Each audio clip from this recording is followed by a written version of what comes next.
Like, listen, Mark, I don't like Stanley.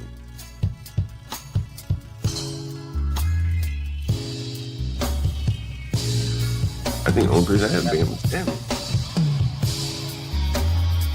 And Nate, Stanley doesn't state the obvious, like what the up. He's used talking points. Yes, he does. Yes, he does.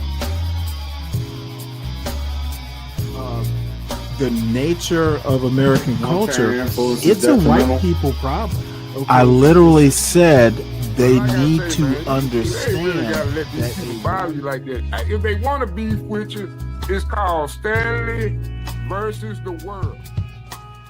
And just assume their character by stereotype? I think people do that every day. Okay, I didn't ask you. What do I think is okay?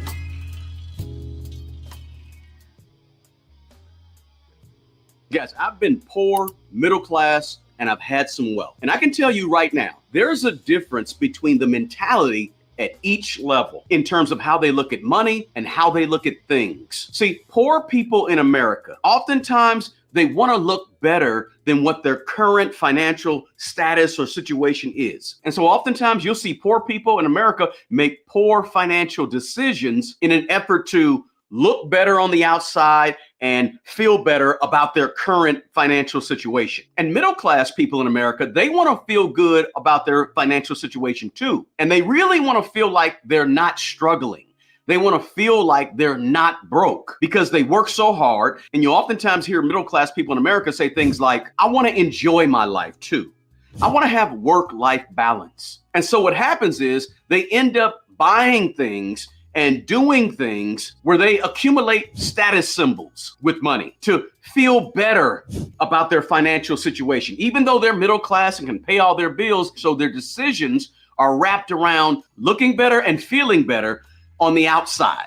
Now, wealthy people in America, they think a little bit different, and they usually could care less about how they look on the outside or impressing people that they don't know. Wealthy people in America tend to have a sense of security that has nothing to do with how they look on the outside or what they have. So in the rest of this video, I want to explain exactly why looking poor is important for living well. And really, looking poor is really what you want to strive for. Now, there are some psychological reasons why looking poor is important for living well, and there's also some very practical reasons. So let's start off with a very practical reason why looking poor is important for living well, and that is for safety reasons. I mean, let's just be real with it, guys. In certain environments, appearing less wealthy can reduce your chances of theft, being robbed, or becoming a target for a scam or somebody who's looking to do some damage. Look, nowadays, when people have less than you, they might target you. Look, we live in a crazy world, so keeping a lower profile can be a really good thing in a lot of instances. When people know what you got, you become an easier target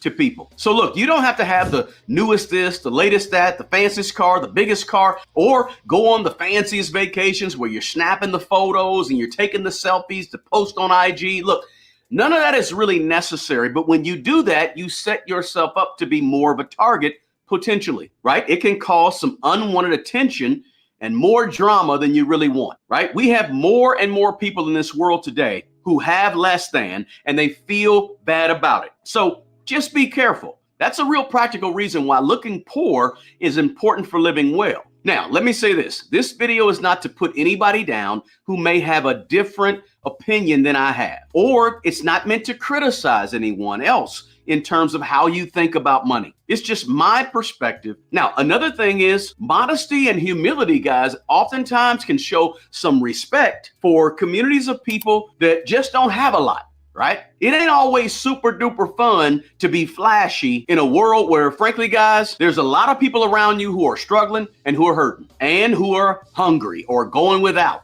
or can't take care of their kids properly, whatever it may be. The struggle is real out here for some people. Now, I'm not saying you have to look poor to make other people feel better about themselves. That's not what I'm saying. Or to make everybody else happy and feel good about you. That's not what I'm saying at all. I'm just saying looking poor can be sort of sensitive to some of the general public who simply may not have what you have, even though they may have been given the opportunities to have it, and it's not your responsibility for their feelings. it's still a good idea to be sensitive to the environment that you're in. In other words, keep it on the low, because after all, when you downplay what you have, you could really end up with more genuine relationships that are free from the potential influence of your money and what you have. Honestly speaking, guys, when people know you have money, people treat you differently, and you end up not knowing if they're treating you differently because they know you have money, and so they laugh at all your jokes or they pay closer attention when you talk, right? This happens. This is real. And just to be clear, I'm not talking about looking raggedy, looking dirty, looking distraught, looking disheveled all the time. That's not what I'm talking about. I'm just saying avoiding worrying about your outside appearance to the rest of the world, and the fact that you're going to want to avoid trying to look flashy or trying to look a certain way or wear the latest this or drive the latest that. You want to avoid that. Now, another thing to think about in terms of why it's important to look poor in order to live well is simply financial discipline. Look, some people prefer to adopt a more minimalist type lifestyle or just to look poor to encourage themselves to live with more frugality and just be more disciplined with their money. Think about it like this. By not investing your money in looking good on the outside, right, with expensive clothing, expensive shoes, the fanciest car, the biggest home, whatever it may be, you can ultimately save more money and, of course, invest and grow more money. And you can ultimately reach your long-term financial goals quicker when you look poor. The fact is, it costs money to look a certain way, right? It costs to look like you have money, right? It takes money to look like you actually have money. So looking like you have money is expensive, and it's cheaper and much less expensive to look poor. It also costs a lot of time, a lot of energy, and emotional stress oftentimes. So think about it like this. When you spend so much money on clothes and vacations and all the things on the outside to look a certain way, you're really just forfeiting a lot of future wealth to look a certain way today. Because the truth is this, if you insist on driving half your wealth and wearing the other half of your wealth, you're going to have a hard time actually becoming wealthy or having some money, because you're spending so much of it on what's on the outside and what's up front to impress other people that you may not know. And it's reinforcing the fact that you don't have the one thing you need to build wealth, and that's discipline. Discipline over yourself, discipline over your money, discipline over your spending habits. None of that. All that goes out the window when you're trying to look rich on the outside, right? When you allow stuff to make you feel better and make you feel happy, you ultimately are going to have to go back and get more stuff to keep making you feel happy or feel better, right? Because you're striving for this feeling of happiness that only comes with stuff that you put on the outside of you to make you feel better, which is the same stuff that's robbing you of your future wealth, because you want to look good and feel good on the outside today. So it takes discipline to pull yourself away from all of that. And that mentality that is real prevalent among poor people and middle-class people in America. Look, people who really build wealth, they don't trip on the stuff so much to make them happy. And by the way, we're talking about the wealthy people in America that has that net worth of $1 million, $2 million, $3 million, just sort of regular average wealthy people. We're not talking about that uber rich person who has $100 million or billionaires. We're not talking about them. We're talking about regular rich people. Most of them are self-made. They didn't inherit some big old gigantic large sum of money. Most of them, they're over 50 years old. They saved their money over a long stretch of time, and they also invested their money well over a long stretch of time, right? They probably own a home, but most of all, they avoid a costly lifestyle that really keeps them looking a certain way, but keeps them broke in the background. Instead, they rather look poor on the outside and have money in the background. These are the people who've prioritized long-term financial stability over short-term wants and short-term stuff and short-term gratification. And they focused on long-term goals like financial independence and financial security as opposed to luxury stuff. So discipline is everything. Now, these regular rich people that I'm talking about in this video, they live in modest homes, drive modest used cars, give and donate to their church or other causes they believe in, and they typically avoid these high-end luxury items or these high-cost status symbols. A lot of time when you see a wealthy person,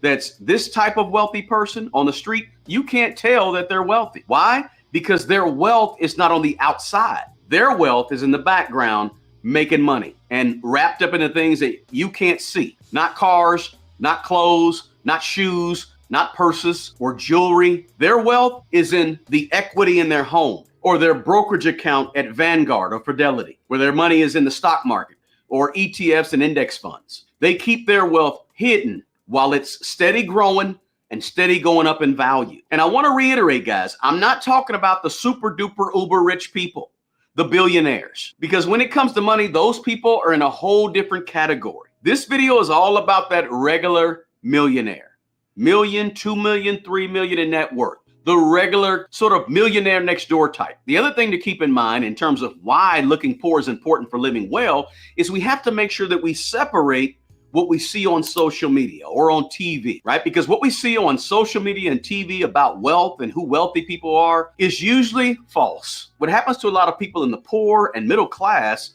is you end up copying and emulating these people we see on TV or social media that we think are representative of what wealthy people and rich people really are and who they are and what they do. But the key is we have to pull ourselves away from that mentality that everything we see scrolling on the internet, we begin to think that's real life. So we got to stop sort of copying and emulating poor people who are trying to look rich or middle class people who are trying to look rich.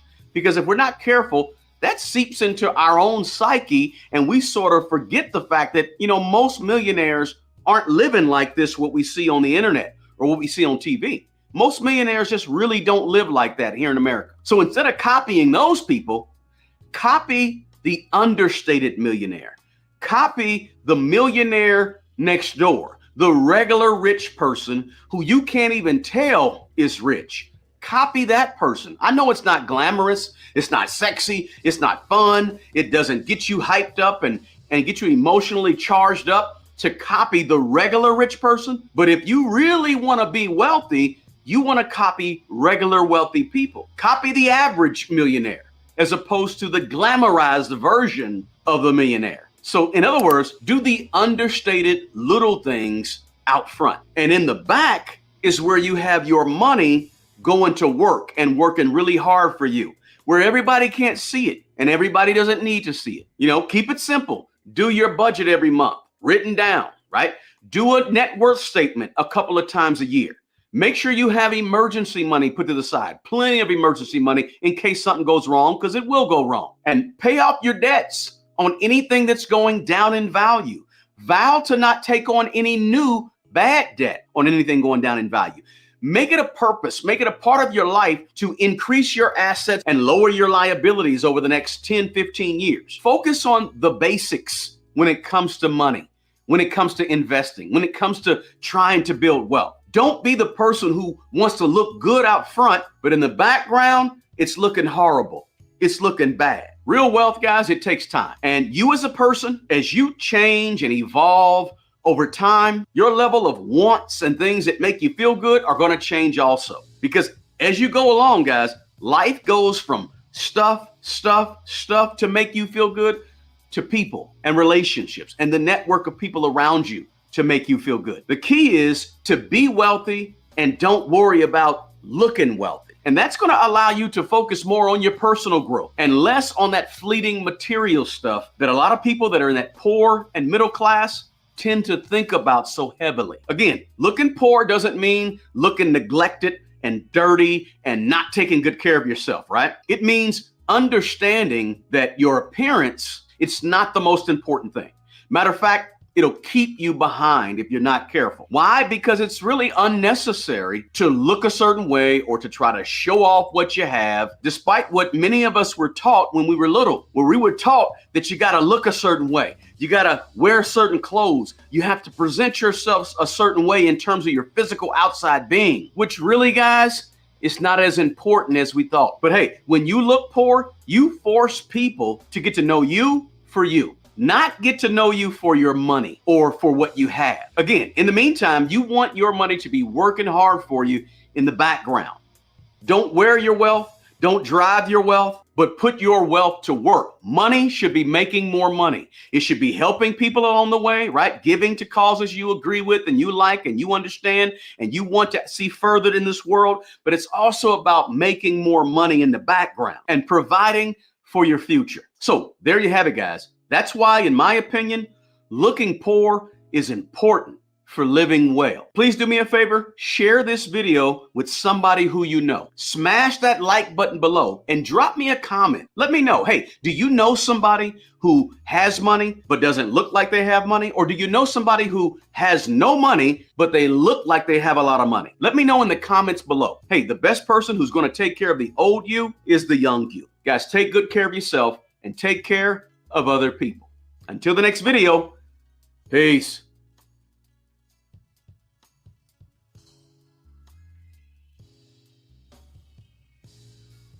Oh, I don't know. I actually want to continue into this next video. Let's see what this is called. Well, we might have to. Oh, actually, that is in my my saved to watch list. Probably won't watch it today. So everybody, welcome to this pop-up show. I hope you notice the title. I don't even know if it makes sense, but I just thought of it and wrote it. Ryan, who cares if he's broke? Why do I care? I think the message is good. So everyone, welcome to Stanley versus the World. Please make sure you hit the like button.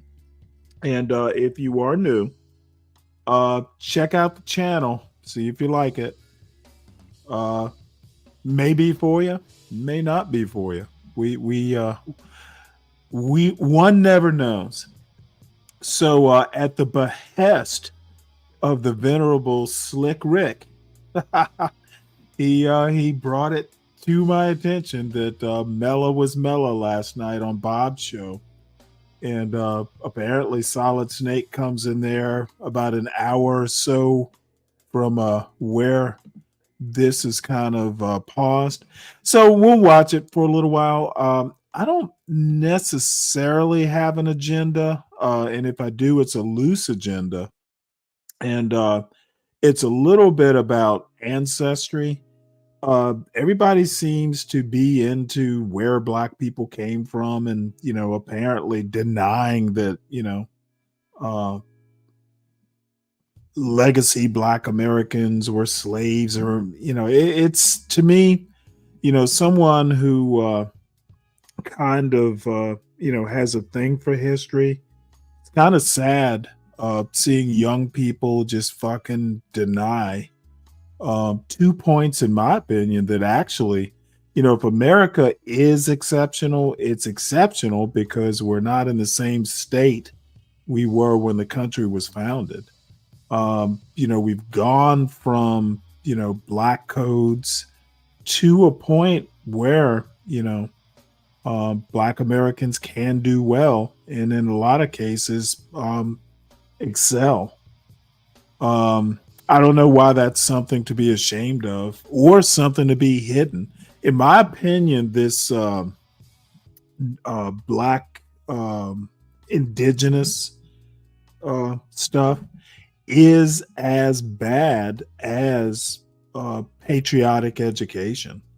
They both look to plant the seeds of ignorance and cultivate them into a bunch of ignorant young people who literally don't know shit about American history. So, anyway, let us not get too far afield. And one of the other reasons for the show title is I actually am in the middle of cleaning my oven, and I've neglected it, so I have to clean it before this Thanksgiving, and change a light bulb in there too. So, you know, they're, you know, daily, you know, well, not daily, but, you know, just house stuff. And then I am still kind of prepping for Thanksgiving. Just a show note, I think Mo Love and I are actually, you know, at least still talking about doing a Thanksgiving show Tuesday night around 8:30 or so Eastern. Nothing fancy, just I've got a couple turkey recipe things that I'm going to show, and then I'll do a little down and dirty Wikipedia level research about I guess a little Thanksgiving trivia, that sort of thing, just to make it interesting. Shouldn't be a long show, but I don't know, for some reason this year I'm in the Thanksgiving spirit. It is odd for me. I take it as a sign of probably early onset dementia or something. But being old is interesting sometimes. So anyway, let's have a look, and don't worry, Ryan. Being stupid on purpose, I have a feeling watching this video will soothe your soul to know that you weren't really being stupid. You were just making a joke. Between Mela and Solid Snake, we are all geniuses. Yeah, see.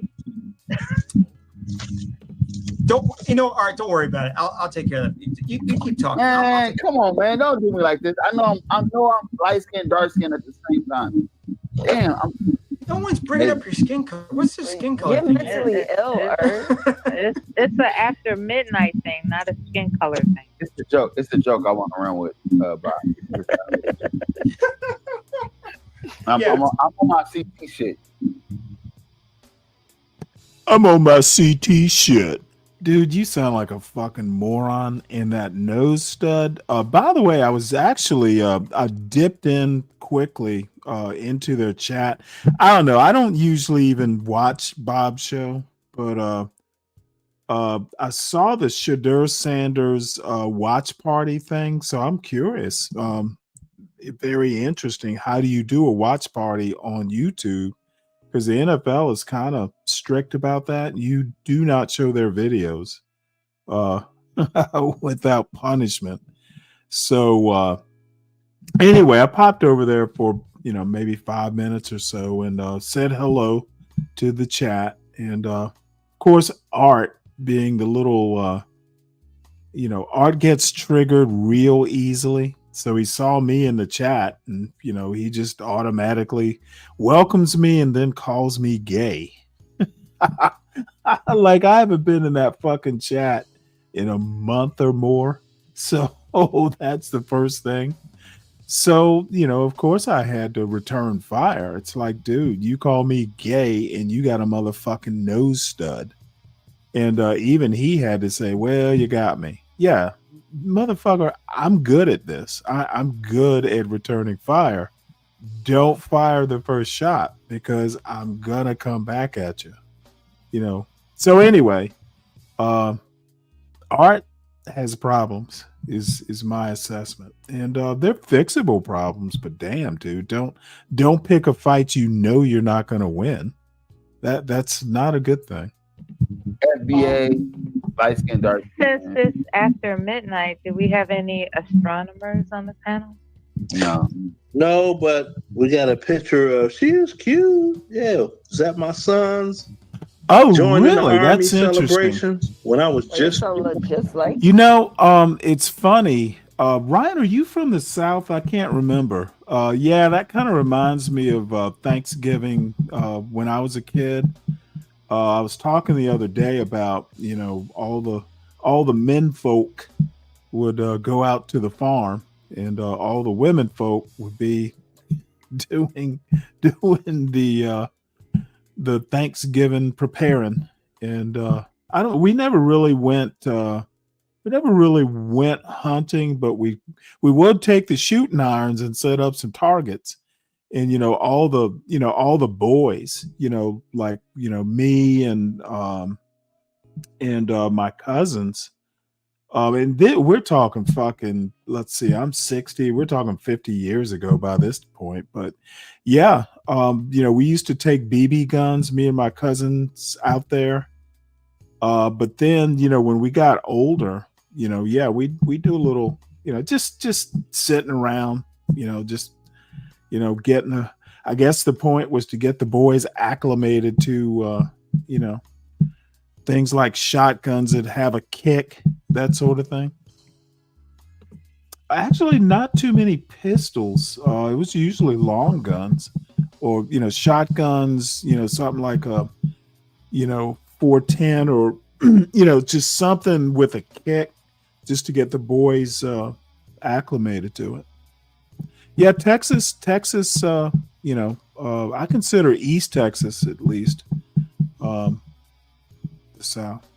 Wait. Yeah. Your son look just like you. Yeah, I got the strong genes. Which one's your son? Mm-hmm. Which one's my son? That's a woman. That ain't my son. No, there's two men. No, go right. Okay. I realize you're the one in the red flannel. Yeah, I do have to say this. I actually think Nasus on a good day is really attractive. She is a good-looking woman. I don't know that much about her. Other than what I've seen on Bob, and I think I've seen her once or twice on CTs. So, I'll just stop with the esoterics. She's good looking. She's a CT fan, and probably not my type. I'm the one with the picnic table shirt on. So your son is the one on the right? Yeah, that's his son right there. Well, that looks like you, nigga. I thought exactly. He look That's older what I than thought you. too. That's a good He picture. has upstanding children. That's a great I'm not picture. gonna lie. I thought that was you. No, He has he has upstanding children. That's a fact. Yeah, That's what's that up. that's strong. was you on the right. Yeah, not gonna lie. now just imagine had I worn my uniform. So is that you again? Yo. This is me. What? Wait, you gotta do a That's side him by when he looked side. like What Jeffrey the hell? Osborne. Okay, He's let's a go. joker. This is me. That's Jeffrey Osborne in the military. Yo, that's Yeah. funny. You On said, the Jeffrey, wings of I love. won't let you run. Yeah, you look like Much respect. Much respect. Can you woo woo?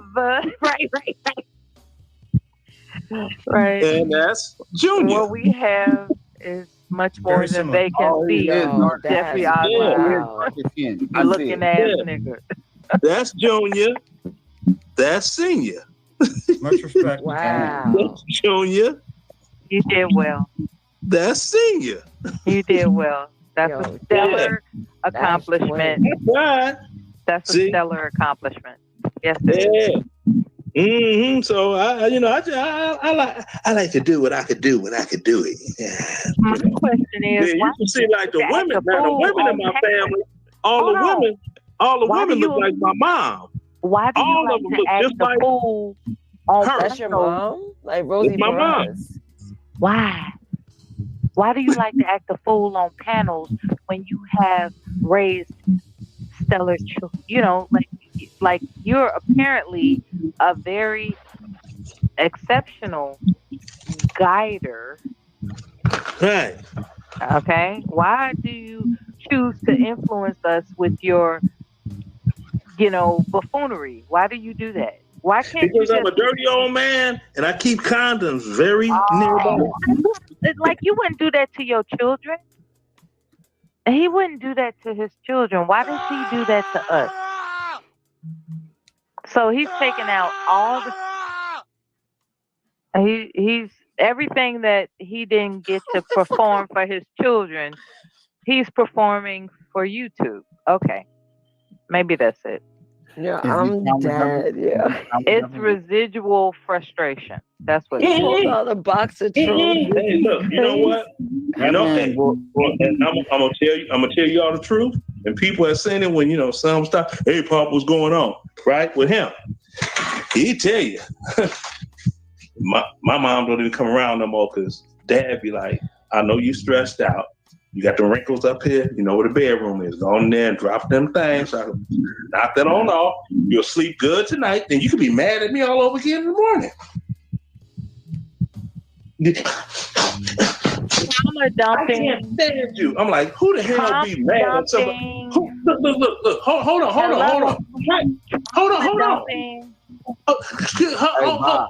on, Why man. did you create this channel? I don't want no parts of it. I'm done. I'm out. Now, How can somebody be upset with somebody I'm out.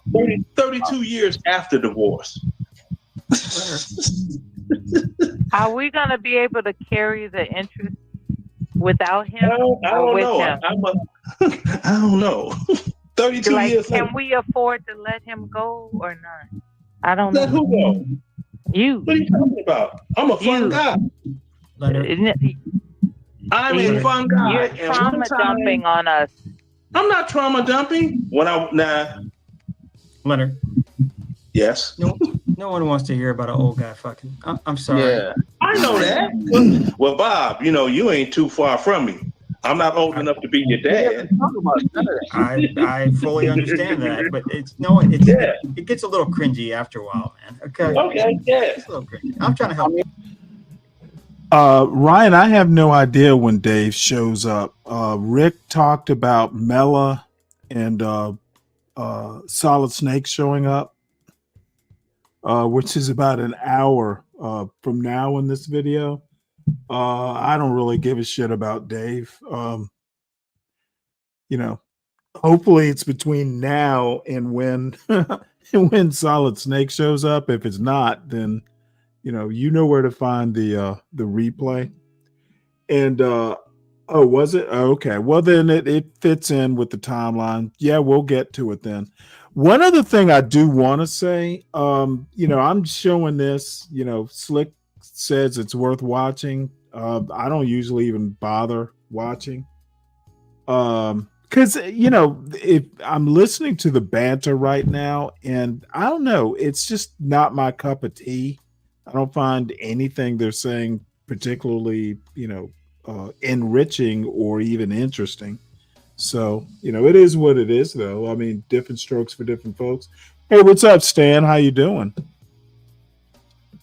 So and by the way, I'm not bad mouthing Bob's show. I'm just saying, it's kind of, it's their thing, and people who are into their thing subscribe to the show. You can click the link that Slick Rick dropped and join their channel and watch shit if it's your thing. It's just not mine. Oh, by the way, I actually went up on Drip's panel because it's like 3 a.m. and I couldn't get back to sleep. And Drip and Shanika, had a "Hey, I Can't Sleep" pop-up show. So I actually went up there for I guess at least a couple hours and actually had a pretty nice time. It was, just talking about parenting and, what's her name from the Breakfast Club? Angela Yee, we talked about for a little while.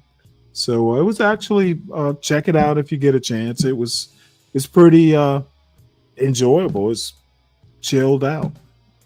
It's funny. Okay, yeah. I mean, that's. I think we should talk about credit scores again. Yeah, that's sure How to will. build your credit. How to build our credit. You know what, Chris? Chris, you are actually closer to right than you would than you'd imagine. Hanging out, I've never gotten into the hangout culture. Like seriously, I used to like hanging out with my brother-in-law. Splitting wood and just stuff like that. But no, you're right. Hanging out to me is boring. I'd much rather, I actually do like, hanging out virtually on a YouTube show, but like hanging out in real life, nah. I'm not a hanger outer. So thanks for that astute observation. You are sharp. Sharper than I thought, actually. Go back there. Okay, let me. Oh, by the way, I did see you. Where was it? Was it in John Galt's chat talking some big shit? I don't even remember if it was about me or just what it was, but you are capable of talking some shit. Maybe it was in B Brave's chat. I hadn't watched B Brave's show in a while, so I watched about 10 minutes, and I see B Brave hasn't evolved, and for that matter, neither is John Galt. I think it was. You know what? I think I must have seen you in Be Braves because I didn't watch John Galt. That Pastor Manning bullshit, I wouldn't even bother watching because both of those are two warped black guys, two warped old black guys. Bob, in case you didn't know, we were okay. talking about building credit. It was Yeah. very productive and informative and sensible. And But somehow, life is not always sensible. Everything doesn't make sense. so we were What's talking a about rubber gimp how shit? there are new attempts You do to interfere. Chris, you do realize I'm fully ambulatory, right? I've had some arthritis issues, but I haven't had an arthritis issue in like 2 years. It's controlled with medication. So no one wants a guy within rubber gimp. Dude, is that even fucking? I don't even understand what that means. This must be about Bob's show. I have no idea what that means. Maybe it's not for me. Eric is a melting pot. With credit building, and it Hold was on, really Oh, good. by the way, hit the link, those who dare. I don't have any particular purpose. And if I do, it's kind of a loose purpose. If I get to the videos I'm thinking about showing, we do. If we don't, we don't. I don't really care. One other thing I want to say, I'm about probably about 4/5 of the way into Ken Burns's newest documentary, The American Revolution. It's gonna be. I can see right now. It's okay. I'm gonna watch all the episodes. They seem to be about 2-hour episodes. Being a history fan, it's an obligation to watch them. But so far, I'm actually enjoying it. I don't think I'm going to learn anything totally profound. But I've learned a couple things I didn't know. So let's just say I recommend it. And just go to pbs.org and watch it. It's as easy as that. That's where we want to go right now.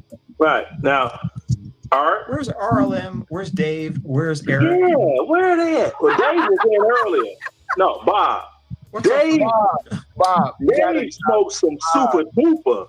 I don't know. I want to create avenues for them to have their own shit, to create their own shit. We're going to talk about that negotiation. What is a I'm gimp trying to suit? figure out how to entertain you guys. Hey, y'all got to remember, I'm older than most of I you. want to know. Do you all know what Kemet is? Kemet who? Kemet who? That's like some black shit. That's like some black. Yeah, that's that whole Egyptian being missing, So we don't have to talk about that, but I'm trying to come up with topics that might interest you guys. So why don't you look? We'll give everybody their own. Because Skywalker wants to go every day. He doesn't stop. He's the Mexican. He will show up to work. Well, wait. What is Mela thinking?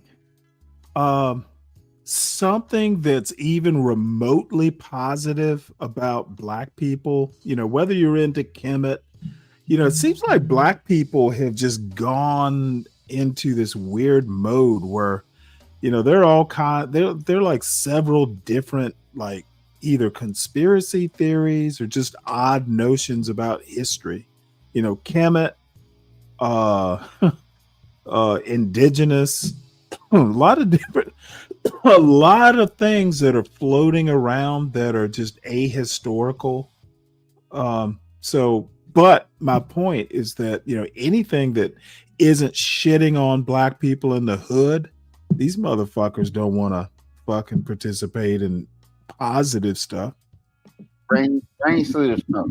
I was taught how to interpret football. That was cool. This we dude right gotta here learn is how probably to- the funniest person in the fucking YouTube space right here. Well, let him hit the link for guys. Nate, what do you think? Pretty funny. I agree. This guy right here. I mean, Dave is. But he's going through a transition. And again, Chris M., your ignorance is boundless. Dude, I'm 60 years old. I have done books and I've actually lived a life. You put those two together, then you start approaching something that appears to be wisdom. Motherfucker, I know more than you have forgotten, probably. And when you can combine book knowledge with some life's hard knocks, you got the battle scars, dude. You are literally a young whelp, you whippersnapper. So you might want to. First thing you need to learn is how to form a cogent sentence, and then we'll go from there. Book knowledge, motherfucker. You could use some book knowledge, to be honest. And the first book I would recommend is a Warner's English grammar book. And he was kind of docile today. I'm not gonna lie. Hey, come up here. I kicked you out earlier. My bad. He is Well, Give send him my personal Mela. phone number. Let me if you turn this get the down a link. little bit. All right, well, give it to me. Send Mela's No, from I'm talking about the Chicago, I individual. think. She lives in Chicago at least. Nah, I'm not talking about you. What's up, King Rooster? How you Dave- doing? Is Dave Long good-looking? time no Damn, see. bruh. I heard that. Man, y'all don't like I heard that. Yeah, well, Chris, you quoting JP on books, that pretty much tells me everything I need to know about you. That's a you problem. If you're fucking listening to JP on anything. Thank you. Thank you for letting me know a lot about you, sir.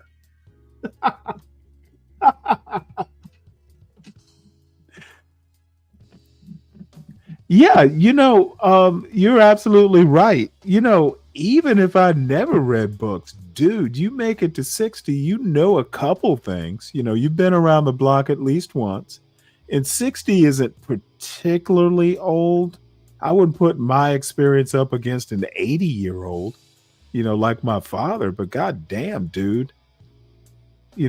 Oh, Stanley's book smart. Motherfucker, I have raised a son, I have buried a wife and a mother, and I was in the Navy. I've worked in corporate America. The fuck are y'all talking about? Dude, Chris, you're embarrassing yourself is my point. Dude, stop being a young fool.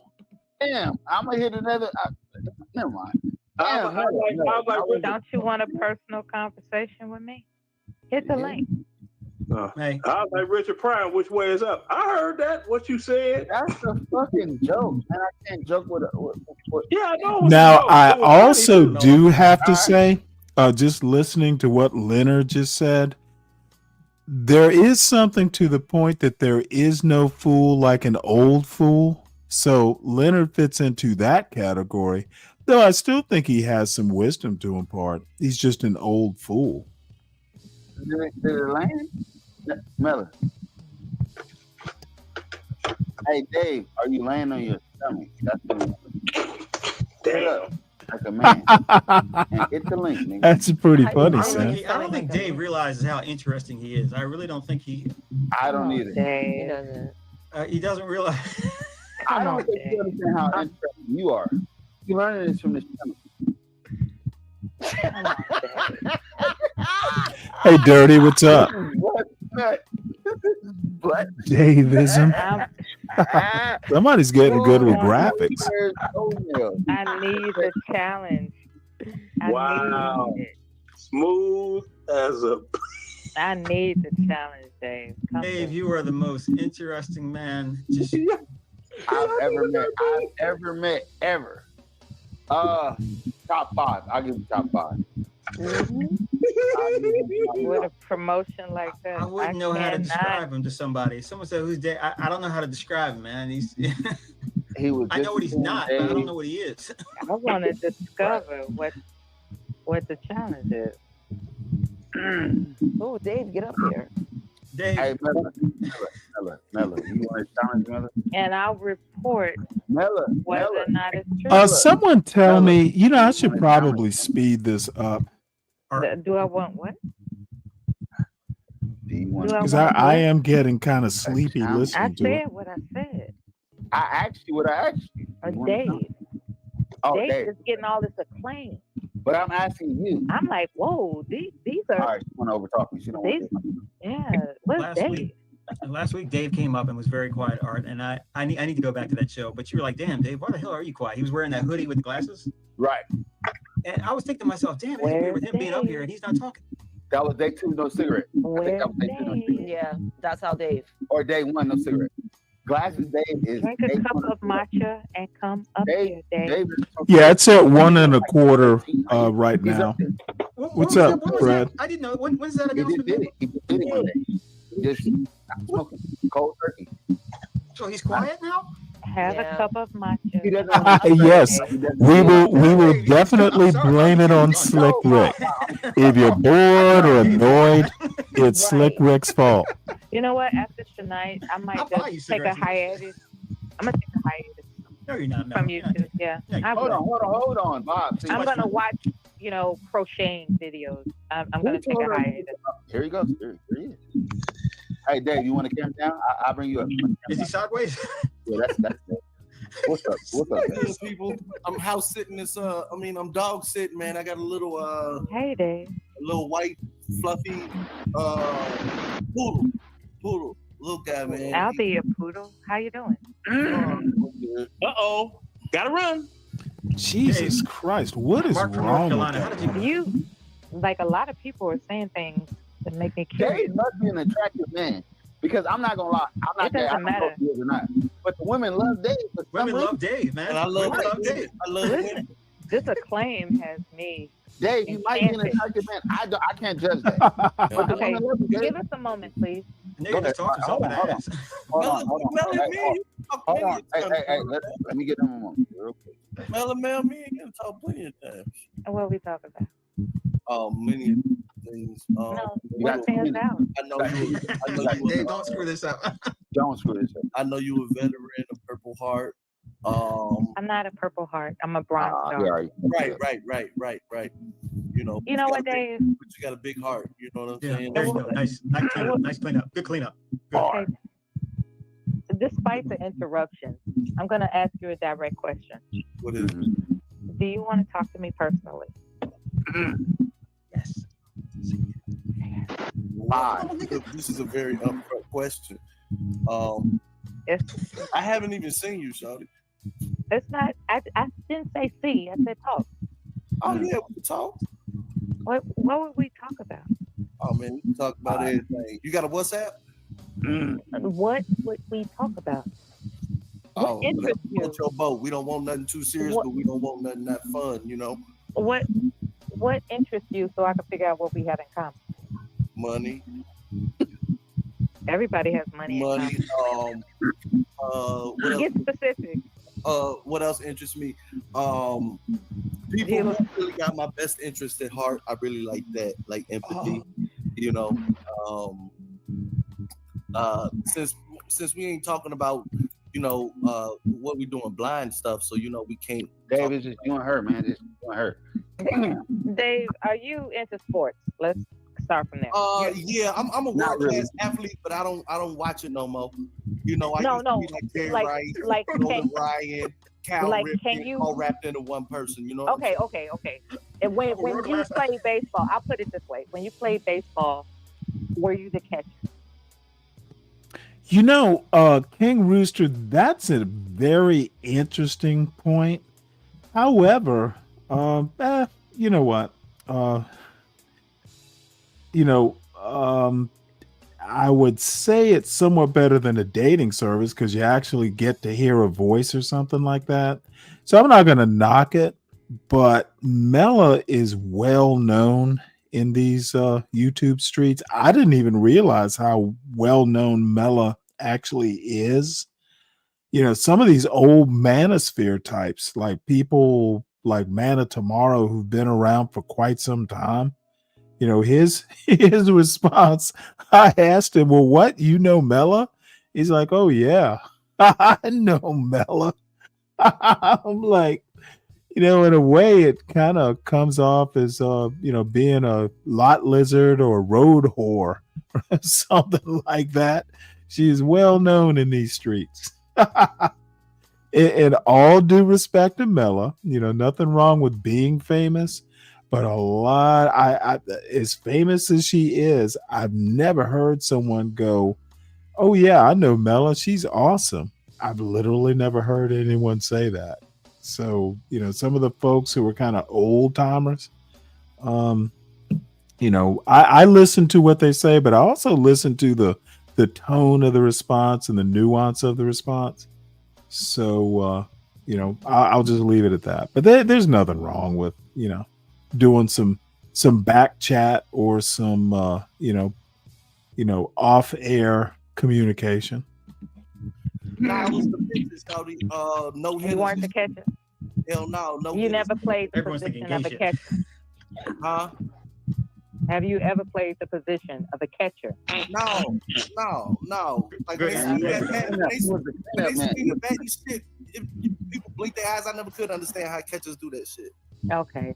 Do you have a favorite movie? No, hold on. Listen to what I gotta tell you. All right. Oh my God. I was Dave. like Nolan Ryan. You drowning right now, Dave. You drowning. I'm trying to rescue you. I'm trying to rescue you. Anything, bro. Listen. Do you have a favorite movie? Blind lady.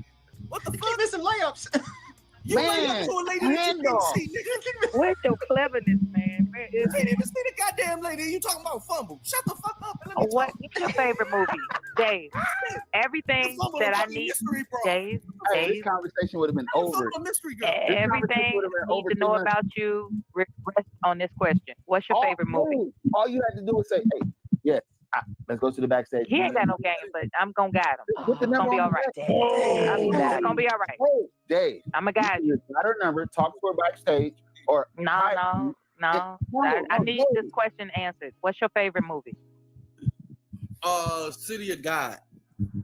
I ain't got no conversation for you. Good movie. All right. You still on the panels, baby? I couldn't even help him with this. Man, Dave, all you have to say, you know what, baby? Man, Let's why move don't you do shit? This was a time to let your soul flow. This was a time for you to let your soul flow. I'm tired of y'all calling me I up was like I'm a inviting you goddamn to robot. exploit me. No, Dave. I was inviting you to exploit me. Man, the You couldn't ladies even love get Dave. that right. Damn. The ladies love Dave for some reason, and it's like you don't even know how to. Like, hey, let's take it. Do you know what this woman is, Questioning nigga? all y'all No, I judging. don't. And neither do Y'all you. was I saying do, Dave is dog. a shit. We Dave is a shit. shit. So Dave. put him against a wall and he couldn't come through. I'm questioning everybody's judgment. I'm gonna roll up. You want Dave? You got it. I'm No, you a fruit I'm gonna heat as up on far as that I'm concerned. Dave, all you had to do was tell her. Oh, let's take it. man. All the The time. fuck? Y'all disappointed never me just to for- the I was zenith about- of disappointment. It ain't my fault. It ain't my fault. You couldn't let the story go. And he got the nerve to have Anna in his avatar. Like, man, y'all playing In people. 2026, you can say, let's take it to the Discord, Instagram, anywhere you want to invite her to. You don't have to give me your number. Oh man, dog. Man, I would invite her. Man, listen, don't test me with Right, it. you would invite a girl you've never seen to your goddamn house. To a Discord. Yeah, I would invite her to WhatsApp. Okay. I would Yes, nigga. Everything. Well, then you do it. Listening to You get everything your that number you out all your have heard. You ain't What never would you have done differently for Dave? Because he was kind of on the slow side. No, look, lady. I would've know what invited you you said. to a Discord. I would've said, said, you asked, hey, you look. know how to be a catcher. Have you caught anything? I ain't stupid. Sin, I'm not so sure about that. I was up on Bomb Cherry's channel, like really for the first time about 3 months ago. And apparently, the bat signal went out or something. So Mela shows up on Bomb Cherry's panel. And of course it went south from there. So to be honest, it went so badly, I was kind of surprised. Maybe 3 weeks later, Mela shows up on my panel because I was pretty fucking pissed off. But unfortunately, when I went up there, because I talked to Bomb Cherry before, and I actually liked her. I kind of appreciate her humor sometimes. She actually reminds me of the wife of an old well, shit, I won't say he's old, he's still around, a fishing buddy of mine. I've known this dude for like 20 years, he and his wife. So, and her voice, her mannerisms, literally remind me of this friend of mine. As a matter of fact, my son and I had dinner with them. I guess it was July 4th weekend now. So it's been a while, but anyway, Bomb Cherry reminds me of this friend of mine, and but she's a lot less. She's a lot more of a chore, and Mela. It's an odd point of view that Bomb Cherry's channel associates and all that stuff. It's real. I've heard the word gynocracy used, and most times the word is kind of like ridiculous to me. But I would guess that probably the word was invented on Bomb Cherry's panel. If there's a gynocracy, it would be Bomb Cherry's channel. And I stepped into the middle of that mess, and I was just thoroughly unimpressed. It's one thing to kind of be, kind of a mean woman, but it's another to be like, truly, she is stupid. She truly, she is her own dictionary. She is her own encyclopedia. She is her own history book, because she knows nothing outside of her. And you either buy into her kind of universe or you don't. And I don't. So Mela, as far as I'm concerned, is forever linked to Bomb Cherry just for that one incident.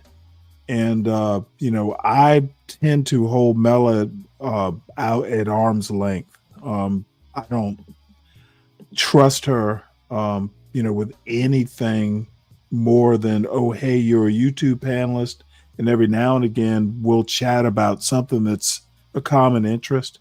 That's about as much as I trust her. So what's up? Good to see you here for the tea. I'm cutting up. I don't know about that. I'm just speaking my mind.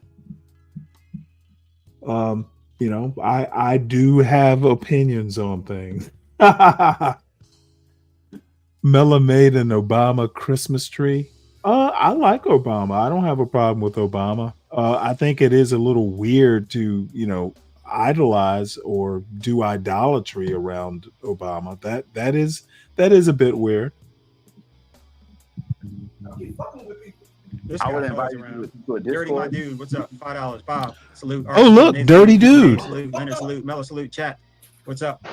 Dirty dude. We appreciate their support, man. Always good to see you, brother. That's what's Thank you. up. Damn, he couldn't even let his soul glow. That hurt my feelings so He much. could not let his soul flow. Swear to God, I could have damn He's near shot him. inadequate. I left out a 3-3 on this old ass nigga was talking. No. And then the guy All you do is talk loud. I know they like you because you talk loud. I don't know. That's why they like you. You ain't got no. It depends on who is spinning the yarn. Sometimes lies can be interesting, if not outright informative, about the person telling the lie. But I do have to agree with you there, Sin. Honestly, sometimes Mela reminds me of, and I'm not even being hyperbolic here, sometimes she reminds me of a 9th grader. Sometimes her sophistication level, like this flirting with Dave. I don't expect a grown woman of a certain age to be doing shit like this.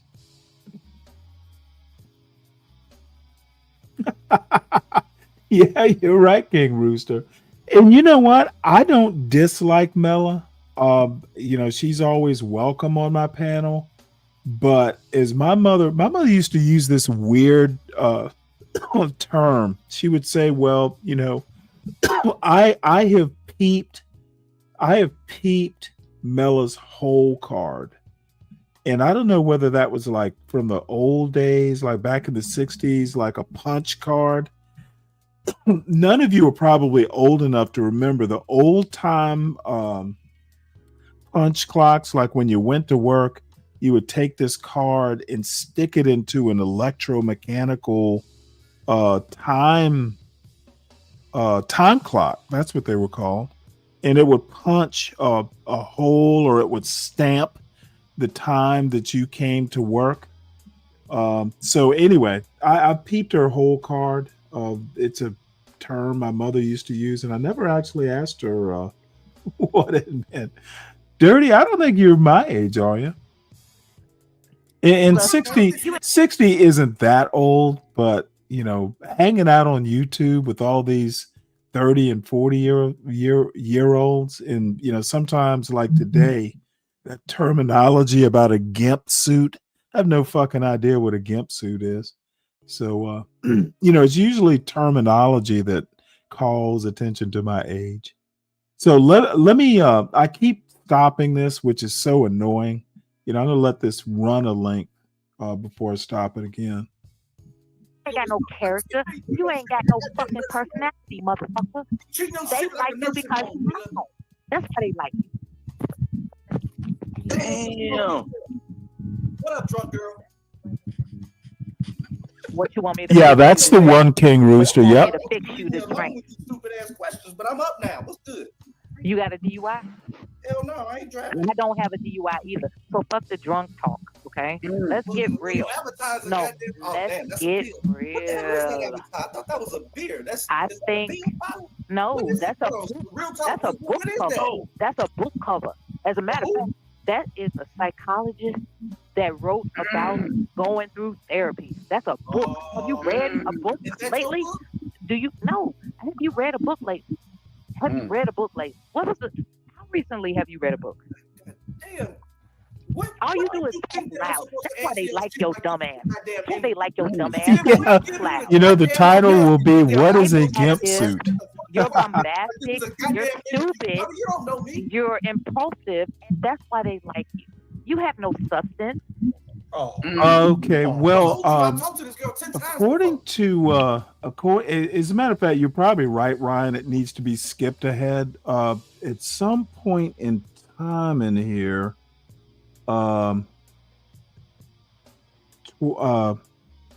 Solid Snake shows up. That's actually what I'm looking for. Let me go back up a ways. Hey, Slick Rick, do you mind dropping that timestamp when Solid Snake shows up, please? It's up a ways, and I didn't take a note on it. Wait, hold it. I think I found it, actually. So 10 hours and 32 minutes. Okay.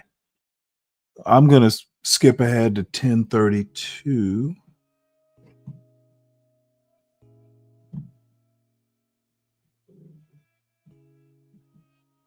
We'll go to 10:30.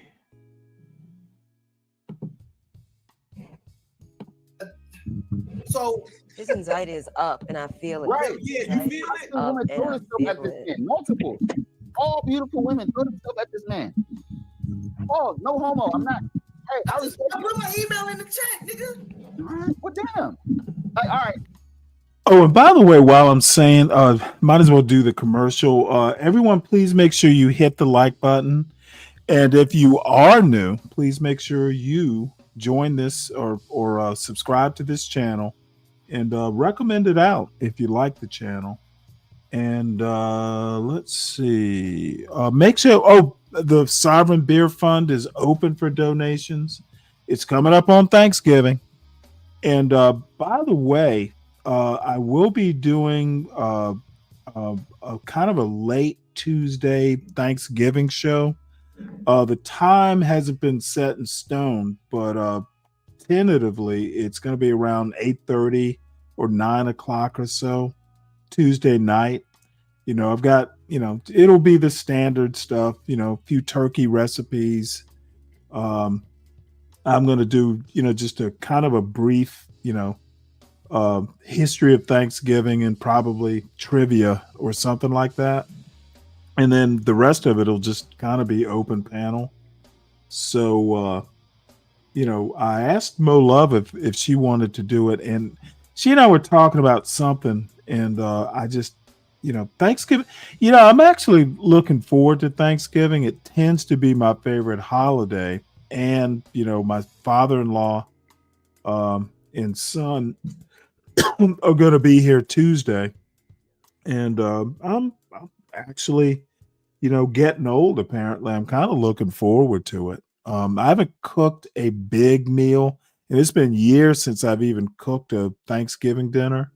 So, I'm kind of looking forward to the challenge. So that's kind of how I, look at it. My biggest worry is it's been years since I've cooked a turkey. That's why I'm looking at turkey recipes. And tomorrow I'm actually going to smoke half a pork butt, as a fallback. If the turkey goes south, we'll be eating barbecue sandwiches, smoked pork or pulled pork sandwiches for Thanksgiving. But, you always have a plan B. That's one thing you actually learn in the military. But turkey isn't that hard, especially if you start low and go high. There's actually an opposite way to do it, but I've looked at both Alton Brown, who I tend to actually trust with these sorts of things, and J. Kenzie Lopez Alt. I'm going to probably use his method, which makes a whole lot of sense, because it's kind of sciencey. And I tend to, with the turkey, you want to use thermometers. Anytime you have something that you're roasting and you got to get it right, you need to have a thermometer. I've got one of those thermometers with the probe. I've got a couple other types of thermometers. So you'll never go wrong if you're actually cooking by a thermometer. Ordinarily, I just cook by intuition, but for Thanksgiving and, like holiday meals, the thermometer is your best friend. All right, don't be thirsty. Wait a minute, dog. I answered 30 goddamn questions and asked 4, and you screaming at me. No, I just don't understand why. Okay, whatever. All right, do you, Dave? Dave, you got to be close. You talking about Shawty? Man, I done seen multiple women throw themselves at you. Multiple. God. Multiple. Dave, they're right. I told you this for months. Look, Dave. I've seen I see women in the chat saying they no idea, bro. Right in the chat, everywhere. I mean, Dave, it's up to you, man. I'm not about to. I can't hold your hand through this shit. You got to get over whatever you're going through. Just move on and just get them off. Hey, go ahead, Dave. Go ahead. What's up, Tyler? Well, see, I can always depend on Stan Autry. So now I know what a gimp suit is. By the way, Stan, I was actually up on Drip's panel overnight. It was a I Can't Sleep edition. So went up there and actually had a really good time. And once I was done, because I had a couple beers while I was on the panel, I went after the show ended. I went and slept for like another 4 hours or so. So it's a good experience. It is. Yeah. I put my email there. Oh, and another thing, and this is just I'm not doing 10-person panels anymore. 6 is a little much for me. Even this panel here, but I could probably cope with it. But I'm convinced that more than like 4 people on a panel, things just it's almost like a tinderbox. Somebody might have that match, and it just sets the whole panel aflame. And I see Solid Snake has shown up here. But what I'm saying here is this.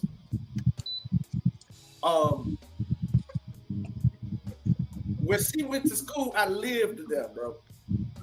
And stop living in that. Okay, so yeah, coming from you, Stan, that's a real compliment. I gotta make make sure that goddamn. Hey, y'all, I think we should allow Dad to do a little trauma dumping. I think we all need to do a round table of trauma dumping. Sure, you know, degrees of separation. I'm not into that. Right. Yeah, Sin. I got a Publix brand turkey. About 10, I think it was 10 to 12 pounds, somewhere in there. It was 68 cents a pound. I don't know. You remember for years, they had to cull a bunch of turkeys years ago. And then Thanksgiving turkeys just skyrocketed in price. So turkey prices have actually come down. I mean, I got like a fucking 10-pound turkey for like $7. And, it's only going to be 3 people for Thanksgiving this year. So 10 pounds is about right. And with the leftovers, I'll figure out what to do with the leftovers. Oh, by the way, I have been making pita bread for like the last week. Dude, I forgot how cool pita bread actually is. And if you really know what you're doing, you can make pita on a kamal or something, like a griddle or something like that with pockets. It's not even hard to put pockets in a pita, believe it or not. Dude, that is so much better than sandwich bread, and it's just cool. If you've never made bread, making sandwich bread is a bit of a process. Something like pita, you can mix it up. You don't even have to let it rise that much. You can make it, fill it, and then pull it out, roll it out, and then throw it on a griddle or something like that. If you had to do it, you could probably do it in about an hour, hour and a half. So, now that I'm, got the empty nest, I just haven't, making sandwich bread, 2 loaves of sandwich bread is just too much trouble. So tortillas and pita. So basically turkey pitas will be what I do with the turkey leftovers.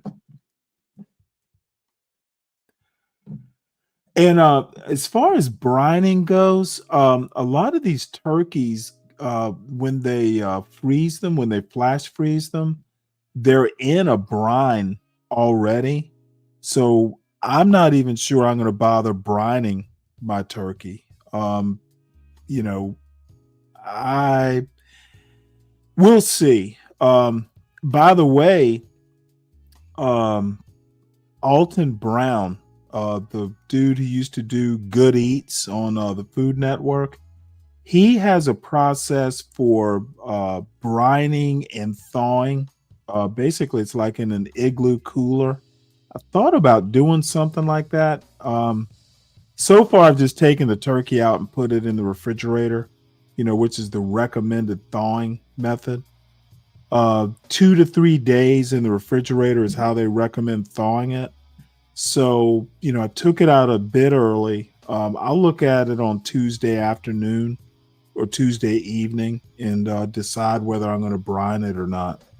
But I looked at the ingredients, and it's got saline in the thawing liquid. I'm sorry, in the liquid that they flash froze it in. Don't know why I need to brine it. I usually just brine with salt. The brown sugar and all that bullshit. You don't need it. Just salt and water is good enough, because really the object of brining is to just get salt, the salt concentration, the osmosis part, and so it doesn't dry out. So brining is just salt and water to me. I don't do anything fancier than that. Now, there is an exception to that, but I'm not going to get into it now. There's some what's the goddamn thing? There's a Cuban I'd have to think of the name. I can't think of it, but there is a time when I brine something with citrus and stuff like that. It's more a Cuban, Puerto Rican sort of thing. And I can't think of what the chicken dish is called. Sin might know. Or if anybody's from got Caribbean roots. Y'all would know, but you marinate it with like oranges and primarily it's oranges and limes or something like that. So, most people overcook turkey because they don't start early. If you've got thermometers, it's pretty hard to overcook a turkey, and that pop-up shit, I don't bother with that. That's dumb. I actually have thermometers. That's the way you cook a turkey, and your best friend is going to be one of those probe thermometers with an alarm, so when it hits a temperature, it alerts you. You cannot fuck it up if you use one of those thermometers with the probe and the alarm. Oh, you have to work to fuck it up. Hey, Dave, trauma dump some of the shit up. Trauma dump. Hey, what now? Mike, Dave, you can come back if you want. I was talking, so not that I won't let you up. I was talking, so I didn't bring you up. You know what I'm saying? Hey, you know what? I got a T-shirt that's a common Chicago saying, and it's short to the point, just like Bob like it, and Dave is violating that. I got to show it to you. Hey, Dave, Bob said he's your favorite panelist. The women love you. Hey, I think you my favorite. Time out. See, this is the conundrum I'm in. Go ahead. Conundrum. That's a good word. Conundrum. Let me look that up. I gotta point this out. Like, let me Google conundrum. You want me to say certain things that I don't want to relinquish. Relinquish is bad. You don't want to go back. Okay. Let me do conundrum. Like, you saying everybody doing this and everybody doing that, and that ain't what it is, my nigga. You get more calls than me. Conundrum. Okay. Oh, okay. Here you go. This is never heard of conundrum. The big screen is. Yeah, I heard a conundrum, but I really want to know what that means. A confusing and difficult it's like problem. I'm twisted. It's conflicting interest. Yeah, it's a confusing and difficult problem or question. I like to know definition. Don't call me player. Hey, Art, could you big screen? You there saying, "Oh, you got this." She don't call me. She don't pick up for me, player. Because that's why you in a conundrum. Yeah, man. I didn't want to tell you that. I didn't want to tell you that. That's what it is, man. It's basically Mojo Chicken. That's the shortcut for it. Yeah, that's exactly what I'm talking about. That's about the only thing that I ever do a fancy brine for. Citrus is actually pretty good to brine stuff in because it tenderizes also. Really? So I take it there was no ceviche in your life there, Sin.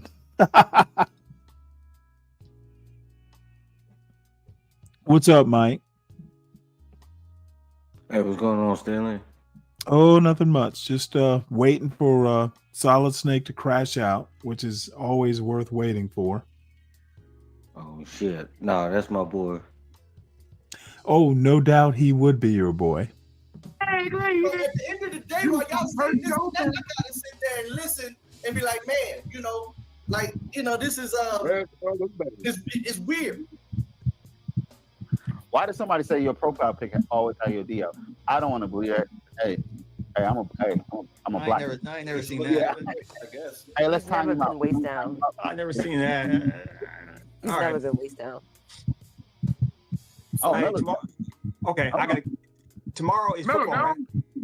Tomorrow is Shador Sanders. What did I call it? Watch party. So I'm gonna start at 1 o'clock my time. I don't know what that is y'all time, but and You didn't Skywalker, even say your time. he's in town. Oh, I don't want to tell his business. We got BD Sports in the morning. Yeah, you got BD Sports in the morning.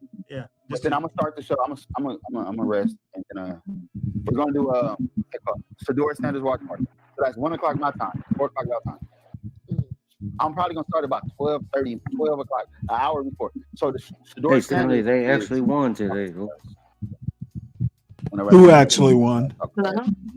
Shador Sanders squad. Shador My Sanders, boy's y'all doing know bad right now. Yes. We down Deion Sanders. 21-7 He's gonna make right his now. first start Yep.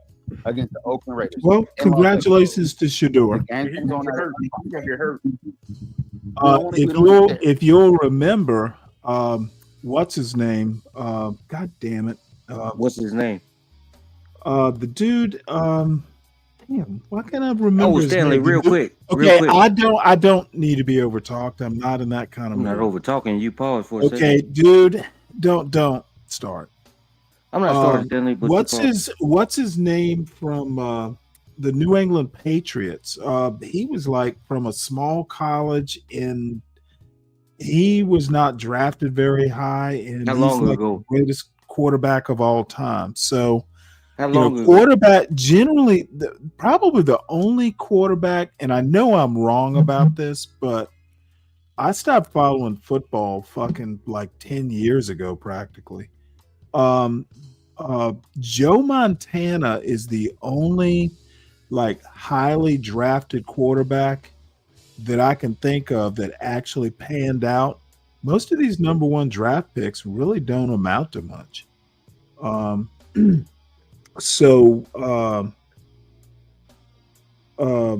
You know, best of luck to Shedeur Sanders. I actually want him to thrive. It would actually, work out in a lot of different, more or less, narrative ways. It's hard to describe what I mean, and I'm not going to bother. So, I think see it's what just you had to say so we can get back to this video. Oh, well, all I'm gonna say is I think it's nepotism at its finest, just like what's going Yeah, on. well, America was built on nepotism.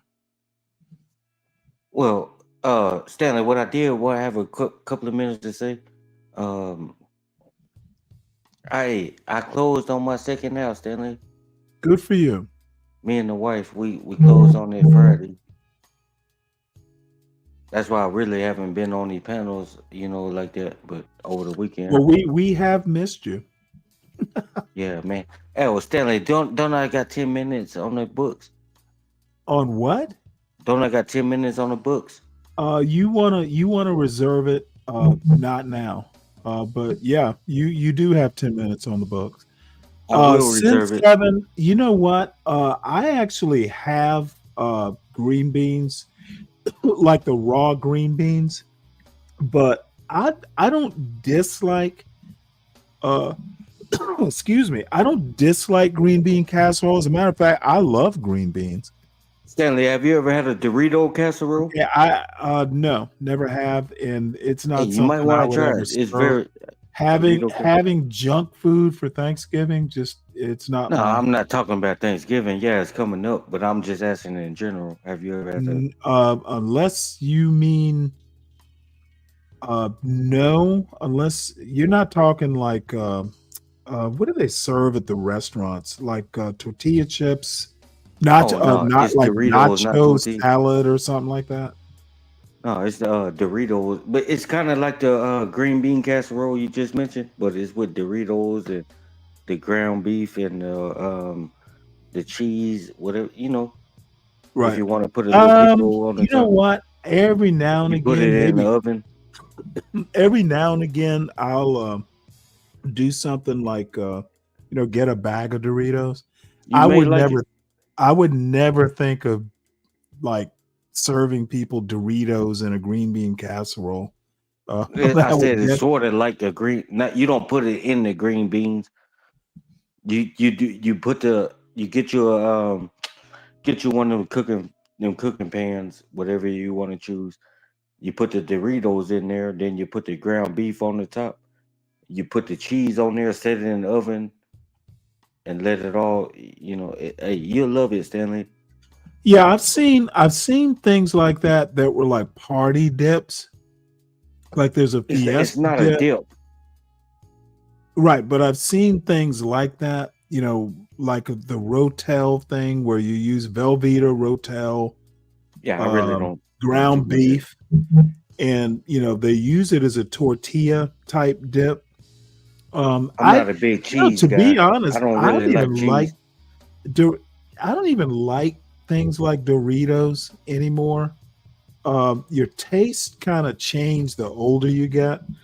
And every now and again I'll get a bag of Doritos, but it's not, I don't even eat potato chips that much. And Okay. generally when I do, it's either like plain tortilla chips or something like Ruffles or like the old school Lay's potato chips.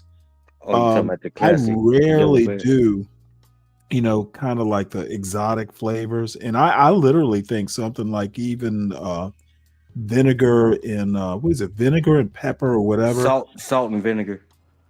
Yeah, I literally think that's exotic. I hate those things. Every now and again I'll eat them, but no, I don't do green bean casserole. What I'm gonna do this year Oh, is Stanley, what I gotta ask you real yeah, quick. I need you to let me finish. Yeah, I've been please. doing that. No, you have not been doing that. I'm literally about to talk about green bean casserole, and you hop into the middle of it. This year I'm going to do Brussels sprouts, carrots, potatoes, and I might put butternut squash in there and just roast the vegetables. That's what I'm going to do instead of green bean casserole. Now, my father-in-law is a picky eater, kind of like my wife was. And so I might actually do green beans as an extra side, just in case he doesn't like that sort of stuff.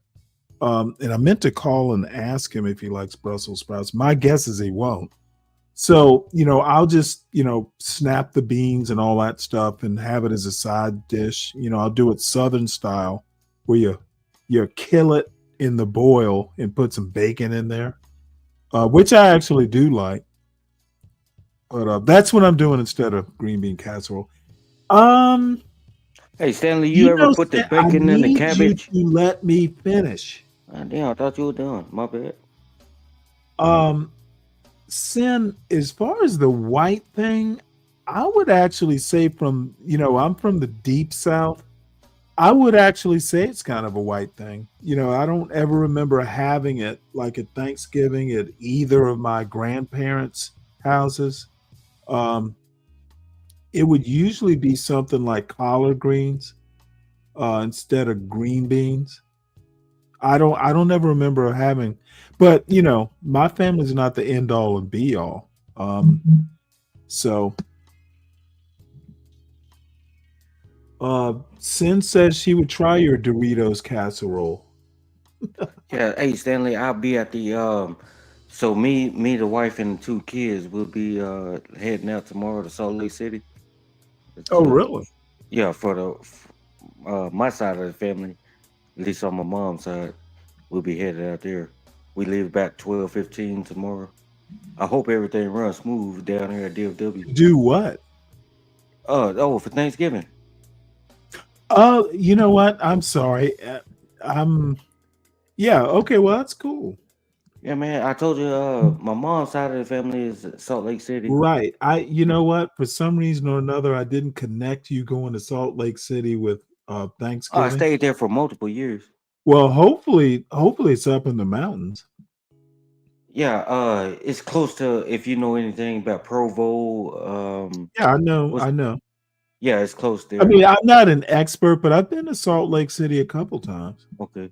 Yeah, man. My wife's side of the family, her mother's side of the family, after World War II, settled out there. So yeah, I've been out there a couple times, mostly to visit her aunts and her my wife's mother's father.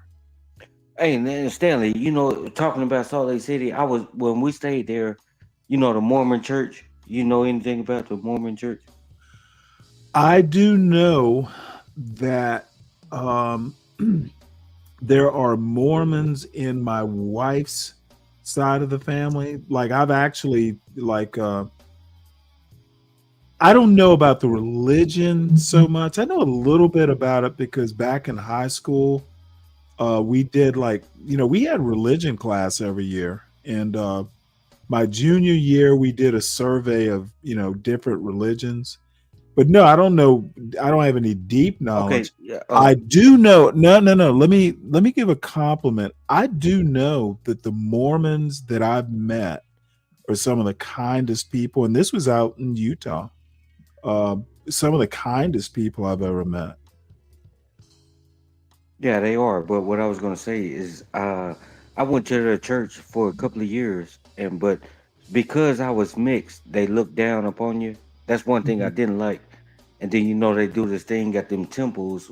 I think it's called baptism for the dead. You could Google it or whatever. I think I'm right. Yeah, but so they'll put you in this pool. They'll put you in this big pool, and it has 12 oxens. You know what an oxen is? Yeah. So it has 12 oxens in the center of the pool, and then they'll put you in there, and then they'll call out a dead person's name, and they'll baptize you. They think it's a part of forgiving people's sins. That they're dead and gone. They think it's you forgiving their sins, and they're able to live. That's just what they believe, And I did that, and now that I'm a Christian, I don't have a problem with them people. You do know Mormons are considered Christians. Yeah, but they just believe Joseph Smith. Ain't that his name, Joseph Smith? Right, but they believe in Christ. I think they believe in Christ's divinity. So I mean, they are Christians. Yeah, that is true. They just believe Joseph Smith was a prophet. Yep. Yeah, he was a prophet. They look at him higher than Jesus, in my opinion. And the trumpets that they got on the top of those churches, they say that those things are going to ring in the end time. You know what I'm talking about, Stanley? Not specifically. You know how Christian churches, they have the cross, but the Mormon church, on the top of the cross, they have the statue of Joseph Smith with a trumpet.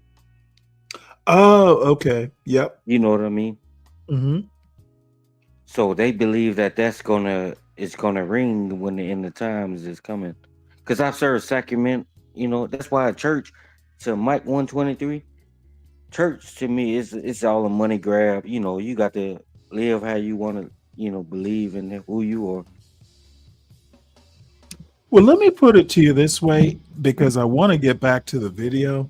Okay, that's cool. I literally think that people who have faith in whatever, the particular religion they have, and they actually live a virtuous life, the religion is the least problematic. I kind of take an Albert Camus sort of position. He's the philosopher. He basically thought that Christianity is a great moral code. But he was pretty much an atheist, though he was raised Catholic. And there's absolutely nothing wrong with religion except when there is a problem with religion. So you don't claim a religion per se, do you? I grew up Catholic. I'm a cradle Catholic. I consider myself a cultural Catholic, a la Albert Camus. So let me ask you this: are Catholics Christian? Absolutely, they invented Christianity. So why do you think? Oh, we're not going. I'm not. What do you think the Protestants were protesting? Well, the Catholics get a lot of pushback because of the Catholics get a lot PDF. of pushback. The Catholics get a lot of pushback because they teach education and they don't take the Bible like fucking literally most of the time. Okay, well, I look at it different, but hey, you can continue to play. Who is different? Let me tell you what my 10th grade English teacher, Father Bryant, would say to what you just said. No, sir. Differently. So let's get back to this fake pilot Bob and see what he has to say. Oh, goody. I'm gonna watch the whole game with y'all. I'm gonna watch the game tomorrow with y'all. I bet he don't last past halftime. I bet you he get hurt during halftime in Oakland. Damn you. Well, speaking of getting hurt, I want to make sure I didn't hurt Dave. I came back to you. I love y'all. Man, what I love about you, Melly, you don't just from a dog. You try to force from a bond. As a single dark skinned man, I'm starting to get jealous, man. The girls really love you, man. I don't It's for sentimental reasons. I came back to you, Dave. Did you get my email out the back chat? No, I did not. Put it again. Oh, Bob got out of here. Hey, slew Bob. Good night. Okay. Yeah. Bob just wanted proof that I care. He wanted proof that I'm not a heartless bitch. Is that That's fair? what Bob wanted. And he was like, okay, now he's not a heartless bitch. I can go to sleep. I'll be thinking he's Nelly, you been drinking? You been drinking tonight? What you got? I'm just saying, have you been drinking? No, what you got? What I've been drinking? Shit, I got me like 3 shots of Tonka Pink vodka and a little shot. Then I got like a half pint of some Tonka I had left from yesterday. And Yeah, I then didn't drink 6 that. pack of Ham's beer because I just finished the I didn't drink that. I'm pretty fucked up. I don't know about y'all. Yeah, that's not my case. It's sometimes you say yeah. That's Make sure you have a So steak. what's the point? Why are you showing You this? need Stanley? your amino acids. You need B. Slick Rick suggested it would be entertaining to watch, and Slick Rick is a day one if he recommends it. Oh, shout out to he's Slick. he's been with this project pretty much since day one, and he kind of knows, what everyone would be interested in seeing. Yeah, shout out to Alex can Slick. do. Shout out to Slick. I play anything he send you. That's exactly what I'm doing. Glad you approve. By the way, Sin 7, Catholics don't worship Mary. She is basically the mother of Christ, and they pray for intercession. Basically, that's her role. And Hey, that's if I could kinda say what's- one more thing when you're done. I need you to not interrupt me. Oh, I said when you're doing. Let me- Basically, that's what saints in the Catholic Church do. They intercede, kind of like holy lawyers. I think sometimes the Catholic Church can be rather legalistic, and saints intercede. They plead your case. So what are you going to say, Mike? I was just going to comment on Ron Broadwell. I was just going to tell him to stand down. Who's Ryan Bardwell? Bardwell, whatever the fuck you want to call yourself. I was just gonna thought you tell him to said stand down. Broadwell. I did say that. It's Bardwell. Okay, you What corrected it. are you saying double? Are you drunk? I have been drinking. Oh, okay. Well, I just wanted to tell I him to understand stand now. down. Your eyesight is affected. Oh, You're eyesight shooting up. 2020, Stanley. Well, no. You know how sometimes when you get as drunk as Mike 123 gets, you see double.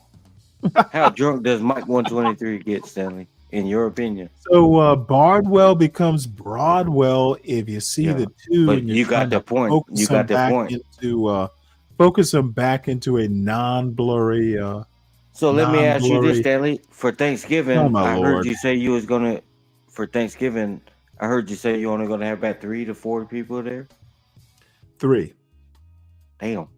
What happened? Your family is not. You don't have a big family, do you? Well, my son will be here. My father-in-law will be here. My That's all that sister. matters to you. My sister is, her husband's family's doing something away from here. I think they're going to travel a bit. Do you have And Thanksgiving at your house every my year? brother is going to be down with my father in Savannah. And you know what? My son won't be here till Tuesday. And dude, I don't like driving long distances and shit like that. So my father-in-law, my son, and I. And if a straggler comes in, there'll be extra.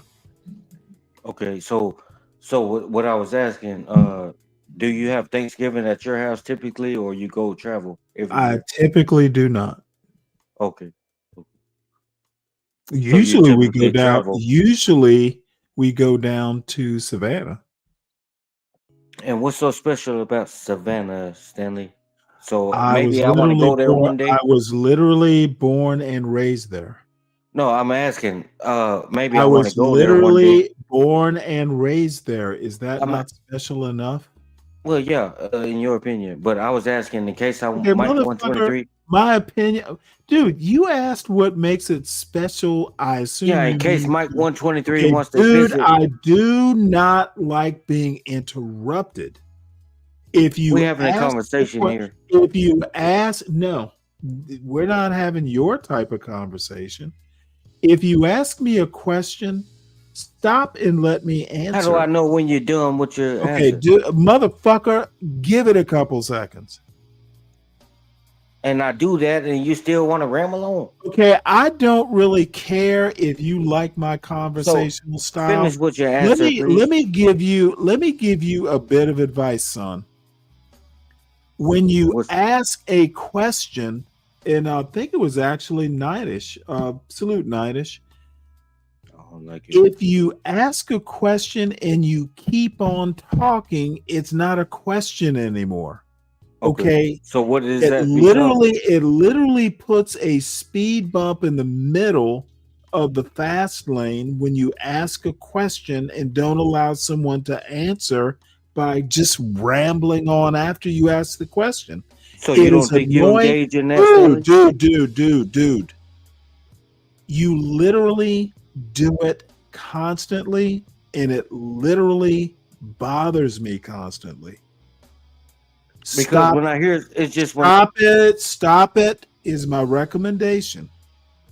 Now, to answer your question, I was born and raised in Savannah. That's why it's special. Any other dumb questions? I was just asking Stanley if Mike. Well, and I 123 wanted just to visit- answered. Thank Okay, you for did. letting me answer. You did, but I just wanted to know if I was to visit Savannah, what's special for me to do there? Well, there's a Savannah River. You could drown yourself in it. Wow, but I was really asking. That's 'cause all. I never- That would be special. I've been to Georgia, but I've never been to Savannah. I actually have a There's stepsister tons that of lives things in to do. Georgia. You would especially enjoy St. Patrick's Day. Mess around Where with that. everybody's out drunk down on River Street, and the natives of Savannah know not to even fucking like let the drunks have their day, and then we scrape them up the next day and haul them out of town, and then things can get back to productive. Things can get back to order and productivity. So basically, you're telling me that there's nothing to do in Savannah. Oh, there's fishing. There's a lot of things to do. But fishing for Mike 123, that's once in a blue moon. Motherfucker, Savannah was not designed to please Mike 123. Hey, I'm asking I recommend it. It's historic. It's the oldest city in Georgia. There are a lot of things, especially if you like history. But Hey, Stanley, George Pickens balling, bro. Mike 123 likes the gay scene. He likes to get drunk. Stanley, And he why do likes your to mind to always go to? He likes to go to gay bars and hit on other men. And see, when you mention false I'm information sure like that, I'm sure that's there in Savannah, but I couldn't recommend you. I don't when you know mention that false part of information, Savannah. Stanley, you shouldn't treat your Dude, you shouldn't treat a said it family- wasn't for Mike 123, and I'm trying to. That's not what I said, Stanley. I'm trying to be like the tourist board for Savannah. What would So- attract Mike 123 to Savannah and keep him there?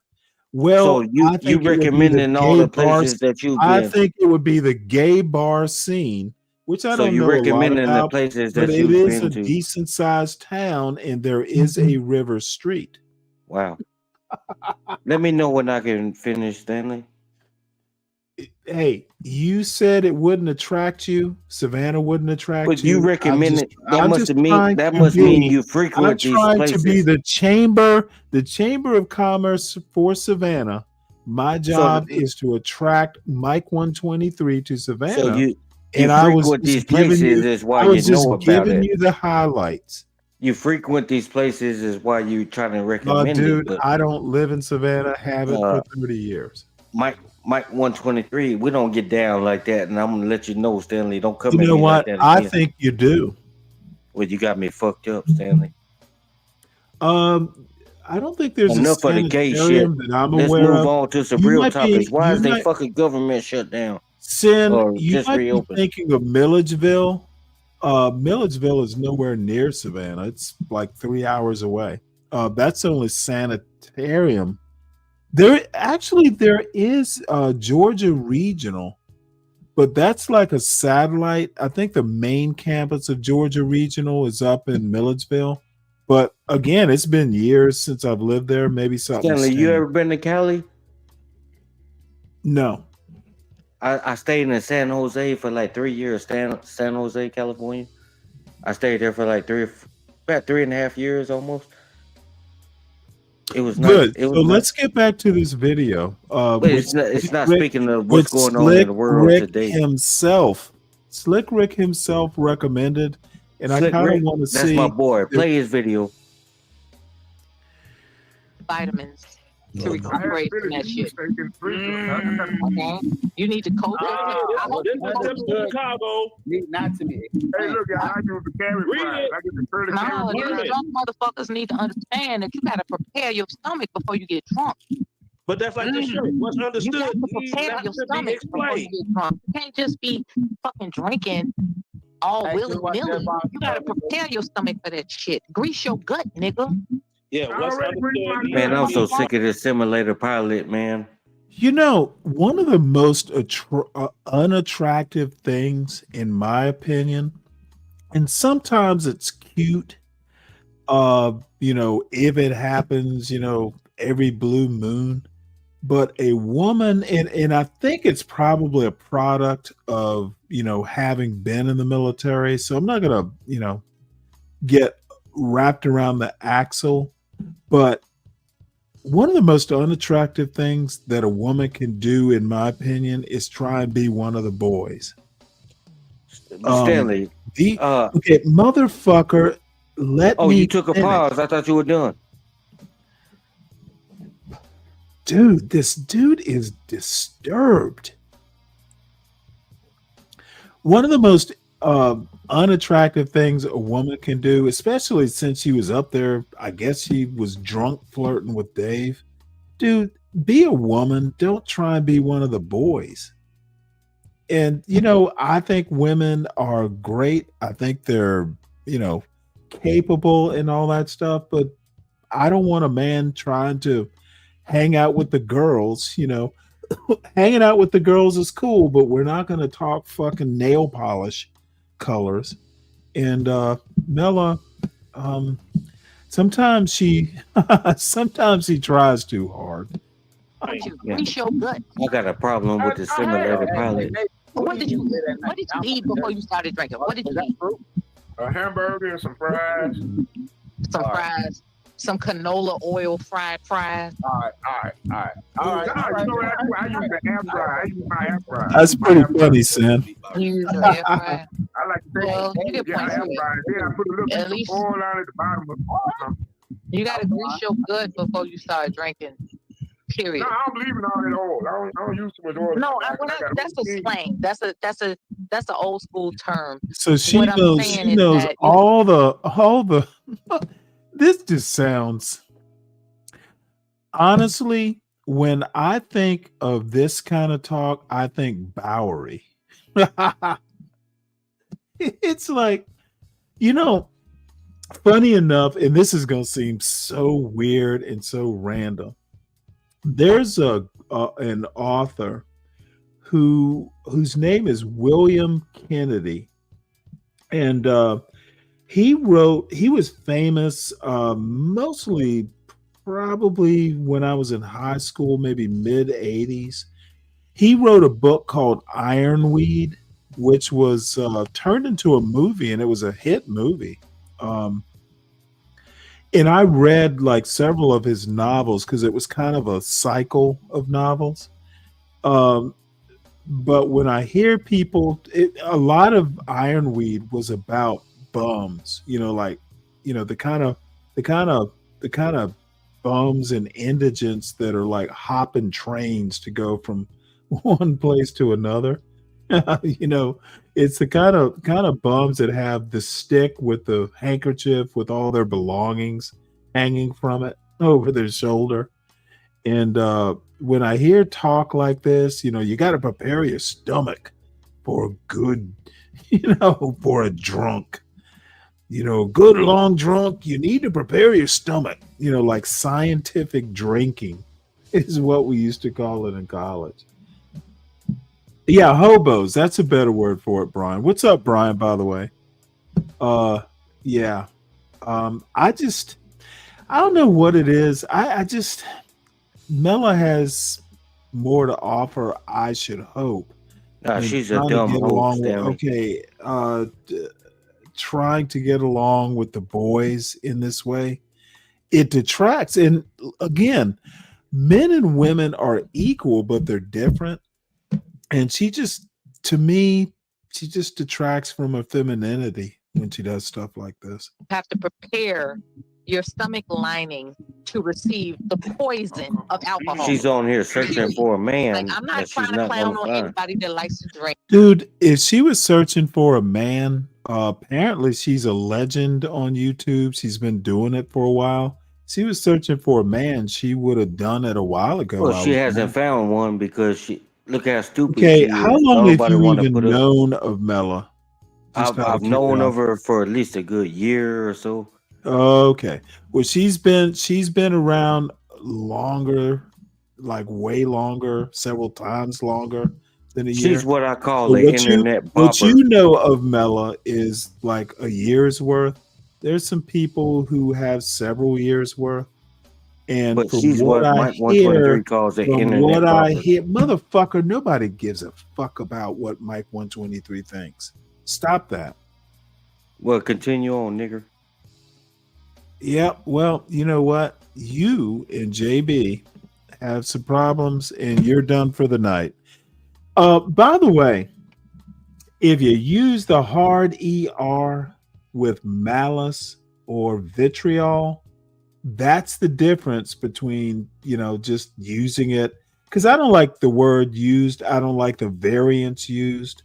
But when you use it like, oh, I'm pissed off because Stanley won't let me do something, so you're going to use the hard ER, and then you're going to fucking keep coming back up here like you did nothing wrong. Oh, Stanley, you're just being thin-skinned, et cetera, fuck all that.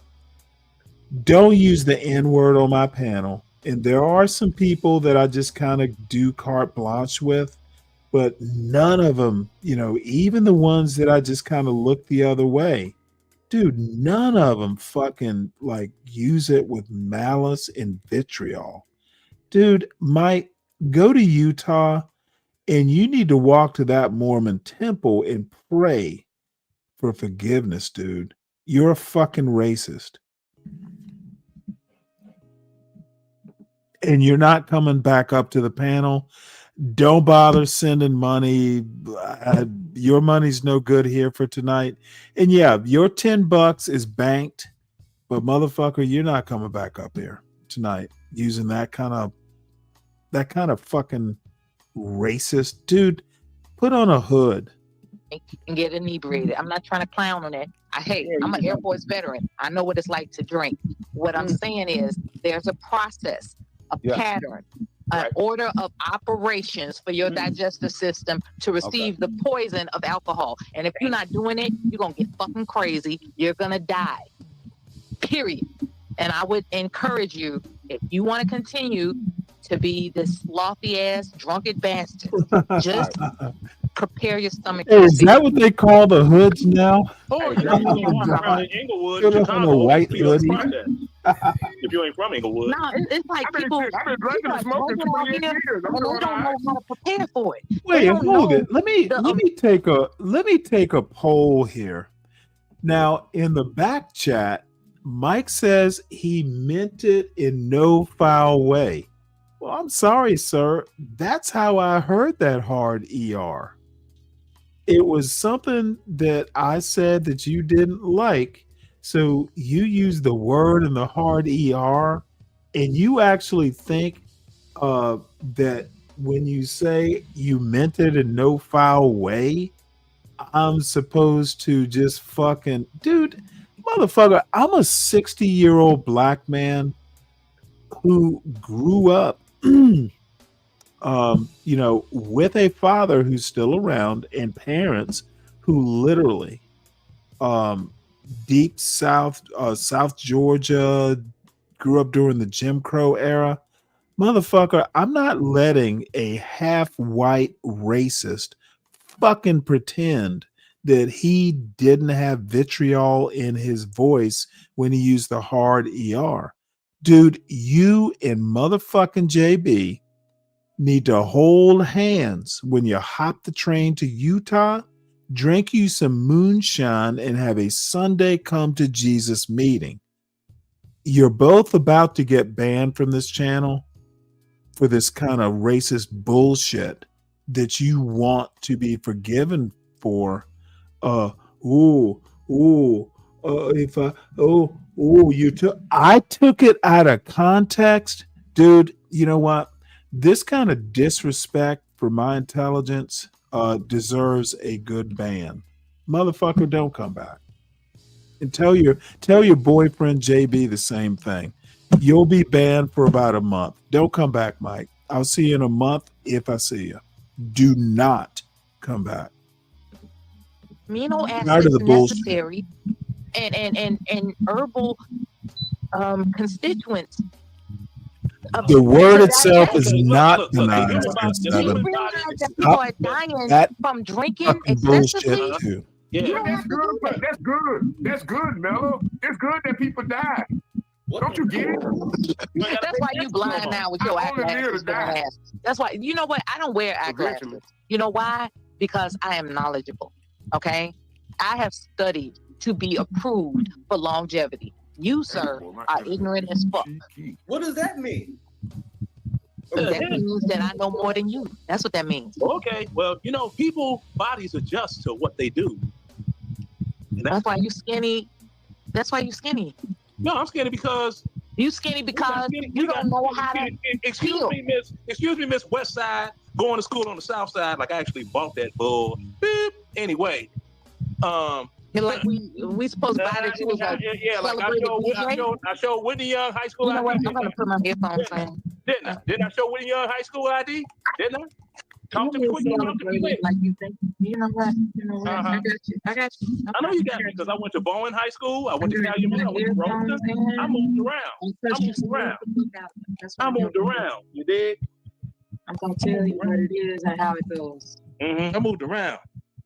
The only reason I didn't go to doggone Johnson C. Smith University on that Swimmers Athletic Scholarship is because I looked at the brochure and I found out it was an HBCU, and I was tired of going to school with black folks. You think it's out of high school? Okay. Look, they asked my classmate asked me tonight. They say you gonna participate. You know what? Be quiet. You know what I told them? Nah, I ain't gonna participate. Be quiet. You know what? You know what, Leonard? For whatever reason. Know what? And you want to know where we was hanging out and with who? Leonard, you choose to be clownish. I know. On panels. I know. You do that intentionally. I did it on my own stream. You are providing a disservice to your service by doing it. No, I'm not. I'm not providing. Your persona does not represent anything stellar of honor. I don't need to represent Stella. I just want to get my meat wet. Why do you want to corrupt people with your buffoonery? I'm not trying to corrupt nobody. I'm out for myself. Yeah. That is buffoonery. That ain't buffoonery. That's taking care of number one. You know what? As much as people want to celebrate you for your antics, I'm ashamed. This is not a game, and these are not antics. This is not a game. No, you're performing antics on a regular basis. And what I'm attempting to do is prevent you from being addicted to doing it. Okay? You don't have to perform antics to be welcomed on a panel? I'm You not don't have doing to that. do That's that. not what I do. Because this is little broad. She works at this funeral parlor, A&A Rainer, and I gotta go. I gotta go up there for a funeral next week. If she's still working there, because she was there when my sister got buried a couple of years ago. She was kind of fly. We didn't hit it off, That right? That's when how I get people- down. So I'm when gonna try to people put some listen- draws. If I see her, And here we go. she's still Okay. working there. I'm gonna When try to put people some draws when again. people listen to you, they remember it. Do you hold any sense of responsibility for that? Hell no. And there it is. There it is. Whoop, there it is. Or Do your children? Do you, It's what time would for your the percolator. children? It's time What for your the percolator. children say? What would your children say about your antics on YouTube? They say my dad is part of a group of DJs in Chicago that created house music. And No, YouTube panels where you're performing these antics. What would your children say? Mela, what do you mean? What would my children? My children don't love me regardless. Do your kids love you? Yeah. Okay then. So we got two things in common. Talk about some damn kids. What's wrong with you? That's what they do, man. That's what they do. Yeah, I know. They come up here, they want to entertain people with their trauma and all they goddamn neglect and all that victimhood All bullshit. this profanity. I don't be wanting to hear All that this shit, profanity. Mela. All That this shit going on in the world I can discuss with everybody on the panel. I don't want to talk about Mela issues all night long. I get tired of y'all want to do this. I get it. I get it. You got that. But sometimes you need to have a break from your pain, your problem. People want to hear something righteous. And No, sometimes everybody not else's gonna, pain and problem is a let great me, release. It is good.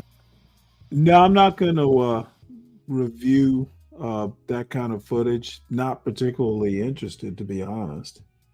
It is a tragedy, and we will not glorify all that with a review. Using the etymology. Okay, Sin 7. Don't pull that over academic bullshit with me. The etymology, using the etymology, it's benign. It didn't become a slur until the 1900s. You're actually wrong about that. The word has been around. You probably got 1900s confused with the 19th century. The 19th century is the 1800s, ma'am.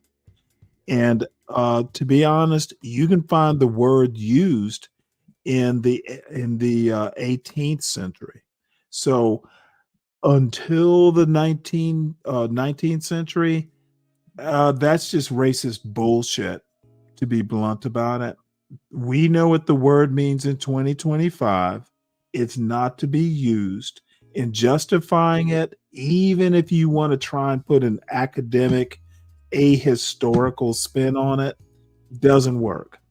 Don't disappoint me, ma'am. And yeah, drop the link there, Megabyte. What is the new cooking channel? For everybody else to trauma bond And amongst each other. by the way, I don't actually watch a lot of cooking channels anymore. I stopped watching them back in like 2013. My wife and I used to watch those things, and I just don't watch cooking shows. I stopped watching it after she died. It ain't always Watching gotta them, be I mean. about you. People want to hear something righteous. I mean, I swear for God, you the type of woman that'll get your ass in the room with a man and promise a nigga sex, and the whole damn night you just running your goddamn mouth about what another nigga don't need. I don't want to hear that shit. Stop saying. Now, Sin 7 or T or somebody needs to tell me, what is Mela getting out of this? Okay, fucking Solid Snake is up there crashing out about women in a hotel room? What is Mela getting out of this? She's not cooking any of them. She's not roasting them. She's not winning. What is the thrill? Somebody help me here. It's not her channel, so it's not really content that benefits her. I just don't get it. That sounds like trauma dumping. If you, I gotta be on the west side. I don't do that. Depending on how the, you know, if you What does depending what on how the mean? funeral's scheduled, I got Sin 2 to seven. go to on the 29th, right? Now the first. Are you talking about Mela staying up there having men just trash women and women like her apparently, or the N word? Because you have Google. I'm not going to explain what the N word means. I shouldn't have to.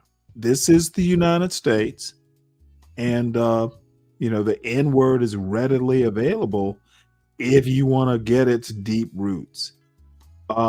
And again, the N word, I think you confused 1900s with 19th century. They're not the same thing. The 1900s are the 20th century. There's a convention about how they label centuries. So 0 to 100 BC or BCE now, that's the first century. So from 100 to 200, that's the second century, etc. First one, the viewing is at 9:30. It's at St. Stephen A&E Church, 3042 West Washington on the west side, right? So that's my homeboy. That's his mom's. He's a DJ. Now, after that one, your voice isn't as significant as what this other guy was saying. I'm talking about what I'm doing when I get back up to the shop. Who gives a fuck? I don't know if you get one, but I'll take one. I'll be in Chicago. You want to give me that ass? Who gives a damn about? Oh my God! What the fuck are these people doing? So I'll be on the west side. This is not cool. And why is she staying for this? Why is she trying to be as tough as Planet of the Apes Roy and Solid Baked? Even General Dave and Art aren't participating in this sort of this is really bad. And this is actually the behavior that needs to be called out by older black males. Fucking Solid Snake is John Galt's age practically. And Leonard is older than me. He's 62 or something. What the fuck are these? What the fuck is happening here? Why is Mela taking it? And why is a senior like Leonard Roy even doing this? Morning. And depending on the other funeral, if it's on the south side, it's on the south side, it's at A&A Rayner, 318. Sin, I didn't say you're an idiot, but I am saying you have no clue what you're talking about. First, you get the 1900s part wrong. And second, you know what the N-word means. Anyway, I don't even know why you're bothering I think Dave was sitting there looking at you. It's like, okay. Shit. Anyway, What's up, King? What I want to say is that this pussy guaranteed waiting on me to get back to Chicago just to say they did it. Don't play. Don't play. Google me, Google me, Mela. Google me. Dye your hair. Google that. Google how to dye your hair. Google me, and I hope you find a someone. woman is not online. interested. Google in me. Fucking salt, Google me. Nigga. Okay. I'm a damn shame. Google me, baby. Don't approach him like no, you so it's gonna be a party at 2411 South Michigan. You got to hold on. You're gonna be you doing got this to push forwardness. I'm gonna say what something. other, You got to push forwardness. Other parties are gonna be going on. But you don't have. I'm gonna be hanging out a little bit too. That's gonna be Thanksgiving. I don't know who's gonna be doing what that Friday. Maybe he's enchanting himself. He's enchanting himself. I'm not enchanting myself. Yeah. You got to push forwardness. I'm gonna be chiming on to the show. You have to push forwardness. It's me, and I'm up here. You just gotta, tune it up a little bit. In the shop. Come on out, Dave. Party with a brother. And you gotta stop scratching your head. You gotta stop doing that. I've been seeing you on panels. Now, are Mela and Leonard gonna fight? Is that why she did push coordinates? What the fuck is going on here? Why are these senior citizens fucking even doing this? I don't even understand this. Okay, again, Mela, I don't really care what you studied. I said what I said, and I know I'm right. Again, 1900s is not when the N word became a bad, racial slur. I fear your studies have been misinterpreted to think that 1900s is the 19th century. I'm literally saying the word has been around, and a racial epithet in what became the United States of America, then the United States of America, longer than the 19th century. Dude, it's just basic history 101. Do better, study harder. That's really my recommendation. Now, if you choose to make a big deal of it, that's you. Again, I know I'm right. This is not even an argument I should be having. Do better with your studies.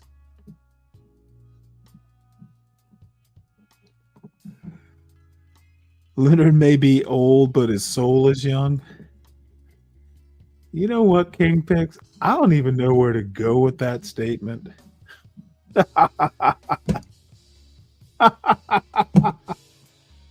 Leonard may be old, but his soul is young. Oh, wow. Well, a better thing is a younger person with an older soul. Somehow or another, something got juxtaposed. Maybe he did some Freaky Friday shit. Yeah. But the bottom line is people who are like older than 40 should not be acting like this. And yep, I'm making a moral judgment here. Your head. I'm not gonna show nobody. I'm But that's not gonna get you the woman you looking for, though. I'm not looking for a woman. I just want a doggone. Oh, you're not looking for a woman. That's it. I don't care And about there He it wants a is. young You're not man. looking for a woman. That's There it probably is. You're more not to looking the for a point, woman. I'm Brian. not looking for a woman to have. Shit. No, you said you're not looking for. Oh, I'm You sorry, literally Sin. said that I'm on the thinking live about stream. Mela People can clip that. acting They up clip it. I here. don't care what they What's clip. your Anyway, I'm the feeling talking about NIGGER word, You don't suck dick anyway, so you out the race. 1900s is not when it became a racial We gonna work with slur. that. It was before that, probably about 200 years. But Mel, are you looking for a man? Or are you looking for a woman? Is that true, Mel? Say what? What's true? Is Leonard telling the truth when he stated, you don't like to do that? You don't I've like been married twice. I want you to guess. And Slick, if you're still in the audience, tell me when I can end this and move on. Married twice. Yeah, you one married below me. Man, what are you doing, man? I'm gonna get up out of here. I don't know where we going, Art. I'm just And sitting there. I'm saying you're. You know, God damn it. Why is I this gotta get with woman- my home. Okay, I saw what you wrote. You said it wasn't a racial slur until the 1900s, and I'm saying you are wrong. Get it through your head. I'm not even disputing what you think. I'm saying you are wrong. And the reason I know this, dude, read a history book, Sin. The word has been around before the 20th century. I don't even know how to let you know this. That's why I'm thinking you must think the 1900s are the 19th century. You are wrong. That's what I'm saying. DJ Sean Campbell. We can keep entertaining people. Get me there to support my brother. His mom's passed away. Take a nap. And I'm gonna be on the west side of Chicago. Then I'm gonna come back to the south side of Chicago for that other one that y'all already know about. What's his name? Shout him. Say again? Shout him out. What's his name? Yeah, DJ Sean Campbell. Yeah. From Chicago, right? Right. His mom passed away. Thank God. Yeah. Thank God, Slick. This is truly amazing. I will give you that. And I don't know. This is one of these weird things where I don't know what anyone got out of this, to be honest. So next is going to be this video. Universal Jones did I think he's working on a series or stuff called Origin Stories, and want to show you a bit of this. I actually am taking this out of order. I had some history videos or history related videos, but this is Brandon Jones, Universal Jones, talking about his origins, and he's with a fellow healthcare provider, mental health care provider, talking about their origins. And I do actually have reactions to it. Don't even know that I'll bother. I think some of the problems are glaring. And by the way, I respect Universal highly. Our outlooks or ideologies or whatever, where the Black community is, where it should go, where it has been, and what's wrong with it now, are almost diametrically opposed. But that doesn't preclude me respecting, his education and his experience. We just don't agree on a lot of things. So shout out to Universal. This is from 2 days ago. Every man carries a story he rarely speaks. A hidden war between who he was taught to be and who he's fighting to become. In a world loud with opinions, but quiet about truth, two men step into the silence. Not as gurus, not as saviors, but as mirrors. This is where the mask comes off.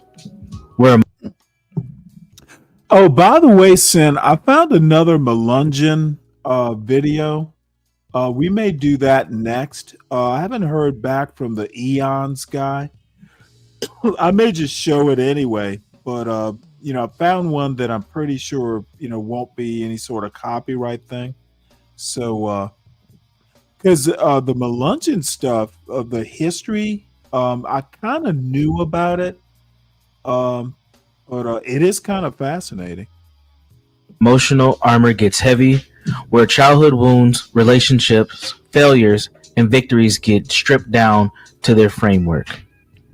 Here, we challenge scripts, we question patterns, we examine the psychology of modern men, and the forces shaping how men love, lead, heal, and grow. From the weight of expectations, to the tension between men and women, to the battles inside a man's mind, nothing is off limits. Two therapists, two Black men, two perspectives rooted in lived experience, scholarship, and hard lessons earned. This is deeper than conversation. This is dialogue with purpose. This is the journey back to yourself. Welcome to Banter. All right, what's up? Greetings, everybody. Welcome back to the channel, Be Better Network. It's Brandon Jones, also known as Universal Jones on these YouTube streets. We are kicking off a brand new podcast right here on the channel, and I'm going to be inviting one of my friends, this person I know personally. We've known each other professionally for years. We became friends over the last year or so, and we're going to be talking about Black men. We're going to be talking about relationships, all that good stuff that you typically hear, but you're going to hear from two actual therapists, psychologists, mental health professionals, as we go back and forth on how things are and what we see. And this podcast is going to be called Banter. So I'm going to bring up my friend, let him introduce himself. This is my man, Jimmy. Welcome to the podcast, Jimmy. How are you doing, sir? Oh, you're on mute. You're on mute. Unmute your mic. All right. Hey, how's it going, everybody? It's Jimmy Higgs in the house. So, Jimmy, tell people about yourself. Where you from? What you do? All that good stuff. Yeah, so I'm Jimmy Higgs. I'm a local therapist here in the Twin City area. And for my day job, I work at Osseo area schools, do a little work for Foster Minnesota, but primarily I got my own consulting business called Life Reexamine, where we do everything from counseling, consulting, and collaboration on everything around trauma-informed practices, restorative practices, crisis prevention, and all things related to healing the community. Yeah. So one thing that you'll get to know about my channel, we got people from all over the place that kind of tune in. My channel has gone through several different iterations of change. I got people who are like super pro-blacks, people who are super professional, people who are crazy conservatives. Like it's all over the place. So Okay. it ain't gonna be too many clinicians in here, though. I'll say that. So there may be times where we're talking and we're using acronyms and stuff. We might need to break down what something means or explain a diagnosis and stuff like that. So just know that may happen from time to time. Also, since it is not typical time that I usually stream, we might not get a huge viewership this morning, but on the playback, we should be getting some things happening. So we'll see. But I think people will enjoy it regardless, as we keep pushing forward. So you mentioned you work full time as a clinician in a school district. You also have a side consulting business. That's something I talk about as well. Like, tell us a little bit about that. Why do you have kind of like this full time job and a little bit of something on the side? Why is that something that, let's be honest, a lot of Black male clinicians usually have? What is that about? Well, I'm in that unk stage, right? So I'm at this time You gotta where, avoid unk stage, man. I got well, put in my unk place like about a year ago, and it hurt my feelings. hey, look, if it hurt my feelings at first, then I just gave it a big old hug, and here I am. Well, I guess in a nutshell, Brandon, I've been spending so much time doing my work for entities and organizations, and then inside this last year, I asked the question like, why not me? Why not for myself? Because I'm producing these things. It's kind of a lot of the information I got. I feel like it's a convergence of a lot of information that I picked up over the years. So I just want to do it for myself and not have any borders and put it under the umbrella of Life Reexamined. See what happens. Right. Perfect. Similar to myself. And how do we connect? Like, I think people might want to know that. Like, we're in the same city. We're not from the same place. You're from Mississippi originally, but that's right. But we connected professionally. There's not a lot of Black men who do therapy. Period. I think we're like, I don't even think we're 2% of the field right now. I think we're even less than that. So there ain't a lot of us. And then when you think about a state like Minnesota, where there ain't a lot of Black people, we're like just a little over 6% of the population. Like, we stick out, right? One thing that I've been quoted on saying, a lot of people picked up on, is I always joke and say, we're pretty much like unicorns. Like, we barely exist. And when people find us, they hold on tight and they don't let go. And when I started saying that and sharing that, when I do public speaking, training, when I'm out working with other professionals, I would say that because that's what burnt me out. Like, that burnt me out, bro. Like, it just took me out. And because I felt like I had to save everybody. I had to save the community. My cape was on way too tight. I was out here doing extra work, underpaid, no pay, whatever, just because I was Black and I was a Black man. And I felt like I owed it to the community. So then what that created was an opportunity to do things like consulting, because people were like, hey, can you do these things? Now, they're not clinical things. I can't bill insurance for it, but somehow I still have to get compensated for my time. And that's what kind of sparked, the side business and things of that nature. But now I bring all that up because we kind of have a similar journey in this path professionally. But how do we connect? Like, do you remember how we met?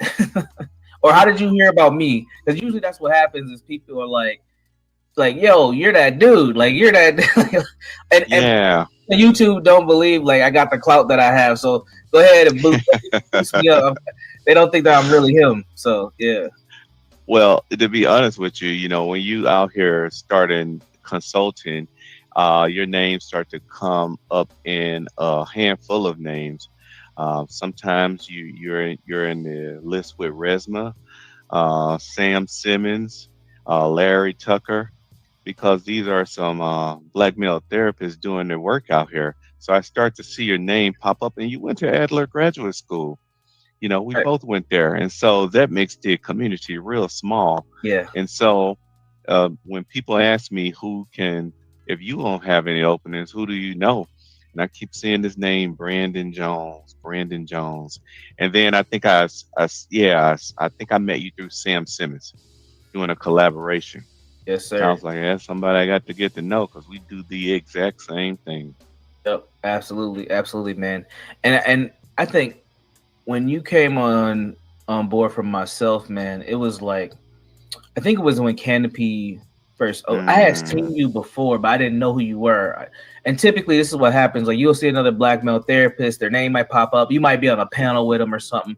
But in the Twin Cities, we're all spread out. Like somebody works in St. Louis Park, somebody works in St. Paul, somebody works in Minneapolis, somebody's out in Rochester. Like everybody's everywhere, and nobody's really collective. And then we don't really have the best social groups that keep us connected either. I'll say that. I don't want to diss the black social workers or the black psychologists, but let's be honest, they're kind of like exclusive groups. They don't do a good job at recruiting or marketing at all. So when you are a younger black, therapist, you're just out here trying to find a little tribe and community as best as possible. It ain't really much out there, but then we'll see each other, right? We'll be posting on stuff or we'll pop up, and that's your opportunity to connect. But then even still, it's kind of like, well, when am I going to find the time to actually like build with this individual?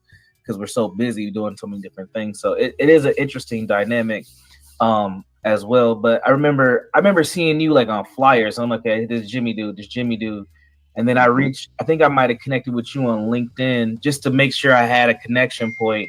And then Sam was the person who really like, put us together for the most part. But yeah, that was kind of our origin story on how we got connected. That's right. Yeah.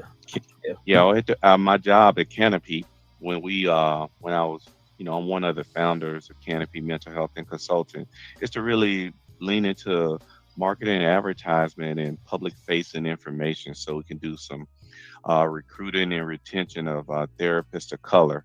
So once you start doing that, you cast your net and you put your name out there, and then you go into black spaces where you find therapists of color. And that's what I remember, just really putting the name out there and making sure that people know we want to be unapologetically committed to people of color in the community. So that was the origins right there. Yeah.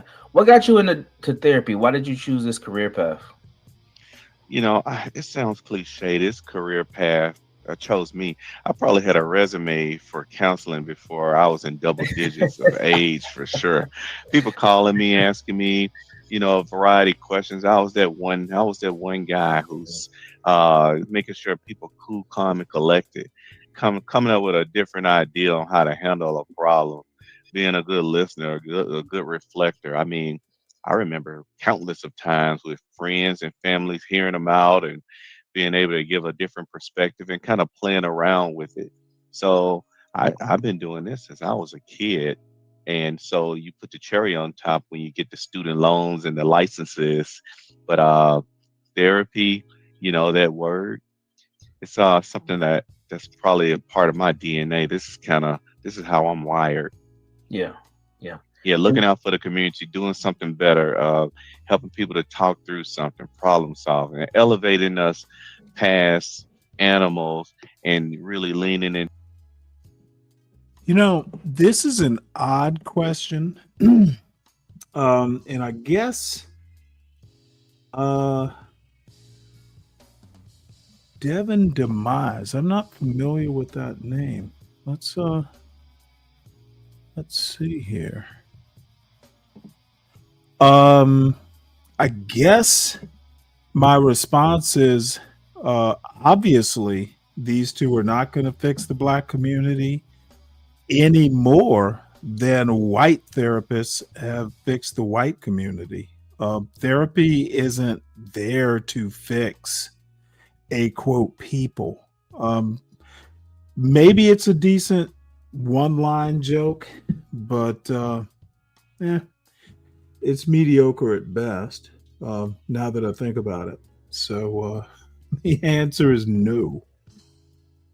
And obviously, I guess that's why it's a joke. And do better.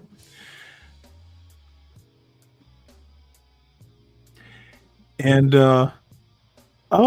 it's you, Palomino.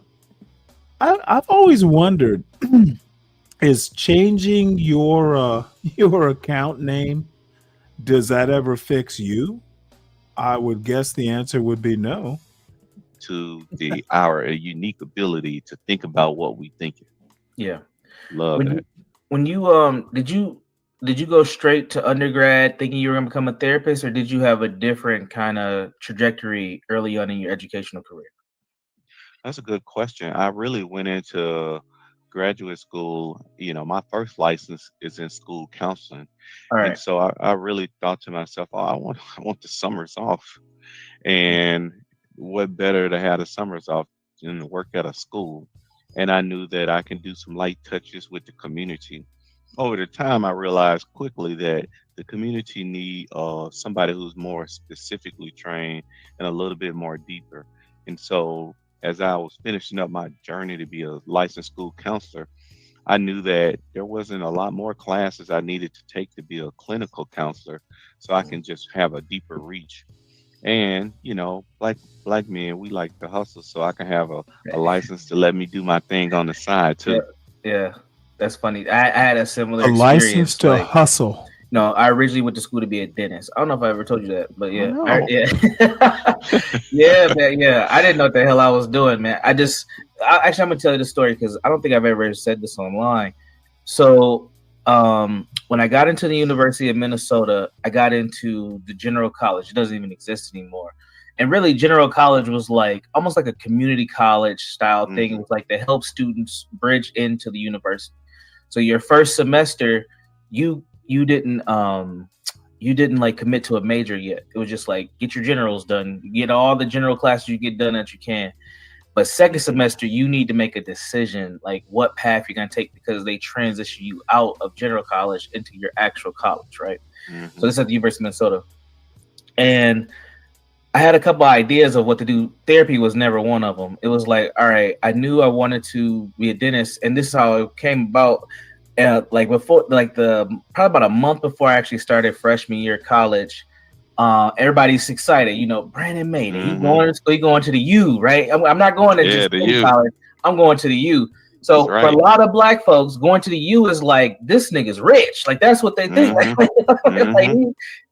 Everybody was like, Brandon's going, hands off. I didn't get no help. They were just like, go, right? Because they were like, he's gonna figure it out, he's gonna make it.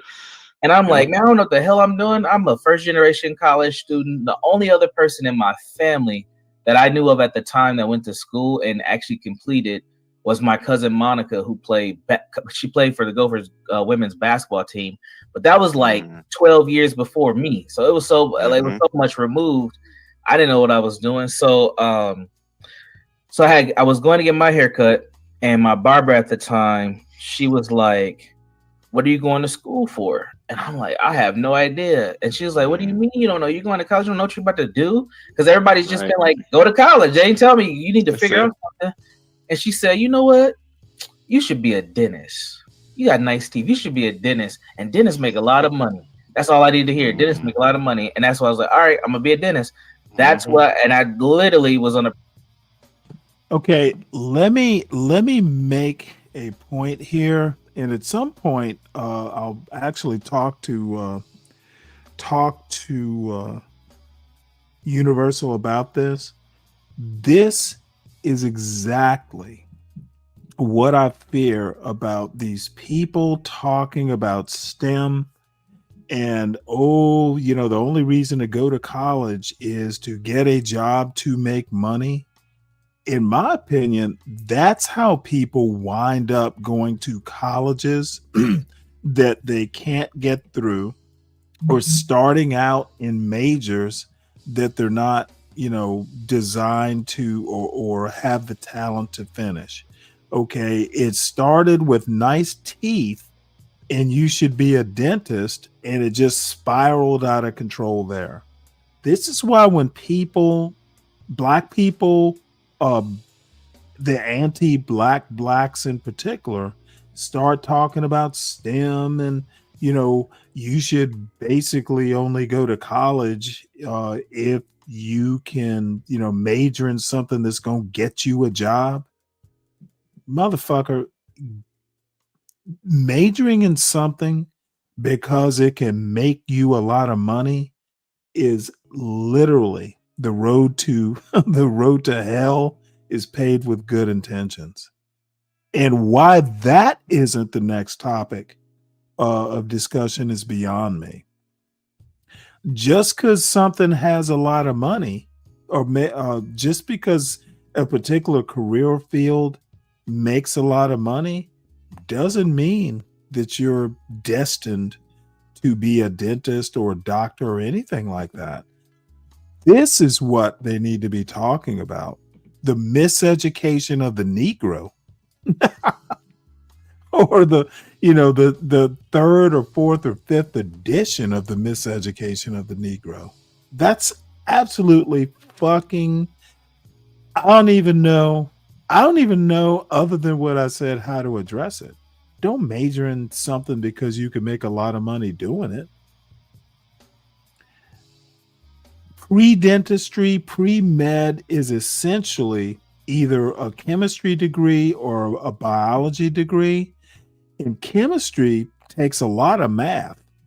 Okay, if you're not fucking scoring like 12, if you're not getting like a 600, at a minimum 500, but if you're not getting a 600 or above on your math SAT, you might want to, you might want to work hard. I'm not saying it can't be done, but if you're not math heavy in high school going into college, chemistry is going to be a bit of a challenge. Now, some people are just, talented in math and they can pick it up, they can catch up. But dude, pre-dentistry is not pre-dentistry. It's essentially a biology course that's math heavy, or you can be chemistry and biology heavy. There are other things. You can do physics, but you're not going to major in English and be pre-med. It's going to be science heavy. And if you take the chemistry route or even the physics route, you better be taking calculus, or at least pre-calculus. But if you're not calculus in high school, it's not like it can't be done, but it's gonna be, you're gonna need, you shouldn't be out partying. You should be studying. Every time you think to party, you should be studying. Pre-dental track at the University of Minnesota from that conversation. That's how crazy it was. Another thing that happened that same summer, I had went to the dentist, and this is downtown St. Paul. It's where the what's that homeless center called that's down there? Dorothy Day. You know how Dorothy, you been downtown St. Paul? You seen Dorothy Day? They built that big old thing. So before. Okay, Kelvin, are you intentionally being obtuse as a joke, or do you really mean this? Just let me know. Put a 1 if you actually think that's a good point that you just made. I wasn't talking about the bitches. You got to be able to get the job to make the money. I don't even know where to go. I hope you were joking, Mr. PhD. They built that big old homeless shelter. There used to be a office building there, and it was a dental office. I used to go to the dentist there, right? So one day I went into the dentist, and this is just me, and this is why I think I was good to become a psychologist. Is there such a thing? Because I was always a very observant kid, and I remember and I was you in the know dentist what? office, and And we were I there for a didn't long say what I time. was Me, my going to mom, say. and one of my younger So, brothers, and we were there for a long thank ass God for time. small favors. And I you should remember be when it doing was right my now turn in the there, chair, the Kelvin. dentist came in. He was filling around for a little bit, and he was out. The dude was in there probably like maybe 10 minutes. He was in and out. The dental hygienist, she did everything else, right? And I remember when we were leaving the dentist appointment, and I seen the dentist drive by in a Bentley. Like he was in the parking lot. He drove past us in a Bentley, and I was like, "Oh shit, that's our dentist." And I knew what a Bentley was because when I was at that time, it's cash money. It's it's Master P. So all the music videos had Bentleys in there, and I'm like, "Wait a minute, my dentist just drove past me in a fucking Bentley." I was like, "Whoa!" Right. I was like, so then it was clicking because I seen the Bentley. So a Bentley made you do it? What the fuck? didn't you have an advisor, like a college advisor or a high school counselor? This dude, Jimmy Higgs, has a fucking license to be a school counselor, dude. Instead of nodding his head, he should be critiquing this story. Dude, I'm not sure, and I've watched about half of this. I'm not sure I'm going to be able to make it through half. It's even worse the second time around. My barber said they make a lot of money. I'm like, oh, I'm about to get to the bag. But I was like, I'm about to become a dentist. The barber I end up- probably talked about don't waste your time with liberal arts. You need to go pre-dentistry because you got nice teeth and your dentist drives a Bentley. That's a good reason to major in pre-dentistry. Just that alone qualifies you. So I literally ended up enrolling in pre-dentistry. Bro, the University of Minnesota kicked my butt. Bro. I was not ready. First of all, I played football in high school, so I knew I bet you football get more players, and I hoes. was recruited to the U at one point. So some of the guys that when I was recruited were I bet you get more hoes now than you did when you were studying. And I'm assuming since you have a PhD, you more often than not chose to study.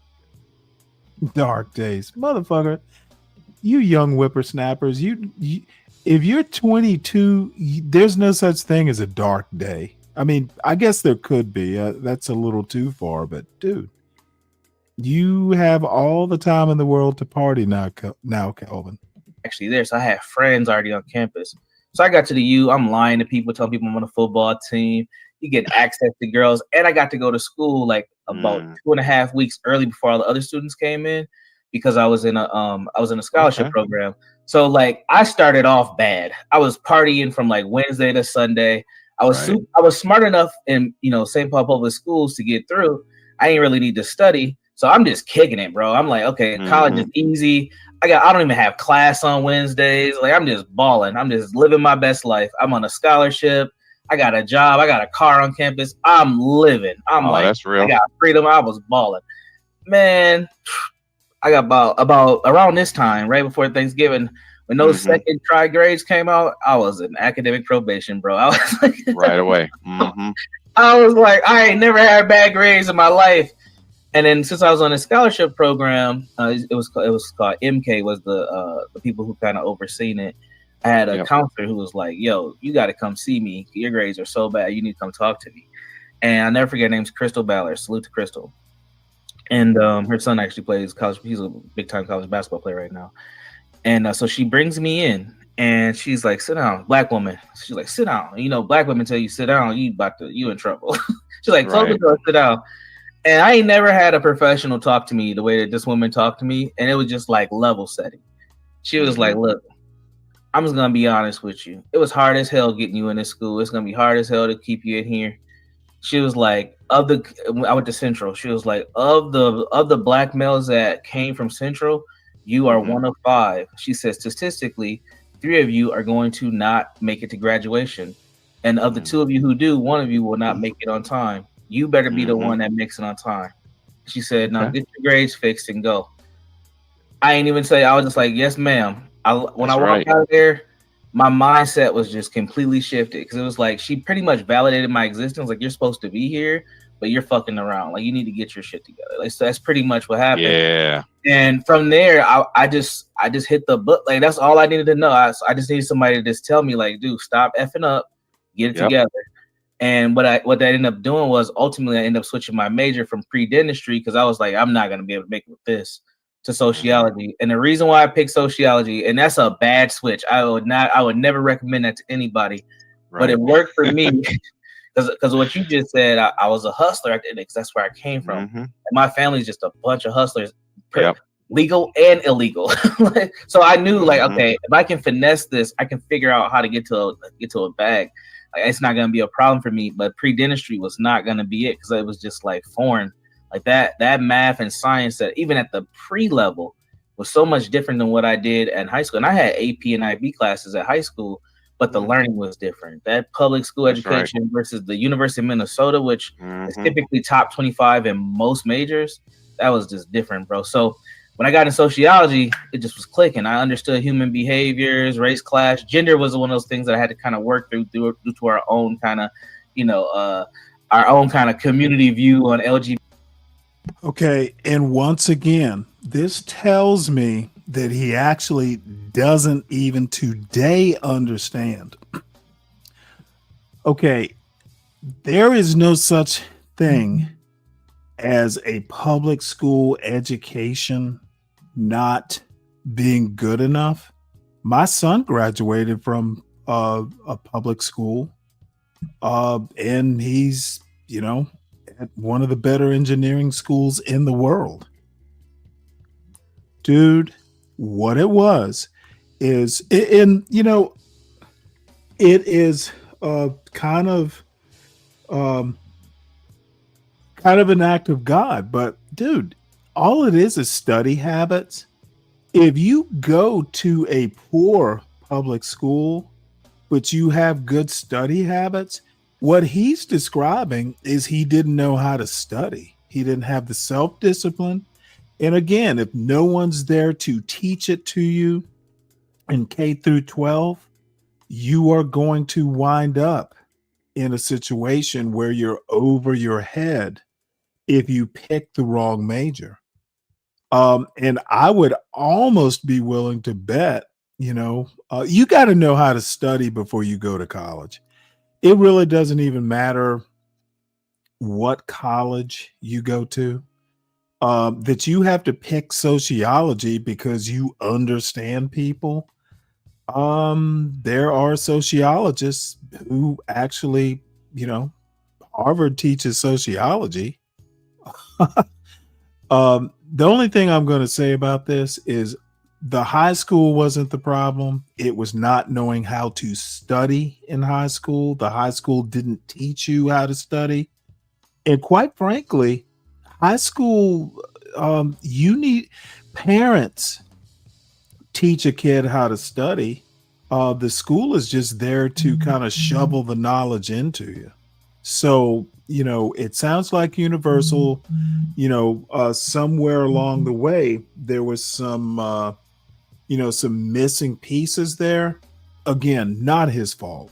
Okay. But at his stage of the game, at his stage of where he is professionally, it does concern me that he wants to blame the public schooling, and it's more fundamental than where, what the public school was. It was literally bad habits. And, that's what the parenting part is for. You have to teach your kids how to study. And I actually used to worry a little bit because my son, apparently he does know how to study. He just, I used to worry about that a little bit. Because even now, I don't think he's a good studier. I didn't think he was a good studier in high school. But he's kind of lucky in that he picks things up the first time. He's smarter than I was at his age, naturally smarter. I actually had to study a bit. He can usually just pick stuff up. But anyway, I don't want to belabor the point, but it is disappointing to hear someone at the professional level that these two gentlemen are supposedly at blaming the public schools. It's cliche. It is talking points, and they are just simply wrong. BTQA plus folks. But that was probably the hardest part of it. Everything else just made sense to me. So I was able to finesse that, and then I got introduced to you might want to go back and replay some of this. I don't give a fuck what the bag is. The bag is not there for the taking. Pre-dentistry, pre-med, biology, chemistry, physics, it's a bitch. Okay. The bag is there because they're tough courses. That's the part you need to understand. The bag is the bag because that fucking math is a bitch. And then, dude, one of the things I have a problem with high schools, at least the public schools in Georgia, is they don't teach calculus-based chemistry and physics. They really need to offer that, because depending on where you go to school, Georgia Tech doesn't teach algebra-based science. It's all calculus. And high schools really need to be teaching it that way, or they need, to separate the tracks. Even the AP physics my son took wasn't calculus based. It was algebra based. And I find that kind of problematic. Hey, what's up there, Tamika?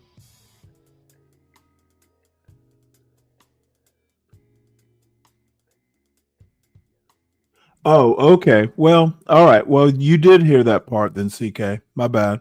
To mental health, and I was off from there. So I went on a long tangent, but but that real. origin story is important to understand. Like, I kind of stumbled into this too. So yeah, that's kind of how I got my major. I do want to therapy was different though. Say one thing though, and this is more or less, a positive, is you can major in sociology and still do well. That's what Universal's doing. He's a business owner, and then, he's got more than just the sociology degree, but that's the part that I try and say about the quote basket weaving courses. You can make money. You might have to work a little harder, but if you're smart and you have some, like Universal says, he's a hustler, you can make money with a sociology degree. These dumb fucks who want to talk about basket weaving degrees, they're idiots, because you can make a lot of money with a basket weaving degree. You just need to be a hustler and work hard. There are some fields of dentistry is entrepreneurial. Most dentists that I've been known of actually own their own practices. That's running a business. So even dentistry had some entrepreneurship. So this bullshit about basket weaving degrees is just fucking literally second grade level critical thinking in my opinion. That was another experience that I had, that I got introduced into why I should become a therapist. I had just two interesting dynamics with these two young ladies that had pretty much told me like, hey, I've been sexually assaulted. And I'm like, well, why are you telling me? Like, what's that about? And really, it was about they felt comfortable with me. And my best friend, Chris, he was just like, bro, people like talking to you because you solve a lot of problems for us. And you usually give us some pretty decent advice and you actually listen. Mm-hmm. And that's all. He was like, you should become a therapist. And again, it was just like one of those signs from God. Again, it's like, okay, let me put that into my head. And there it is. Yeah. So anyway, so that's how I got to this. I mean, there's a whole bunch of work history in there too. But how did you end up in Minnesota and working here? Because you ain't from here. You're from Mississippi. Like, how did you get to this point? No, it's a gnarly experience. My mom really, it's kind of like the story of the Great Black Migration, to be honest. My mom didn't want to just be this little country bumpkin girl who grew up and was a farmer's daughter and a wife of a truck driver. And, a variety of things happened between her and my stepdad. And she said, I want to move to Minnesota. And it was it's funny you asked that. It's the first adult decision I made. I had been acting out in school, getting in fights, getting suspended. She said, look, I really want you to come up here, but if you're going to come up here, I want you to want to come up here. You can stay with a relative, but I need you to, get it together if you're going to come up here, because I'm moving here because it's my wit's end. And I was thinking, I saw her, my little sister, my little brother, and I was like, oh, okay, it's time to do something different. So that's when I made the decision. I could have stayed and hung out and just kind of, I don't know what life would have been like, but then I wanted to go with my mom. And so we moved here, and it was a long time ago. It was mid-90s, and it was the dead of winter, and it was rough, man. The worst time to come. Yeah, and I was finished halfway in my junior year of high school, so I only had about a year and a half left, and so I came here. Only thing I know about Minnesota was Kirby Puckett and Prince. That's it. That's it. I'm surprised Kirby made the list, man. Yeah, Kirby, because they had too long won the World Series, and that's why I was aware of Kirby Puckett. I wasn't much into baseball, but the Twins had won the World Series, I think, a few years earlier, so I was aware of that. But most certainly Apollonia and Prince. I was like, I'm gonna go and see what's I can meet Apollonia and Prince, see what's up. But yeah, man, then I've been up here ever since. You know, I got up here, went to a small charter school, which was perfect for us country bumpkins coming up here. And after that, I just started working there at this school. I took PSEO classes. Yeah. And then got a job at the school, and that's how I got connected with schools. Yeah. Got it. And you have one master's or two? One master's, 3 licenses. 3 licenses. That's what. Yeah. So let's dive into that a little bit, because people don't always understand how that all works. Yeah. Let's talk about grad school. How did you choose your grad school? Why did you go to Adler? Adler's very significant, very unknown. But if you know, you know what I mean? Like once you become an Adlerian, it's like we're probably almost like a secret society kind of. So tell us a little bit about your grad school experience. Yeah, well, I mean, we've been talking about hustling, right? So I knew that I needed to go to school at night. I couldn't just, go to graduate school and that is the totality of my life. I needed something that's going to give me flexibility. That's why I went to Metro State for my undergraduate. I worked in the day and I went to school at night, and Adler let me just pick up where I left off and keep on working as an educational assistant in the day. And I think I was a dean of students, and in the end, go to school at night. So, and I kind of looked a little bit at Adlerian philosophy and felt like it aligned with what my values are. It didn't seem too intimidating. It didn't seem too psychobabblish, like psychodynamic. Nobody was asking me, nobody was giving me the theory that secretly want to kill my dad and take over my mom. And people were down to earth, friendly, and I'm from the South. The only thing you need to do is treat me well. And we can break bread. And so the journey at Adler Graduate School, it's kind of like the trouble's all the same. Everybody getting off work, everybody a little tired, everybody got a lot of work to do. We just grinding and bonded. And it became a lifestyle after a while. And next thing you know, somebody handed me a degree telling me I'm done after a few years. But that's when the real work started, though, too. 'Cause a lot of people don't realize, like, when you go get your master's in counseling, that's really like the first step. Like when you get your degree, it's not like other degrees, like, okay, you're done. Like that's the beginning, because you have to get your clinical hours and your supervision hours after. That's the real, to me. Let me do a quick statement here. Mike, if you're listening to this, I'm dead serious. Today's 11/23. I'll see you on December 23rd. You've crossed the line. And JB, if you happen to be listening, you know what? You're one fuck up away from a 30-day suspension too. I'm done with this hard ER stuff. And then, coming back going, oh, I didn't mean it. No more of that. Don't use the N-word on my panel. No one should use it. Not the variants, not the hard ERs. I'd prefer you didn't do it. We can work with each other because, apparently some folks can't seem to help it.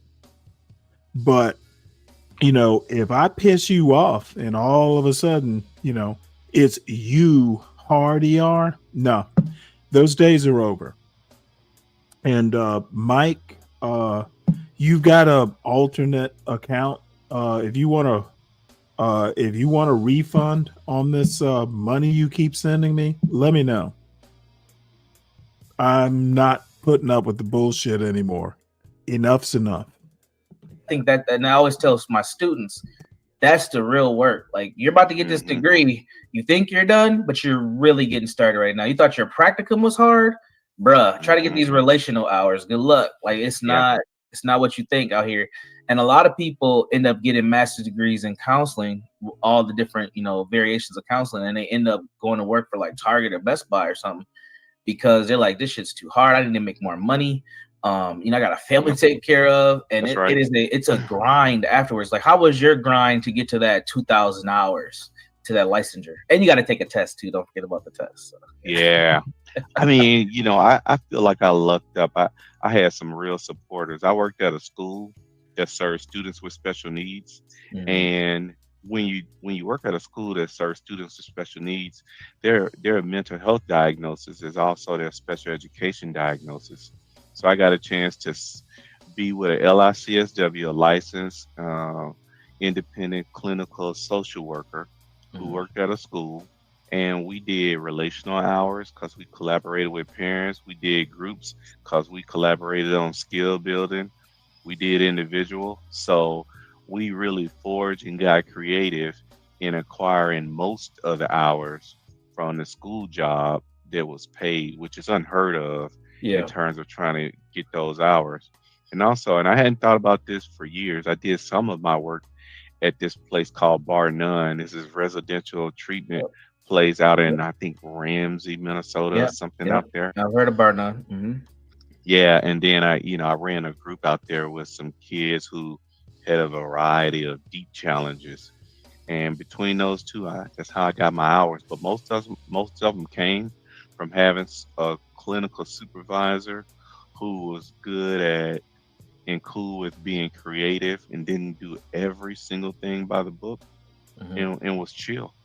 And we got creative, and we knew both that the real learning is going to come on the job anyhow, and that my brand of working as a licensed person is likely going to be primarily in schools. So then it's like customized. So yeah, man, it was easier for me than it is for most. Yeah.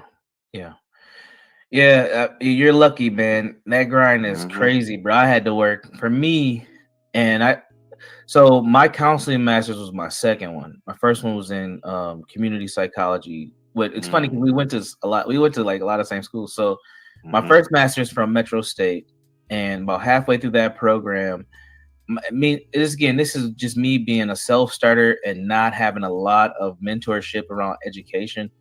Because I didn't even know what the hell really I was doing. And honestly, the way I got to Metro State is I originally was trying to get a PhD back in 2008 or 2009. I took a year off after I graduated undergrad. And at the time, my stupid self, I don't know nothing, bro. I applied to 10 top 25 schools. I literally went to, I don't know if you remember this, USA Today used to put out their top 25. Yeah, I remember that. Yeah. So, and they would break it down by like degree or subject. So I just went to sociology, top 25, USA Today, and I picked all the schools that I thought would be cool to live in those places. I applied to Vanderbilt. I wasn't getting into fucking Vanderbilt. I applied to USC, what the hell was it? Okay. I'm not sure what to say about that. If you know you're not going to get in, I mean, applications usually cost money. So, see, Santa Barbara. I applied to North Carolina. I applied to University of Minnesota. I thought that was my best chance, so I went there. I applied to a bunch of, literally 10 schools, bro. I got like, I probably got like six like wait list things. Like, you're not in, but you could get in. And I got the rest of them was absolutely not. And I was just like, damn, I was crushed. And I was dating this chick at the time, and she was going to Metro, and she was like, Brandon, like, you should think about going to Metro. They got master's programs there. Maybe you can do that and then try to get your, PhD later. And I listened to her, and I ended up applying to Metro and got in. And I got lucky too, because they gave you like a small window to apply, and I was getting those no's. Those no's were rolling in, and I was getting crushed. I'm like, oh shit, I'm not going to grad school. So she was like, just apply. Like, you got like 2 weeks left. And I applied and got in. I was like, thank God. And then So, but at that point, I didn't know if I wanted to become a therapist just yet. I did know I wanted to work in mental health. And about halfway through that program, they started to change some of their credentialing. And they're like, hey, this program's not set up to help you become a clinical counselor. And I was like, oh, shit. So I had a decision to make, like, do I stay with this or do I move on to something else? And at the time, I knew somebody who went to Adler, and she was like, yo, you should really check out Adler. You will like this. And she was in mental health, and she was telling me, like, this fits really well with Black people. Like, you might actually like this theory because when you look at it from a cultural standpoint, there's some connection here. So when she told me that, I went and did some Googling and was reading some stuff. I'm like, oh, I see what she's saying. So I was like, you know what? I'm already halfway through this program. Let me just go ahead and finish this master's, and I'll just have 2. So oddly enough, and this is why I kind of say that these anti-Black blacks are actually very pro-Black. Okay, of course you're gonna go get the Black degree. Blacks need a DEI psychology program. They need a psychology that is DEI, especially for Black people. Now, on the surface, I don't have a problem with it, but you know, I'm just kind of surprised that this doesn't come up. Why do you need to go? Why not just go to an HBCU? How many HBCUs did you apply to? So many questions. I guess I did watch this live. Maybe I should have put questions in the chat, but I think I was busy at the time and didn't I was listening to it in the background. But go to an HBCU. There are med schools, Fisk or Morehouse. But I don't know. I graduated from Metro in May and questions. started Adler in June, bro. I just was straight to it. I just got straight to it. And because Adler is rolling all year round, they take students all year round. Well, we don't now. Funny how life works. I'm the vice chair of the board at Adler now. That's all another thing. We gotta get to that one later. I do big things, man. I do big things. The internet doesn't know all that though. Let's say start Googling shit, but but they used to take year-round enrollment. So I literally graduated and went straight in. That helped me because I didn't have to take all the classes, so I was able to graduate pretty fast with the second master's, and I didn't have to do another master's thesis either. So it was helpful, but it was thinking back at it, I would never get 2 master's degrees, man. It wasn't a waste of time because I gained so much of a network at both schools, but at the end of the day, I could have got to where I got to without both of them for sure. So yeah, it was interesting. But that's a journey. That's a journey. Hell yeah, it was a journey. And I was at the time, let's see, this is like 2012. I was engaged. I got married in 2012. Yeah, 2012. I got married in 2012. And then we had a baby in 2013. So like all that was happening at the same time. Like, I'm doing all that. Then I got the Bush Fellowship in 2013. So I was moving, bro. You was rolling. I was rolling. He was rolling. But the Bush Fellowship helped everything that I did. Like it just propelled me to like the next level. So it was pretty cool. But yeah, man, that grind though afterwards is hard because and I think it also depends on the type of clinician that you try to become too. So for example, I think and this is my bias. So if there's any social workers watching, don't come at me.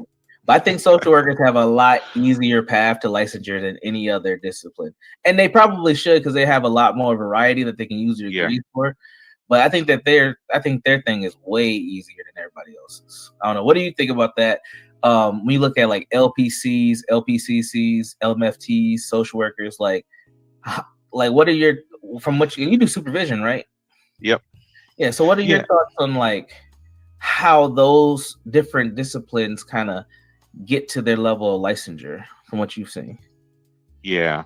I mean, LPCC is a newer license in Minnesota, right? Mhm. And you know, before or right when I was getting mine, I think it was just a lower level license, just a licensed professional counselor. Now, of course, it's a licensed professional clinical counselor. Mhm. But I think that the path I took, it was similar to yours. I appreciate it. If I had to do it all over again, I would take that major interstate that social work path provides. You go in to get a BA, and it's a interstate to get your license. You just do this, do that, and do this. You know, I spent a lot of time learning school counseling and finishing up all of that, and then going back and then doing some more classes. And then I did capture some internship hours and practicum hours. So Metro State, or not Metro, Adler Graduate School, they honored that.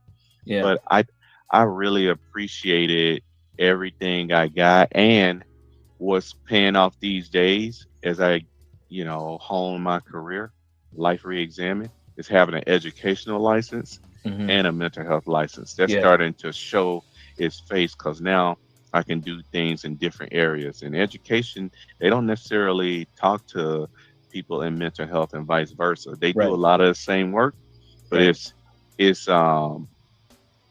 it's strange how much they don't talk to each other. Mhm. And that's what I'm learning. You know, my niche then is that gap between special education and mental health, and that's Yep. what I appreciate the most. Yep. But it wasn't easy. And I'm sure that's where the consulting comes into the hustle, because like when you see those Oh yeah, gaps, it opens a huge opportunity there you go. for you to not just do good work and fix something that's really helping to make the education system worse, but also you can make a living doing this stuff. Like that's one thing that I found out. Yeah. Like, and the funny thing is too, if you don't meet people who do these things, you would never know. A lot of therapists are stuck at that $40,000 to $50,000 range Mhm. because they don't know how to finesse their degrees or utilize their interests or fill these gaps. And I Yeah. went in, so I went in different. When I went to Adler, I went in like I'm about to finesse this degree. Like same way Mhm. I'm doing my PhD now. Like my class, they're all talking, they don't even know, half my damn cohort don't know what they're doing. They're just getting a PhD because it was the next thing to do. And I'm already 2 years ahead. Like, bro, I'm about to do this, Yep. and that, because That's I'm right. lining it all up. I'm lining it all up now. So once I'm Dr. Jones, I'm already flying. You know, I'm taking off on the runway by then. And you have to do that with these degrees. These are highly skilled professional degrees. But if you don't have a business mindset or even some innovation behind you, you will be Mhm. stuck, and you'll be like, damn, I just went to school for $60,000 in debt, and I'm stuck at a $40,000 to $50,000 level, because that's what you're Mhm. gonna get. Well, I know every state's a little different, but on average, that's what a lot of clinical mental health professionals are making. Now, you can be specialized and go into a government system or a prison and make a lot more money, but you do have to do multiple things. You got to get some credentialing. You got to understand some things differently if you want to make some money. So tell us a little bit That's about right. your journey, because you got 3 different, Oh yeah. additional pieces to under yours. So tell us about those. Well, I could tell you this is a magnificent thing, Brandon. Like being able to do Pelsby. Pelsby is this body that, you know, teachers have to be teachers are required to take certain classes, and now I've been approved to provide them with some classes. And I remember you telling me that, you know, you was a CEU provider for the MNBBHT. Yep. So I took that, and like we talking about, like being able to see the long game. So now, after being with Pelsby, that licensing board, I just, as soon as I applied to the Minnesota Board of Behavior Health and Therapy, they was like, yeah, cool. You already, you know, got the standards, and I'm licensed in drug and alcohol counseling. So then that's kind of like a part of the blueprint. So to be able to say what I have to say has already been vetted, and then if you hire me, this is something, one less thing you have to worry about.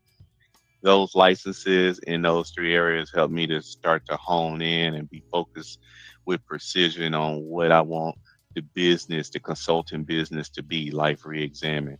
Something that talks about the relationship between special education, health, and substance abuse. in terms of co-occurring disorder. Something happened with your audio. Let's say, oh, you're muted. 1 second. Try to reset your audio real quick. I think something either came unplugged, something happened. Now, Say, this is about as far as I got the first time, and I think I think it's about as far as I want to go tonight. So unless anybody's going to hit the link, I think that I am done for the night. Didn't even quite make it to 4 hours, but it is a pop-up show. So give it 5 more minutes. If no one's going to hit the link, I am out of here, and I should be back tomorrow at the normal time. We're going to do 1 or 1:30, though I'm not 100% positive about that. It depends on how much I get done in, probably put in another couple hours tonight, and then, work towards the Thanksgiving goals tomorrow.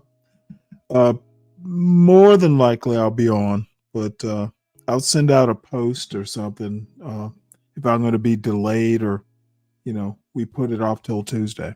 So everyone have a good night. I enjoyed it. And you know what? Let me do this. Let me put my email address in the chat in case anybody needs to email me about a refund.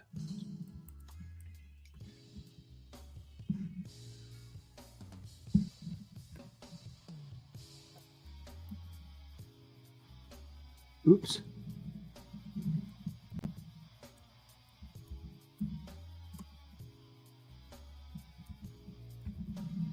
So there it is. And we'll listen to this 5 more minutes, and then I will go if no one comes up. One more time. Oh, we got now? Yeah, but you sound way different than you did before. Yeah. But that's okay. Go for it. Oh, okay. You're back now. Whatever, Yeah, something so- just happened. You're back now. Yeah. I really tried to bring it all together, just like you're saying. I'm in the long game here. School counseling. I know I got the summers off. I know I got these breaks. I know I can consult during those times. Therapy. I know that I don't have to be an administrator. I could see clients on the side beyond my workday.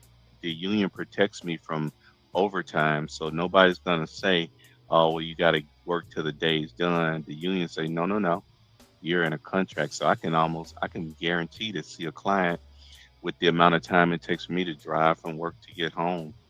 And then, of course, being able to help let the left hand.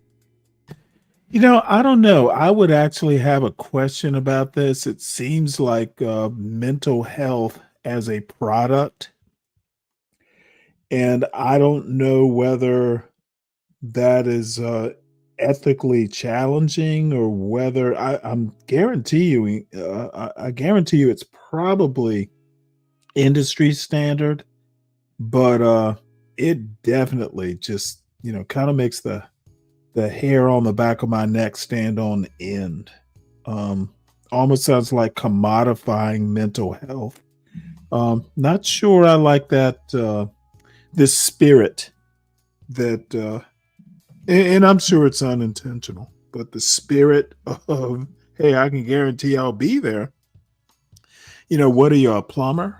And know what the right hand doing. If a therapist is trying to help a kid with a diagnosis, and the school is trying to help a kid who's in special education, and it's one and the same, somebody have to speak that same language. And not only to the people involved, but generally speaking, to get their license. And so being around professional development and curating what do I bring to the table is something that I really been leaning into. And that's why, beyond just being a hustler in terms of a black man, that's why I've been saying, well, why not just focus on doing this for me? Because ain't nobody doing exactly what I'm doing the way I'm doing it in those 3 areas. So drug and alcohol counseling is helpful, especially when you got a certificate in co-occurring disorder, because when you think about integrated treatment, how to do something that relates to an addiction as well as mental health, then you're on to something. You don't have to go from one place to another. You can do both of them. Talk about the nature of addiction. And it's, addiction can be anything. Video games, which is we see a lot in young folks, being depressed and drinking, or drinking and then you depressed.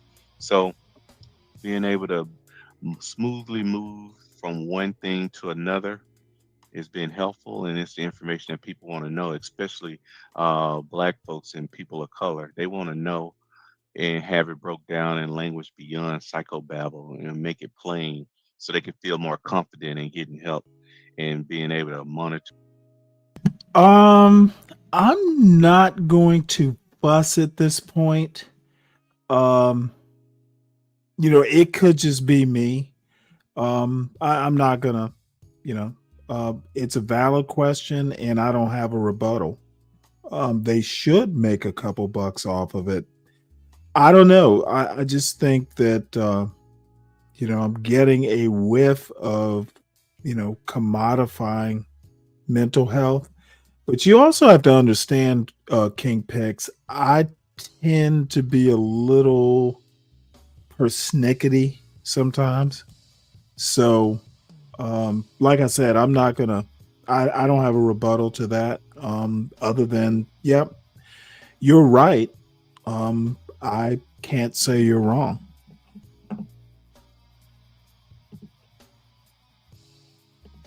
And understand their progress and what they're grappling with.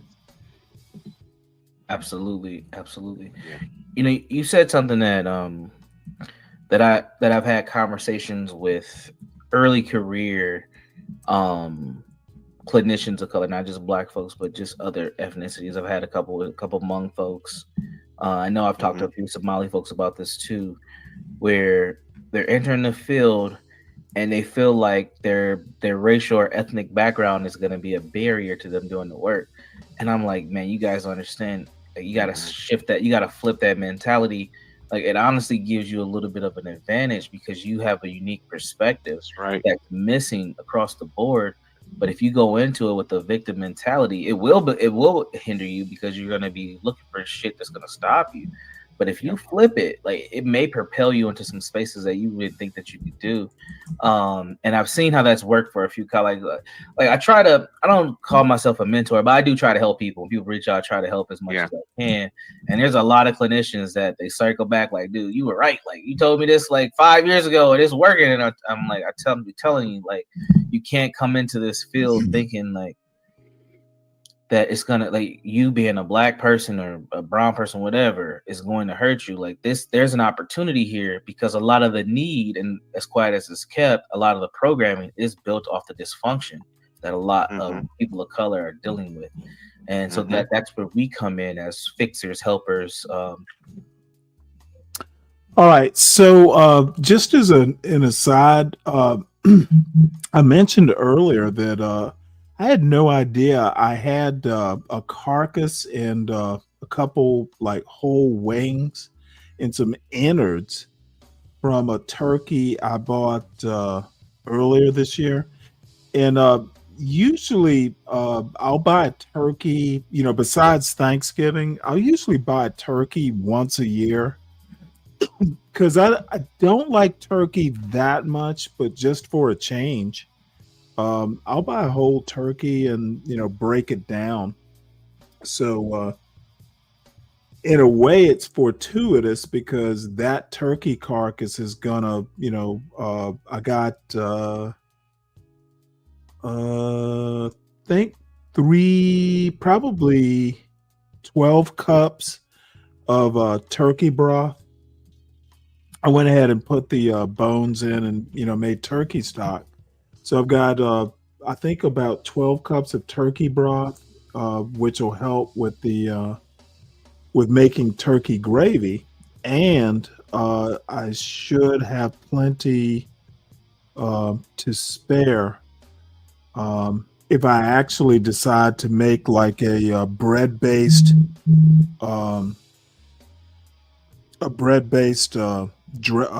dressing as a side dish. Though I'm pretty sure I'm going to do cornbread.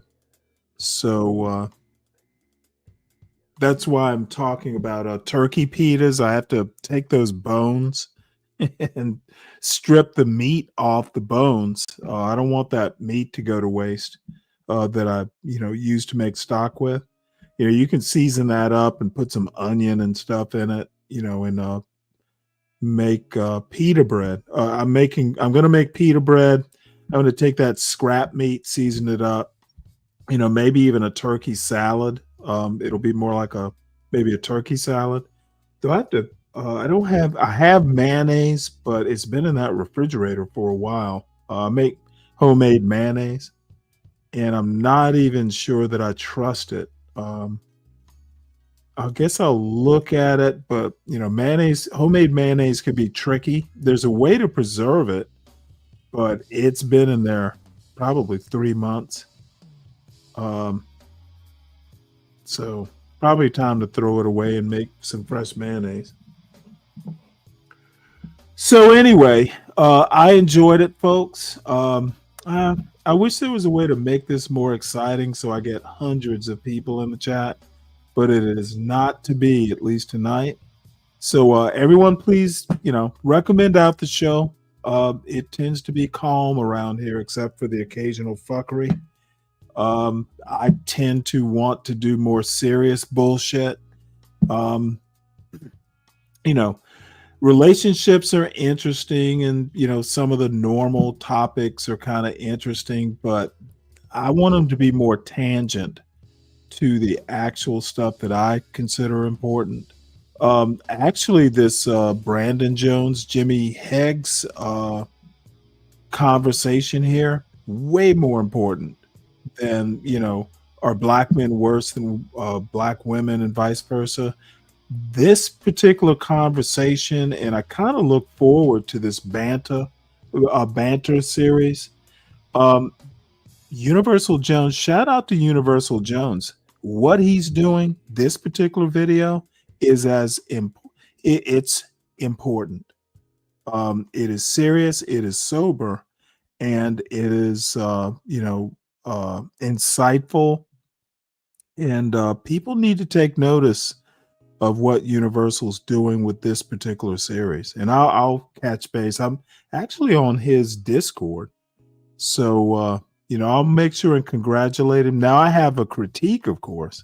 I always do, because I think I always have a critique for anti-black blacks, but this particular thing is something that Universal Jones ought to get lauded for.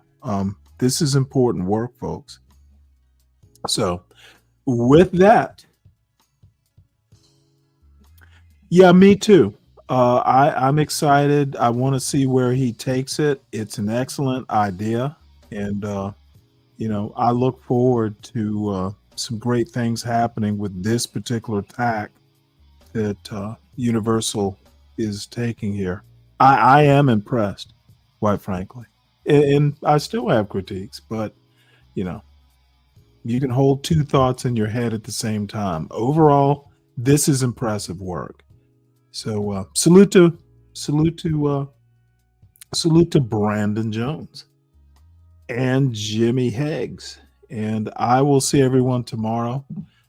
Take it easy there, Palomino and King Picks. You guys were the last ones left. So I'll be over on Nidishes for a little bit. CKJ3, you too, and Calvin. And Slick, Slick actually made it worthwhile.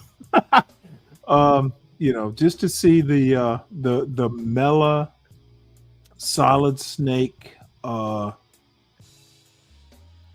would you call it? I'd call it a pathology. The Solid Snake Mela pathology comb relationship with Dave. Yeah, that was worth doing the show. What's up, 12th man? So unfortunately, 12th man, you're catching me walking out the door. I'm cooking but listening in. Oh, John, I'm about out of here. So what are you cooking, by the way? I'm always interested in what people are cooking.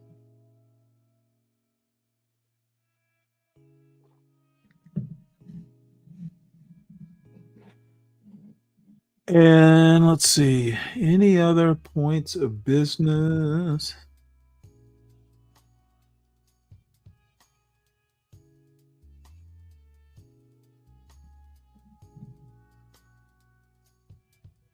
Closure at last. The woman who is with Kevin Samuels speaks out. What is that? What does that even mean? The woman that was with Kevin Samuels. I'm looking. This is a Dennis Sperling thing. Closure at last. The woman who is with Kevin Samuels speaks out, but I'm scanning through the video. I don't see a woman.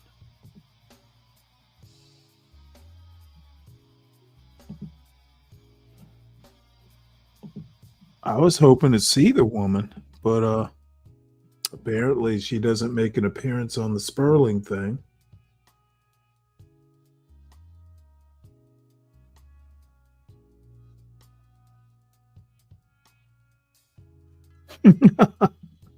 Neighbors' dogs picked the wrong day to kill my chickens.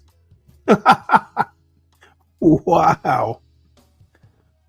Poor dogs. So anyway, on my way out, I want to make sure that you all consider watching Ken Burns and his American Revolution documentary. I can't imagine why Americans would not want to watch a documentary about the American Revolution.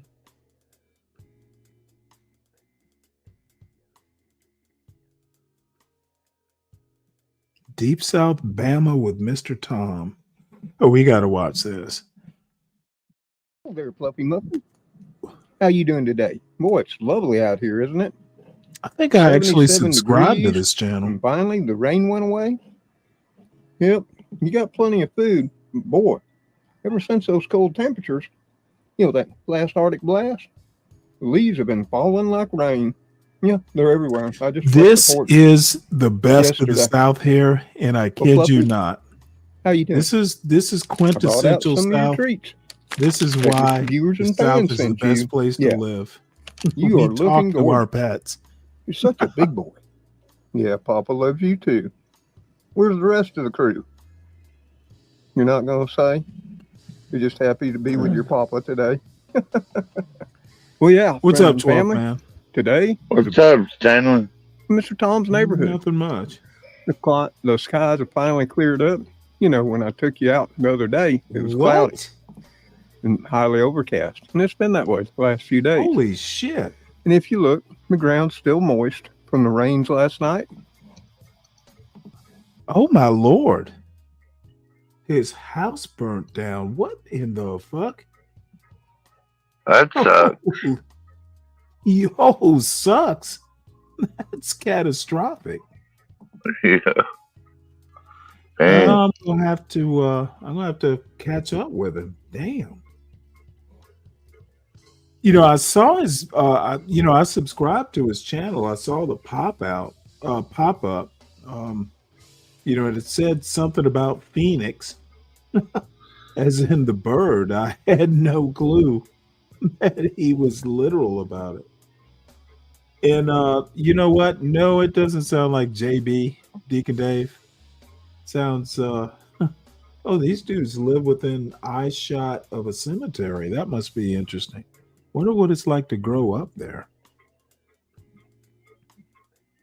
Today, it was cloudy. This is somewhere in Highly Alabama, overcast. by And the it's way. been that way the last few days. Oh, and by the way, this video is called "This Thanksgiving Can Be Special, Even If It's Only for You." So that's an inspiring title.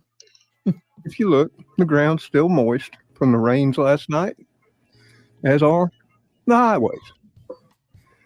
So since it's finally all passed, I thought I'd come out here and share the Kitty Crew with you, my wonderful weather, and talk to you about upcoming Thanksgiving and what I'm going to do. And maybe, just maybe, if you'll stop by, you'll share with me your Thanksgiving plans and what you're going to do. Oh, I wonder where Spooky and Cleo are. Oh my Lord! Maybe they'll Almost show up. sounds like as we Mr. sit out on Rogers the front with a porch Southern accent. and talk. Well, there you are, Spooky. What were you, taking an afternoon nap? Yeah. Who names their dog Snoopy? Come on. Good God. Not a dog. Oh, that's a It's cat. dog. Yeah. And it's called Spooky. You say not hi to your Snoopy.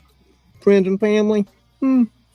Probably because it's a black cat. Oh, Spooky's you're a such a good big name boy for a too. black cat. You're my big baby, aren't you? Where's Mama? Where's Cleo? She out gallivanting around? She was here just earlier when I was out throwing away some trash. Well, I got the two boys here. And hey, maybe my friends and family will show up. I love you too. You're my big baby. Such a whiner sometimes, and Papa loves you. It'll be okay. Let me Do the sit a cats while and call him relax, Papa? because Papa's been in the kitchen doing some things, getting ready for Thanksgiving. Oh yeah, we're gonna have a feast. Me and the Kitty Crew. Yes, we are. It's gotta be. Hello there, friends and family. Dude, when he said he's talking about a feast petting cats, and the first thing I thought is it's gonna be a feast, a fancy feast. You don't. Yeah, for There's a cat.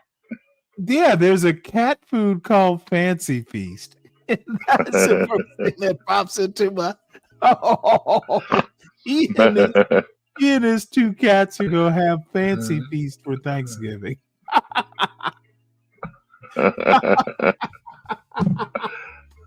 God damn. So good to see you again today, right here on the front porch. And see you snuck up on me again, but that's okay.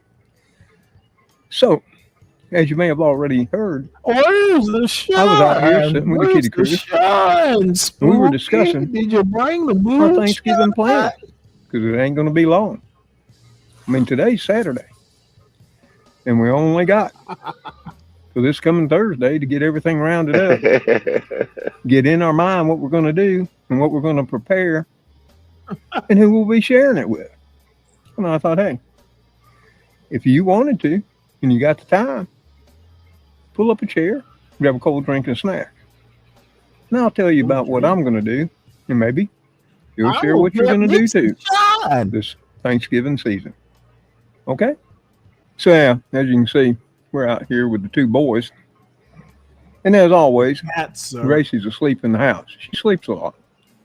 Of course, Gracie's a special needs kitty, as y'all know. That's why she's in the house. But, like I said, I was inside the kitchen, going through the fridge. You know, I actually sometimes kind of over-explain things because then you get cultural references a lot better than most. Most people have no fucking clue what Fancy Feast is. And sometimes I find myself, at a loss. Dennis is still trying to get clout off Kevin. Pathetic. Well, I think that Dennis Sperling is doing what everyone else is doing. Kevin Samuel's name came up with Obsidian on Freezy's show, on Jeff St. James's show. What's that, Don? Jeff, hold on one sec. Jeff St. James thinks that, according to Jeff St. James, there are people, saying, oh, hey, you could be the new Kevin Samuels. And I'm like, what the fuck are y'all talking about? This motherfucker doesn't even have half the charisma. He's got about he's a quarter charisma, Kevin Samuels. A quarter charisma? Yeah, he has a quarter of the charisma that Kevin Samuels had. Kevin Samuels had no qualifications to do what he was doing. However, at least he was charismatic. I think someone like Jeff St. James is more qualified than Kevin Samuels, but he's a quarter of the charisma level.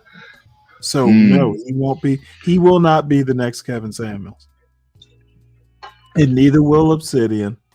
That motherfucker gives George Jefferson energy. I watched a little bit. Actually, I watched about an hour of him on Freezy's show.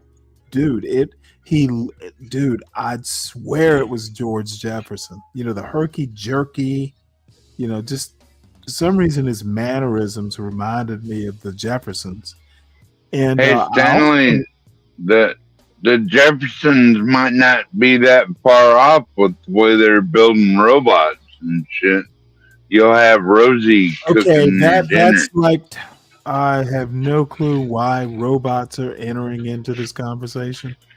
The other thing you're talking about the Jetsons. That's all about robots. No, the Jeffersons.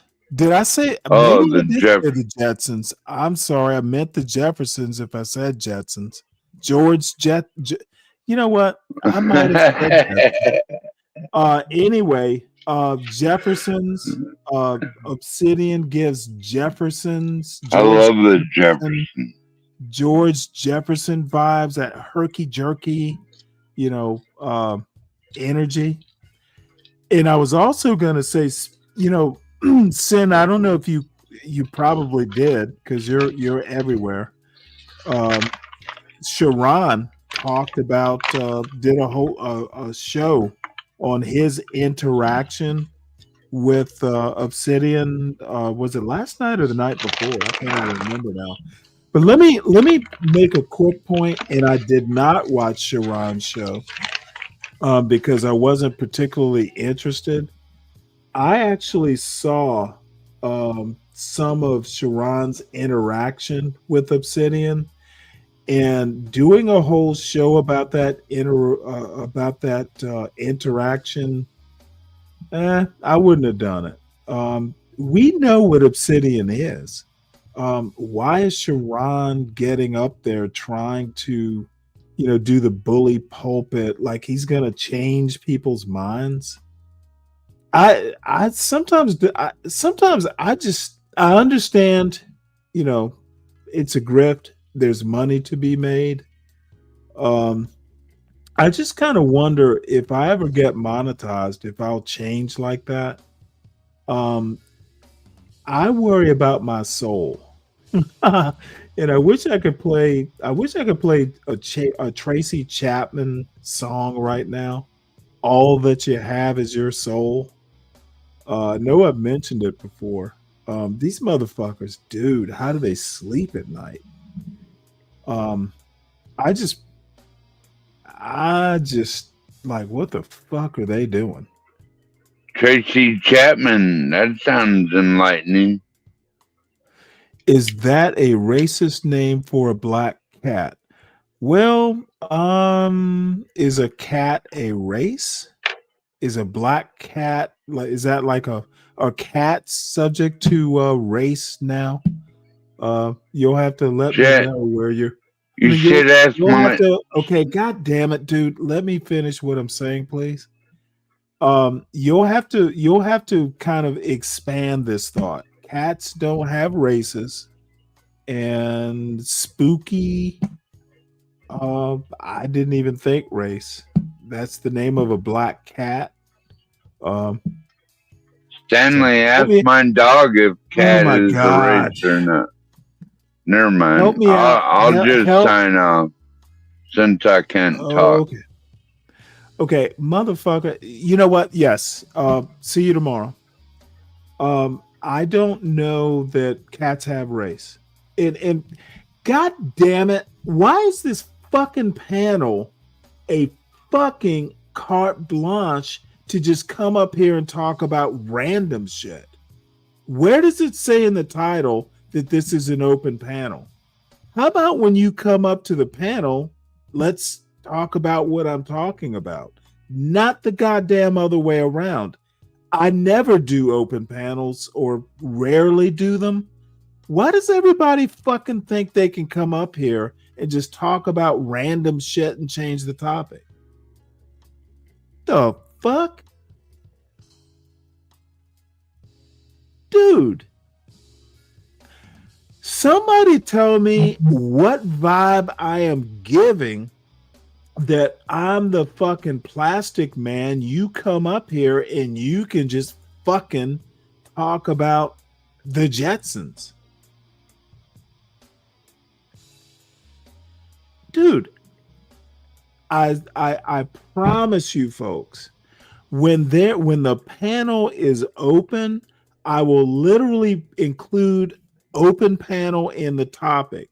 If the title of the show does not say open panel, don't assume it's an open panel. And I did say, folks, come up, or I'll shut the show down. But goddamn, I didn't quite mean it that way.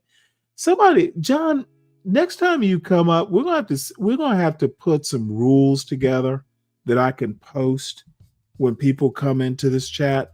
No, it's almost never an open panel. And quite frankly, all I have to say is open panel is not really what I do, unless it says open panel. Fuck. It is always going to be what I'm interested in talking about. And, Slick Rick put something in the chat before the show even started. And I'm like, well, damn, that must be interesting. I'm not against people just kind of saying, hey, is this interesting? Maybe we should talk about this. I have no problems with that, but don't come up to the goddamn panel and act like this is your show. Mike does it. JB does it. I think it's something that drunk people do. Okay, motherfuckers, if I'm talking about a topic, that's what we're talking about. If you want to change it, do me the honor of just saying, hey, you know what? I'm interested in talking about this. My email is scrolling at the bottom. Send me a topic. CKJ3 does it all the time. Other people do it all the time. I'm open to talking about other shit, but dude, it's almost never an open panel. What's up, Dave? Not much. I found the new Kevin Samuels. I just wanted to share the link with you. Oh, really? Okay, yeah. Let me grab it right quick. Oh my God, this guy, man, he is amazing. Oh, wait, hold it. He's actually popped up in my algorithm. So yeah, I watched him go from like 8,000 subs to 17 real quick.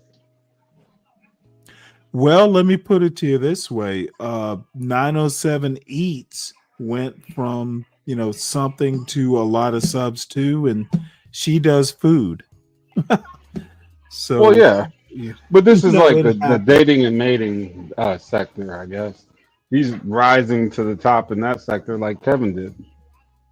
Well, you know what? I'm just gonna ask you: is he your new boyfriend? What the fuck do you mean by that, Stanley? Look at you getting all upset. Yeah, that would piss anybody off. What the hell are you talking about, boy? Well, see, no, I kind of figured it. No. Figured it would. I don't know where this guy came from. Kevin Samuels came. Who knew? I didn't know I was talking to Kevin Samuels back in the day. I was in the chats with him. I didn't know who the fuck he was. Then when I subbed to Kevin Samuels, he had about 10,000 subscribers. Okay, hold on one sec here. And I showed up late. So when he hit that 2 million, I watched the whole thing. What was he at when you first showed up? About 8 to 10, somewhere around there, something like that. And you know what? Actually, I do have a subsidiary question. What's up? But it doesn't really matter now. This is only 25 minutes, so let's watch this. So I'm going to start it, and I'll be right back. I'm listening. You only need about 10 minutes of it, and then it gets to the point. Well, Okay. cam up. Cam up. Since you're beautiful, cam up. You're not gonna pay me to. I don't have to cam up. Y'all are. I don't even date black men. I'm in here for the women. Stop it. Black women, you can do what you want to do. Stop dealing with broke, ugly men. Hey, listen, I want everybody to let her go. I want everybody to let her go for as long as she can. I want people to see why people. But go ahead. Go ahead.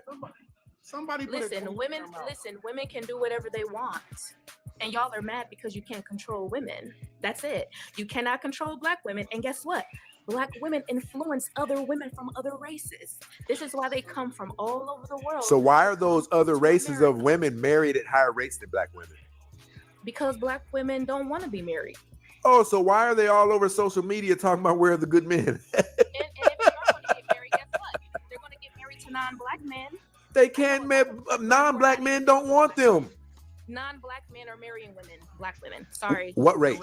At what rate? And they're marrying 304s. No, So you guys they're don't really know not. because you're not on the dark side where I'm at. Listen, you're not over here on the dark side The where I'm dark at. I side. know all of the tea. Okay. From Yo, he stole the whole from stick, married bro. couples, look, from married couples to Christians, all types of people. You guys just don't know. Listen, they become they become black women's pet. A lot of those men become our pet. 1% of white men who get It's married. just the truth. It doesn't matter. You can't speak for. You're not a white man. Hey, I want everybody to hold up. Hold on, Zia. Hey, Dark Goddess, I want to give you the platform because it's not often that I've allowed you to come up. I want you to talk some intelligence.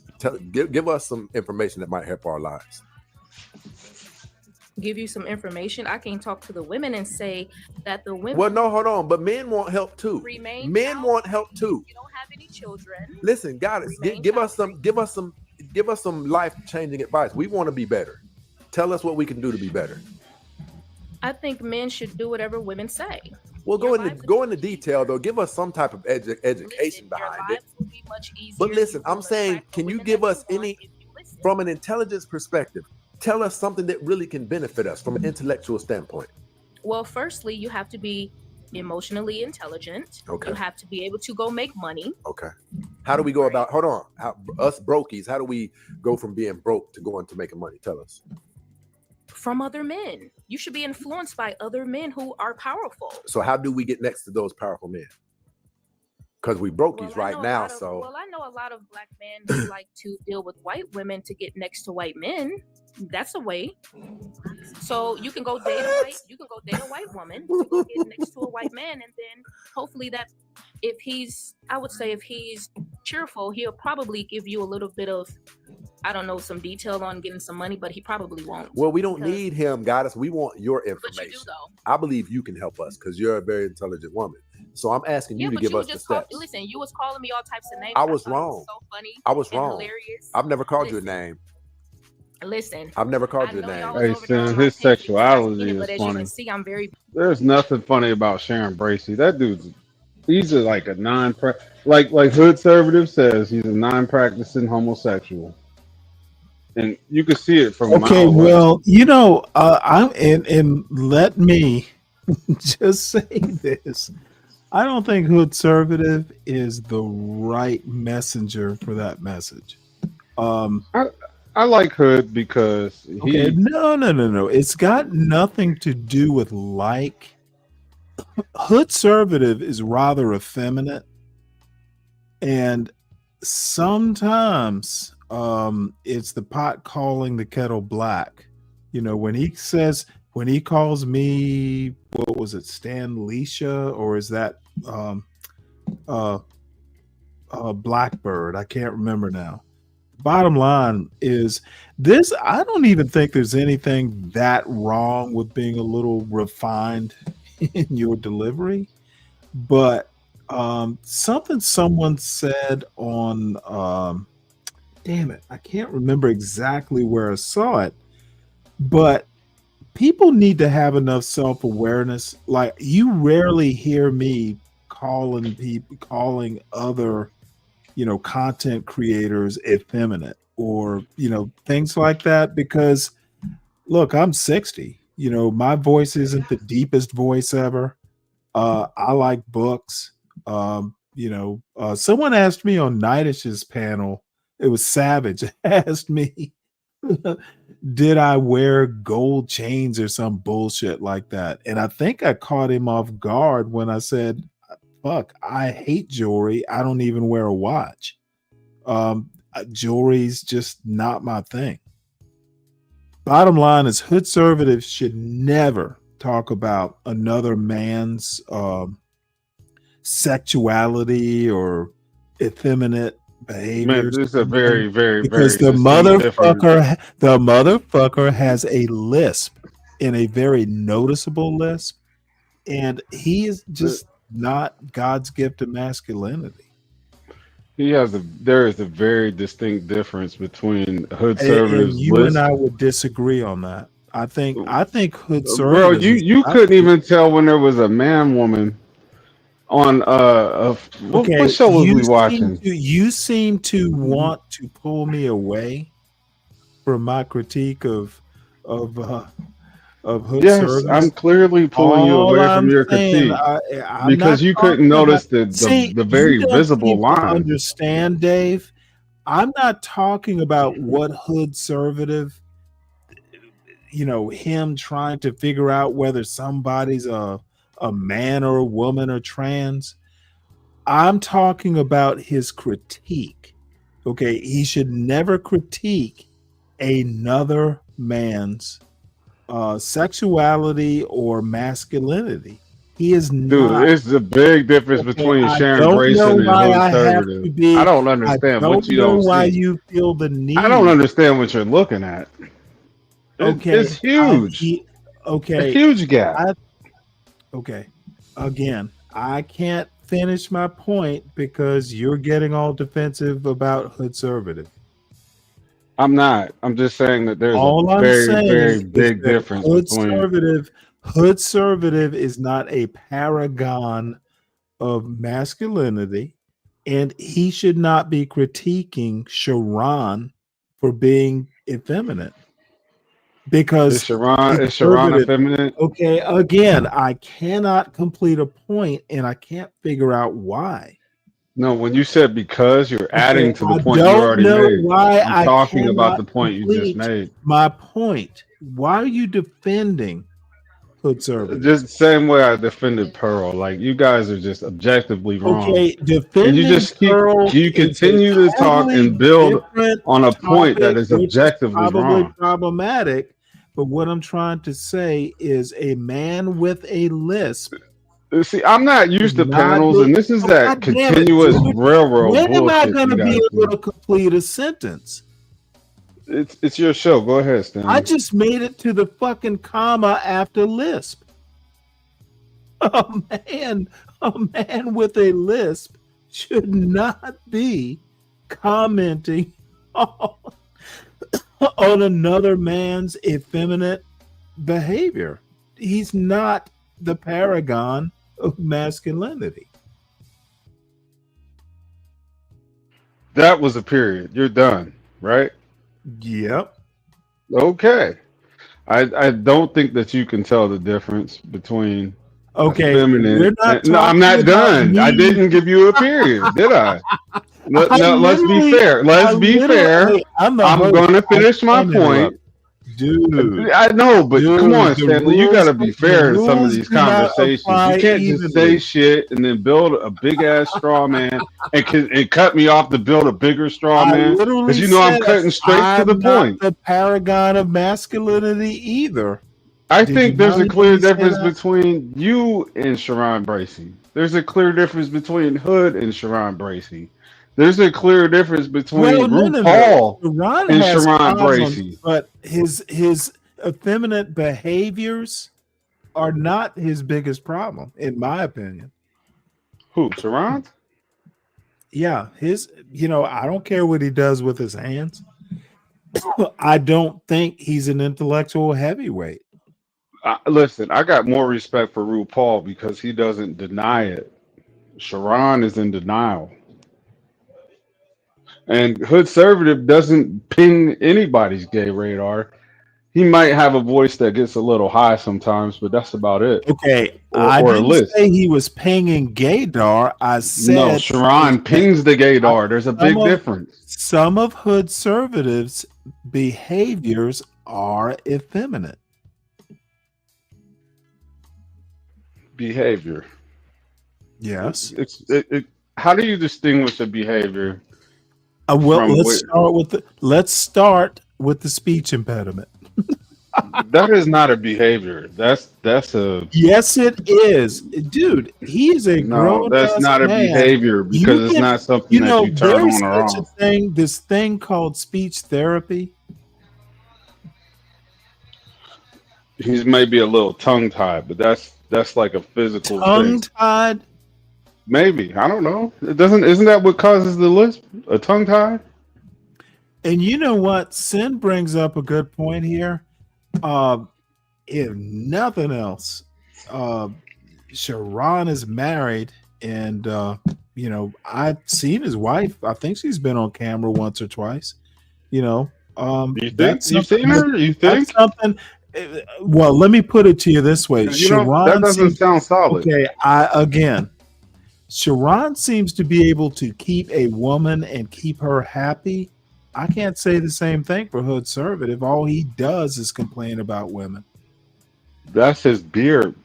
You know what a I beard don't. is, right? I don't think Hood Conservative has been able to keep a woman anywhere near as long as Hood Conservative. I'm sorry, Hood Conservative is not able to keep a woman anywhere near as long as Sharon. Now, I don't know the deep backgrounds of either. I could be wrong, but as long as I've known them both, Sharon's had a woman. What about Hood Conservative? I think the content speaks for itself. Sharon doesn't speak I from a think man's point of view. Hood Conservative I speaks think from a man's point of view. I think Matter of I'm not fact, even talking if about you're a man, content. okay, but if you're a man, you don't think like a fucking Sharon Bracey. Any guy out here. Okay, let me I'm tell a you married man. something. I can't agree with nothing he's ever said. And I'm a married man. If he's a married man, I'm a married man. We should be able to have some common ground. We don't. I don't see Sharon Bracey as being a man coming to any of his conclusions. That is not a All fucking I, man's perspective that he all, speaks from. I can agree all I with you can on some say. shit, Stanley. I can't agree with Sharon about anything.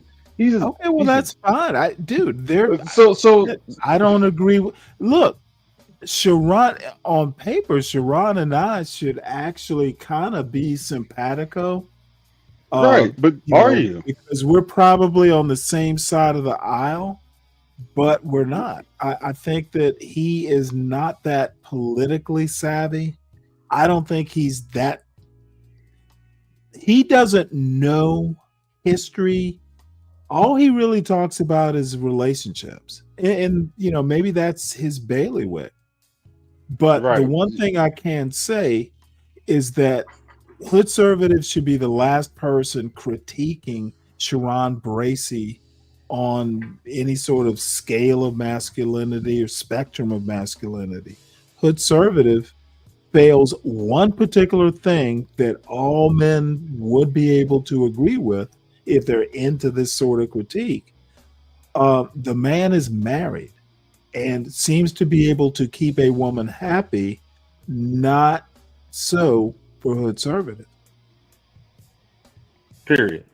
I find it incredibly amazing that me and Sharon have in our real lives the same kind of setup where you're married and you want to speak from a male's perspective, but we don't agree on the perspective like less than 10%.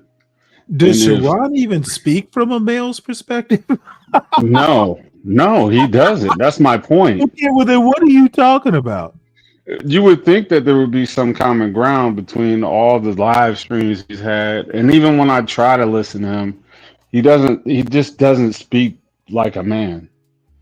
He You know, doesn't. He sounds like a bitch in a man's I'm body. not going to.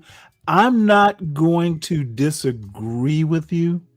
Now, you've accused me of always taking the woman's side, and That's completely different though.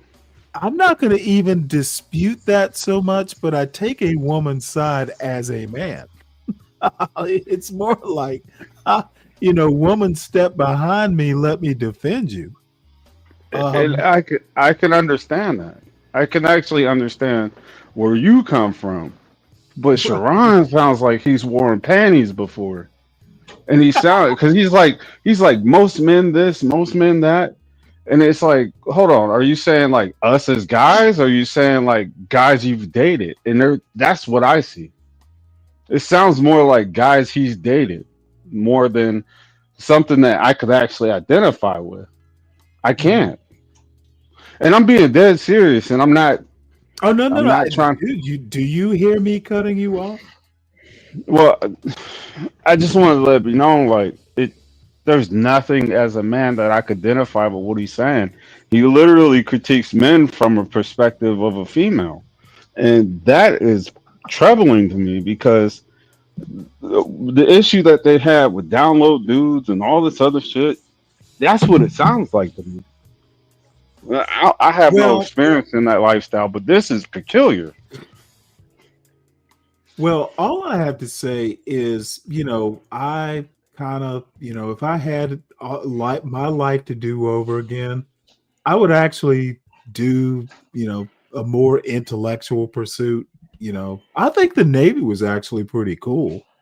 And it is in its own way, kind of an intellectual pursuit. But where I'm going with this is I honestly think that Sharon in his own way is anti-intellectual. Yeah, he does not speak from historic, fact-based Well, I don't data think or he nothing. speaks from any sort of intellectual perspective. Right. And not that you have to. But he just All doesn't. I'm saying is that for some reason, I always get the impression that he's trying to speak from kind of an elevated sort of historical sort of, hey, I've read a book or two, but he's never pulled it off. And I don't watch his show. I don't even watch his daily shows. I think I might even still be subscribed to his show. But it's just not my cup of tea. And again, it's kind of surprising for me because we're probably aligned, politically. But, it's interesting that you can vote for the same candidate. For instance, if we were voting, for a left-leaning candidate, you can vote for the candidate, but for different reasons. And that's kind of how I feel about it. He knows. Yeah, he's in some weird form, and I can't put my finger on it. He's anti-intellectual. He doesn't argue. He argues his points from emotion. Maybe Right, and that's the problem. yeah, And it's like you lose me. You lose me if that's how you're going to do these arguments. well, I can say this. I do appreciate anybody who can argue from both sides of from two different perspectives. Like if you imagine, stepping on a guy's shoe, you can imagine how they feel, right? Us as men, we wear tennis shoes, but like the perspective he comes from is almost as if he was wearing heels a lot longer than tennis shoes. Right. And I think I've seen her wife on his show maybe in the last year because I've known of Sharon maybe for a year. And the only reason I know who Sharon Bracey is because of John Galt. He wasn't even on my radar. And then John went up on his show, and John did a show about a year ago, maybe a little bit over a year ago, where he was all pissed off. I've seen Sharon's wife actually has her own YouTube channel. By the way, she's not ugly. I've never seen her. She literally has her own YouTube channel. So you should do your research. I've been in the space to see a lot of like bloopers and bloom. I know what Hood Conservative looks like. I know who these people look. He looks more masculine than a Sharon Bracey. Okay. I just think that that's an unfair critique that you had. No, seriously. I think that's an unfair critique, and it's kind of like, you know how like somebody, not you and not this instance, but it's gonna sound personal, but when somebody is so far off in a critique that it's just like it's like offensive.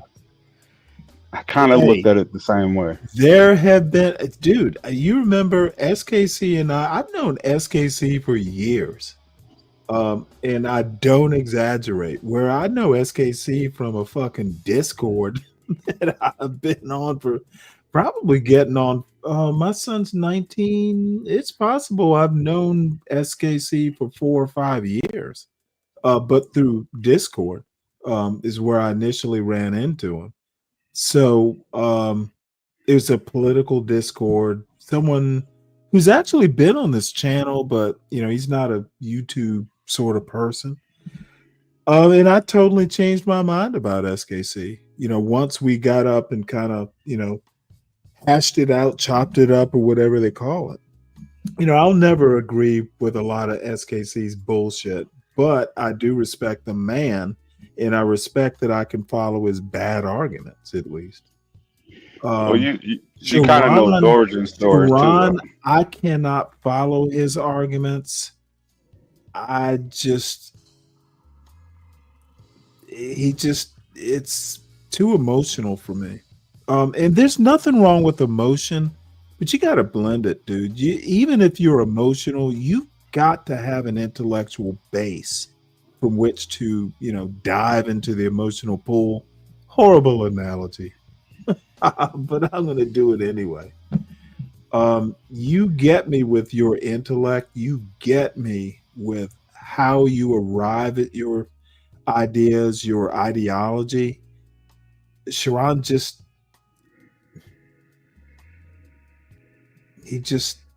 dude, how he's so big, I don't know. Because I mean, the women did prop him up. He was hot for a minute. Yeah, hot looking? No, like his channel was very popular and popping and stuff like that. Anybody listening would know that's not what the hell I meant, Stanley.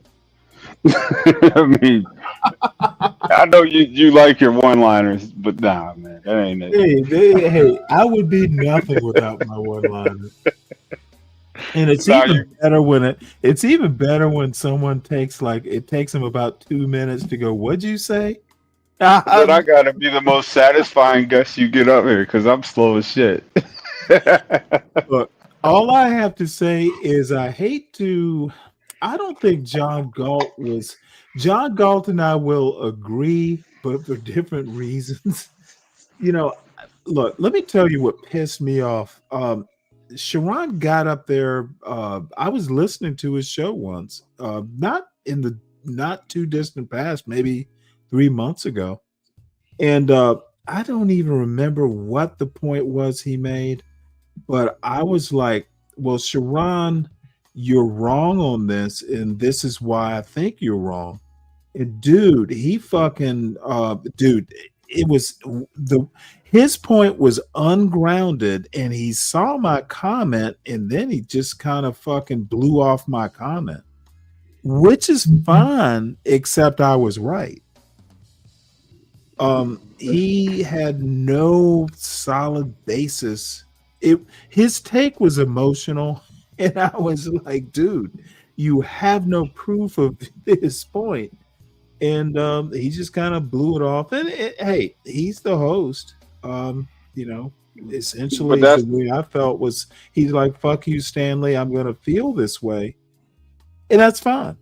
But but that's why you're bad for his type of content, is because you do require some some history of how you arrived to this point. It doesn't Not even just history, but this was a current event. It was some Trump point, so it wasn't historical as much as current politics. And I just felt that look, the left can be emotional too. And I might be a little bit more lenient, with the left argument, but in the end, dude, even the left has to fucking have a solid grounding. right. And so it must have been that bad for you to actually. Dude, he fucked up. I'm on the left. His left argument was fucking bullshit. As a matter of fact, I take that. It's worse than Trump lying. It's like, motherfucker, you're on the left and you are fucking standing on marshmallows. Right. I unsubscribed from his channel. I was so pissed off. Well, that's why Big J ain't over there no more. Big J used to be over there, but it's like, okay, he tuned in because it seemed like he had a point, and then the longer you listen, the more it just gets emotional, and then there's I noticed a drain feeling. Like, bruh, there is no balance in anything you're saying. Well, see, the thing is, I can only imagine what Big J would do. Dude, I was listening to him this morning. I'm like, this motherfucker gets emotional, but he's beating you over the head with a fact. It's like, He'll take a fact and just use it like a billy club. Motherfucker, I'm pissed off, but I'm going to beat you with this fact. I'm going to beat you and beat you and beat you. Yeah, he's good. He is. I'll say Big J is very consistent. So I mean, even if I disagree with it, it's at least based in something. Important. Consistency is horribly important. It is. It is. I like Big J. I might disagree with him, but at least it's based in something. Sharon isn't based in anything. Yeah. And I have no enmity. I'm a little slurry. Enmity, but it's just not my cup of tea. If I'm going to listen to a left argument, it needs to be rooted in something. And I think part of it is his topics. Like picking a fight with Obsidian. Let me pull this up right quick. I saw his pop up. Maybe I am still subscribed to his show because I saw the pop. I must be subscribed to it, but his show today was just weird. Oh, Man of Tomorrow is on. Oh, we might have to watch this. Hey, wait, did you see the part where Sharon was asking Obsidian about his queer eye for the straight guy comment? Did you see that part? I don't know if I saw that particular part, but I did catch part of that argument. And Obsidian responded, made him so speechless, bro. He he was on his feet. He swept his feet from up under him, and it was raw. It was like, let's have a seat. I have a seat. Let's look up Freezy then. Look, Freezy is another one that I just, I used to subscribe to Freezy's show. Yeah, you might have a time. It doesn't matter who you subscribe to. There's always going to come to that point where it's just like, this is baseless. Yeah. They try it. That's all they're doing is putting fillers in the water. That's all that is. It's not a reason to unsubscribe, but I can understand why. Because content strategy makes you, I don't know, it's almost like you sell your integrity for it at times, but that's not. Dude, I'm not doing that. I will never. Dude, I was just, maybe you were listening or maybe it was before you came on, but when I was back in 1991, it's actually the winter of 1989. into 1990. God damn, it was 89. Fuck. So we're talking winter of 89, December specifically into 1990. That's when Tracy Chapman's first album came out. And Fast Car was like the big hit, but there's a song on there called All That You Have Is Your Soul. And I highly recommend listening to the song. It just struck a chord. I've always loved Tracy Chapman, but that particular song, All You Have Is Your Soul, dude, it's almost like my mantra. I don't give a fuck. I want to be monetized, but not at the cost of my soul. I'm not going to. Right. So wait, that came out in 89? It's not that important. Fast Car was 89? Yes. Or maybe it might have been, no, it was 89. As a matter of fact, it was 89, period. I can't remember which month, but I was listening heavily to it December of 89, because that's when I went to Navy OCS. I reported there in December of 89. And it was one of the CDs that I listened to a lot. It got me through goddamn OCS. Wow, I was 7 in 89. That's crazy. Yeah, well, I don't remember that song being that old. Dude, I'm telling you right now, I had the CD. I literally bought it. And the B-52s, Tracy Chapman and the fucking B-52s, the one with Love Shack, those two CDs got me through OCS. Oh, dude, I listen to them constantly. Yeah, that's the year you fall in love with an album that you could play straight through, man. That becomes like the anthem. Well, the thing is you know as well as I do, it's really just music for so many people. It defines a time in your life, an important time, and I will forever. Tracy Chapman is my girl. I don't care. She is sexless. I don't give a fuck about her lifestyle. Her music is timeless for me now. It's back then. Imprinted would probably be a good word. Yeah, back then lesbians used to smell like piss. Oh, you know what? I've always thought. Look, she's my girl, and quite frankly, she's just Tracy Chapman to me.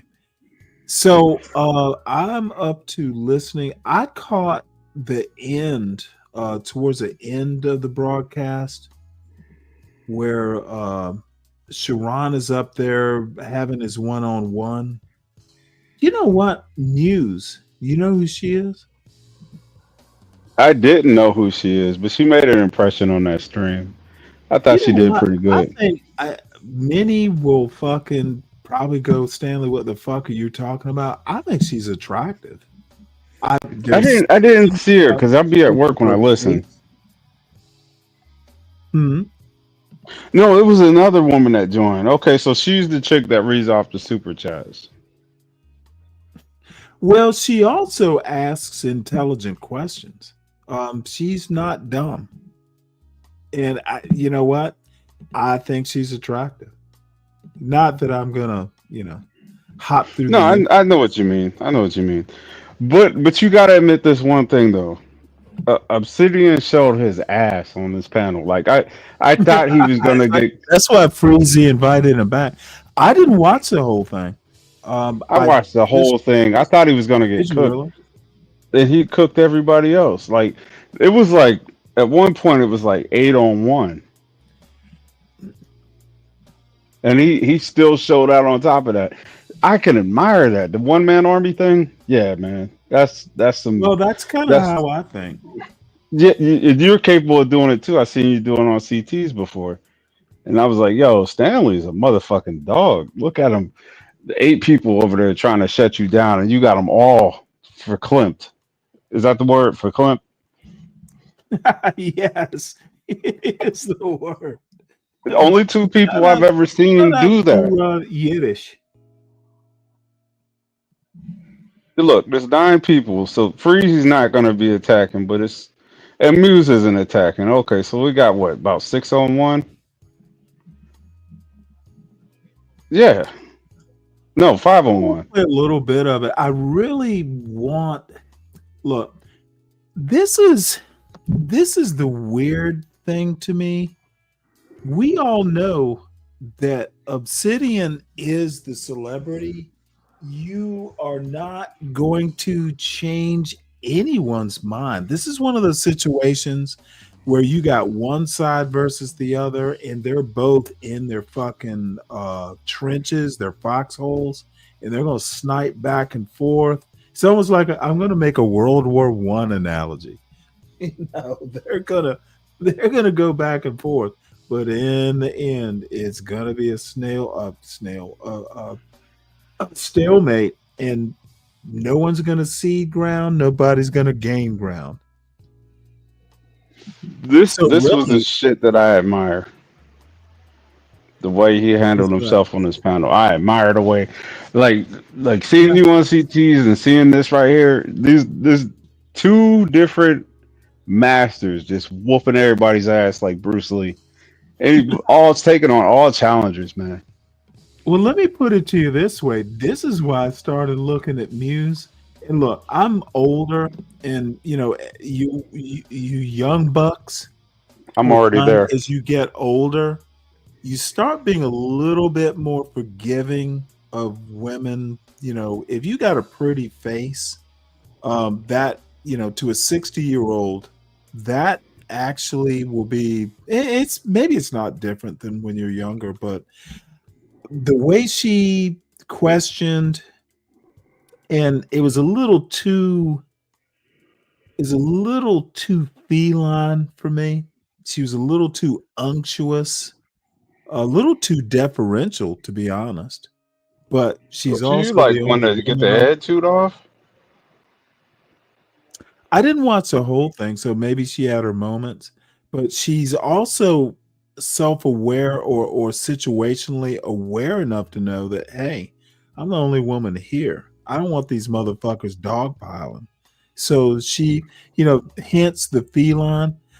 What I'm trying to work up to is I actually think she, you know, if we were just going to go off, oh, hey, this picture, this face, I'm like, damn, you know, I'd ask for her number. So if anybody knows Muse, I can see why. Now let me. Oh, come on! I'm just kidding, but only kinda. But look at this dude in the orange hat, the world class. Oh, I'm gonna tease the shit out of him because I run into him over on T's show here for the. He's usually pretty sharp. Oh, motherfucker! I'm gonna make fun about crumbs and beards.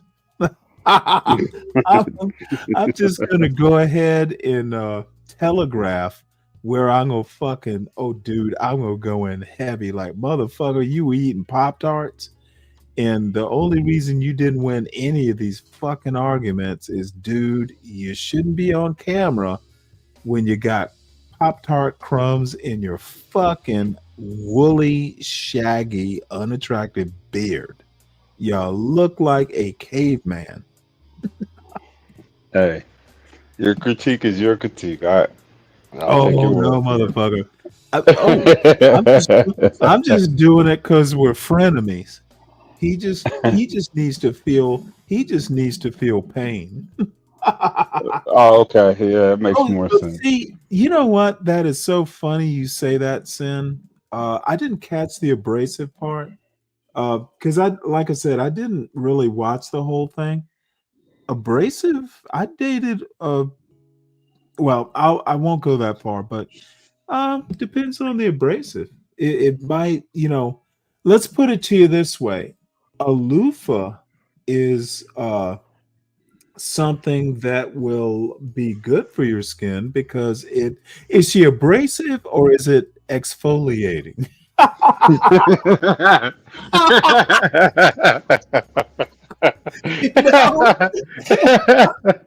was so silly. I know what you mean. Exfoliation is good. Right. Abrasive gives you microdermabrasion. That's right, but exfoliation. Now, what's abrasive to you, Sin, might just be a light exfoliant to me. I'm just fucking with you, Sin, but still, I'm not sure that this beautiful woman can do any wrong. And yes, I'm simping. I don't know her. She'll never hear about it. God damn it. He asked you about women. Yeah, I well, just think women he are asked you human about beings, women. are they not? Women are human beings, are they not? Yeah, yeah. Let me tell you one thing I don't like. Why the ascot? Did you see that? He was wearing a fucking ascot. Who? World Class? No, motherfucking Obsidian. Oh, that's his attempt to be. That's his attempt to be Roland Martin. Yeah, that's the thing they do. Yeah, like wearing a gun pouch or something with no gun. Wear a turtleneck. Who was it who said I had a show title? A turtleneck adds 3 IQ points. Yeah, it was that Aaron Chigurh who said that. Yeah, so I didn't ask you about human beings, did I? Oh, look at Sharon. Look at Sharon. That motherfucker needs some Pepto-Bismol. Even back then, Like I women said, still chose men. don't look at him, man. He gonna let you know Even he's then, women gay. still chose men based off their physical abilities. Do you You think see the women back difference? You see then? the difference, Sharon? You see the difference? I mean, back then, do you think back then women would have? Hey, funny enough, when I saw Obsidian with the little video with the fire in the background, I'm like, well, that's where Sharon got it from. That motherfucker's gotten a lot of. Is his career built on being anti-manosphere? Yes. Dude, that's To answer you frankly, yes. Yeah, well, okay, well. This is the thing, though. This is the thing. Remember when HB was saying manosphere talking points? He's got right there. God damn. HB was saying manosphere talking points, but saying he wasn't manosphere, and I checked him on that, and he was like, "Yeah, I can see why you say that, right? You say that about Sharon Bracey, you'd be blocked from his chat." But then he never says anything that's remotely balanced, so he's safe. It's just a punk. Hey, Palomino, this is motherfucker. I might have to use that as a show title. Scott adds 1 IQ point, but subtracts 12 cool points. Yeah, that's sophisticated enough to be a show title. I like that. Thank you, Palomino. Good for you. So, and I just have to look. You can tell I've had a couple, but I still think that God damn it, I'll have to find that girl's show. Hey, Sin, maybe it was one particular topic he sounded sharp on, but I don't come across them often. It's a possibility maybe he's always off, and then the broken clock was right when I was listening. That might be what's going on there. No, world class, dude. I cooked world class on a panel one night. It was Mo Love's birthday, and it was the first time I'd ever been up on T's show. And T had gone to bed, and Mo Love was up there, and it was like it was me and maybe 2 or 3 other guys. Tough Guy was up there for a while. So I don't know. And again, I'd had a couple. It's like fucking 3 o'clock in the morning. And I was on my bullshit. You know me. I get on my moral high horse.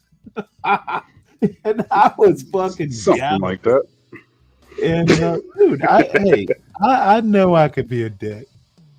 So I'm galloping on my moral high horse in fucking world class says something that just dude, it was like it was like being in the cockpit of a jet and my motherfucking smart bomb just locked on. Oh dude, I just fucking dude. First thing I asked him is, all this bullshit you're talking, how many baby mamas you got? Dude, I just fucking beat him up mercilessly. And to be honest, I actually don't think he has any baby mamas, or he claims he doesn't. But yeah, you could be anything online.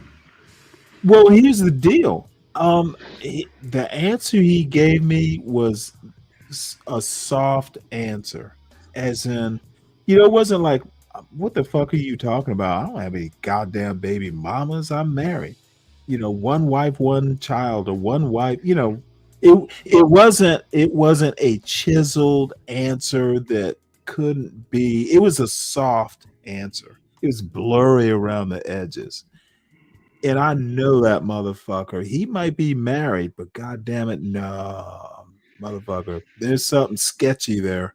So I just fucking started chipping away at it. And I chipped away at it for an hour. You know how I can get. It's like, dude, I found the chink. Dude, I'm going to chisel this bitch out. Yeah, you latch on. I'm going to make a hole big enough to drive a tank through. Dude, right. Don't ever show me weakness, motherfucker. I'm gonna keep hitting it. I'm gonna piss you off. And the worst thing you can do is lose control. And that's exactly what he did. And I just fucking kept going. It was sweet. It's one of my favorite YouTube moments. And then, dude, it was like 3-on-1. What? Three versus you or everybody on world class? Dude, I just found the weakest of the three, and the other two just fucking, oh shit, we don't want none of that. We're just gonna sit here. Man, I miss moments like that. I got a question. Do you find the weakest one, or do you find the one that they respect the most? Sometimes it's the same thing. Yeah, true. But no, motherfucker, I was in the Navy. You find the weakest link and you hammer it. You break the chain that way. Being in the military is a thing, especially if you're in any sort of military leadership. Dude, not only do you find the weakest link, but depending on the circumstances, you either try and get in there and hold that link solid, or you go in there and you try and break it. It depends. It's very situational. You'll go in there and you will do everything you can to make that weakest link the strongest link because you're there to hold it together. Or motherfucker, you just go in there and you jackhammer it. Like, this is the weakest link. Dude, I'm going to break it. It is a thing. Dude, it is sweet when it works. Either way, holding it together or breaking it, mission accomplished is really. I know it sounds so weird, David, but goddamn, no, motherfucker. Dude. No, it sounds satisfying, like when you land that punch square, Oh, dude, and seeing that, dude, and unfortunately, I'm old now, but dude, fucking, you're right, landing it and motherfucking hearing the thud of the head on the goddamn fucking.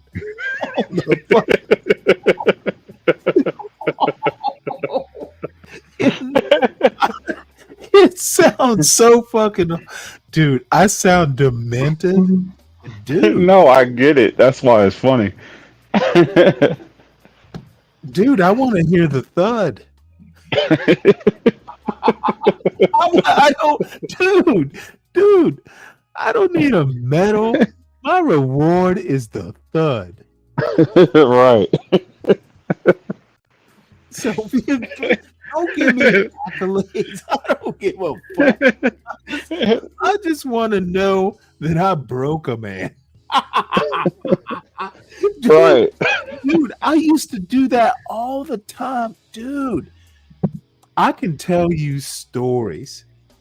I had a, oh my God. Dude, let me just tell you one brief story. Now, I was an 01. I was a boot ensign, but dude, I was raised by black parents, and my mother especially. You know what? If she thought she was right, she's gonna win. And you know what? Oh, this was one woman who was really like a black version of a Southern Belle, but that Southern, there's a story called, a movie called Steel Magnolias, and that's kind of a weird term, but it's actually a thing. So anyway, you know what? I think my mother probably instilled that sense of cruelty and,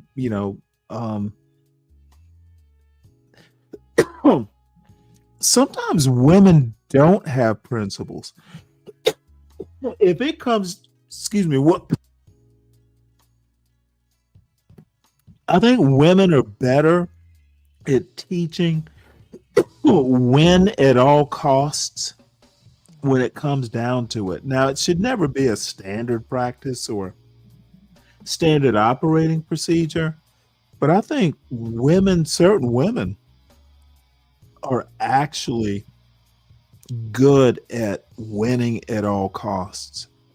Right. Is that far-sighted where they can't see what's important in front of them, but the overall... No. Actually, it's when they actually see what's in front of them and what needs to be accomplished. And I was about to say, this is what people like Hood Conservative don't get. Well, that part is debatable. That part is debatable. Well, but I get your point, but that's debatable. Well, all I have to say is I'm like 23 years old in an 01, and I literally had like a 35-year-old E7 senior enlisted literally get upset enough to go and pull the XO up. This motherfucker went and got the XO of my ship to negotiate his case. And you know what the XO did? He looked at that chief and walked away. Like, what the fuck?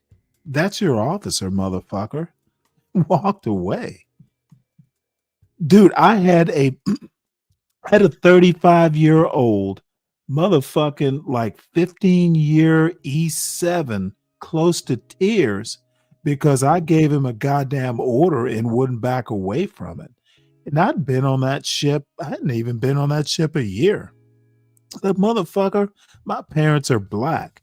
I'll fucking tell you to do something. I wasn't kidding when I had the requirement. Do it. Oh, that motherfucker thought he was going to break a black from the South. Motherfucker, get the shit done and come back and tell me when you're done. So all I'm saying is that win at any cost, you got to know when to have emotion. You got to know when not to. Motherfucker, if I say no one is going, see what had happened is we were the only ones left on the ship except for the duty section, and all the other people were leaving. And I simply said, hey, this operational space needs to be clean before any of you leave, including you, Chief. And he pulls me up there. He's like, well, I'm like, Chief, this isn't good enough. This is not what I consider, squared away, and walked out. And that's when he went and got the XO. So he pulls the XO, and I'm like, no, it's not, doesn't meet my standard. Now I'm 23, and this dude's like 35 or something. Nope, doesn't meet my standard, and you can quit. But it's not going to change my mind. And, pull the XO up here. XO agreed with me. What else was the XO going to do? Even if I was wrong, the XO was going to agree with me. Now, sometimes, maybe the XO would pull me aside and go, well, Stan, maybe you're being too hard. The fucking XO walked out. He's like, yeah, I agree with your officer, and walked out. Oh, dude, I love seeing men in tears at the fucking, dude, I set a standard and you're gonna motherfucking meet it. So anyway, it translates. Hey, I'm setting something up. I'm sorry. I'm setting something up. That's why I'm gonna be on mute for a second. Oh, that's all right. But the weakest link in the chain theory, all that stuff, the head thud. Dude, I don't get my fucking way. So 8-on-1, it's just a thing. You just have to take them down one at a time. When they see one fall, the other 7 are going to get a little nervous. You just pick out the of the other 7 that are nervous. You pick out the one who looks the most nervous, and then you tackle that bastard. So it takes excess elbow grease to break the black from the South. Blacks who defy. You know what? I don't even understand what that means. It takes excess elbow grease to break a black. You know what? Blacks who defy needs his ass kicked every now and again. And I respect Blacks who defy, but he's not right about everything. And you know what? He doesn't scare me, and I don't scare him. We do have mutual respect. Chose you based with your being a cripple. They would have looked at this. Might have been able to. Not only would they choose me back then, they choose me today. I've been with my lady for 16 years. How long have you been with yours? But the woman that you isn't she overweight as well? No, she's actually very tall, 5'10". But she like 350. No, she's never been 350. What the? That ain't cool. Never been. Well, let me tell it to you this way. Now, Q Butter, that motherfucker's actually smart. So I am very interested in how this turns out. But did she want you before you was on YouTube and you was crippled, or did she? Not only did she want me before I was on YouTube, she wanted me before I started becoming a writer too in 2009. So you're currently still with this woman as a cripple? Right now. So how long have you been with your woman, Q Butter? But you said earlier that you were single. But earlier you said you were single. I am single. That's a marital designation. Oh, you're single, so you're not in a relationship with her? I am in a relationship. You said earlier that you were single. You went into like this whole like, what's it? What he said? He said barbarian or some kind of like ancient Babylonian whores. Yeah. Not barbarian whores, Babylonian whores. Babylonian. So you it's cool. Babylonian barbarian. So you're into whores, but you have a wife. I just want to be clear. Or you don't have a wife. You think you want to know? No, so you have. So you have 16. I just want 16 years. I really don't. I just want to know the 16 years. I just want to be clear. You want to know the 16 years? You want to know the number one demographic of hoes is married? No. No, the 16 years that you were with her. Right? The number one demographic of hoes is married men, right? You know that, right? So married men. Yes. So you're saying that hilarious. The number one demographic of OnlyFans are married men. The number one demographic of seeking arrangement is. Now, see, this motherfucker's gish galloping away from the point. Let's see if somebody reins him back in. Dude, don't let him start talking about demographics of, the hoes, the hoes' favorite demographic. Totally, they didn't get the rope around his neck firmly enough.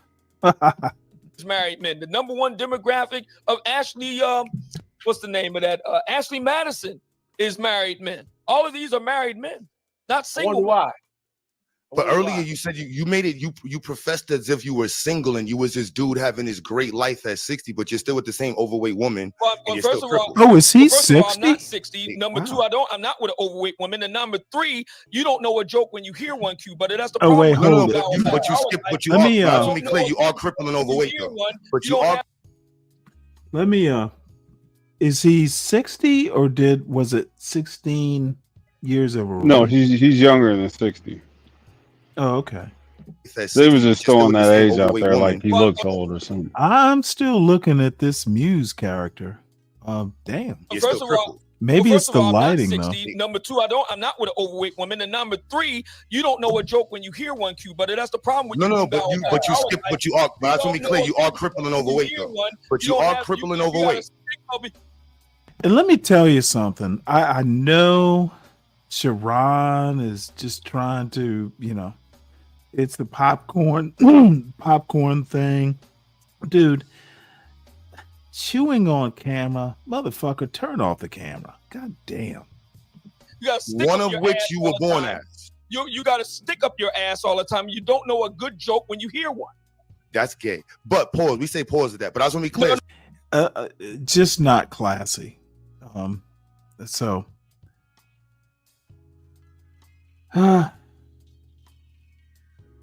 I'm so sad.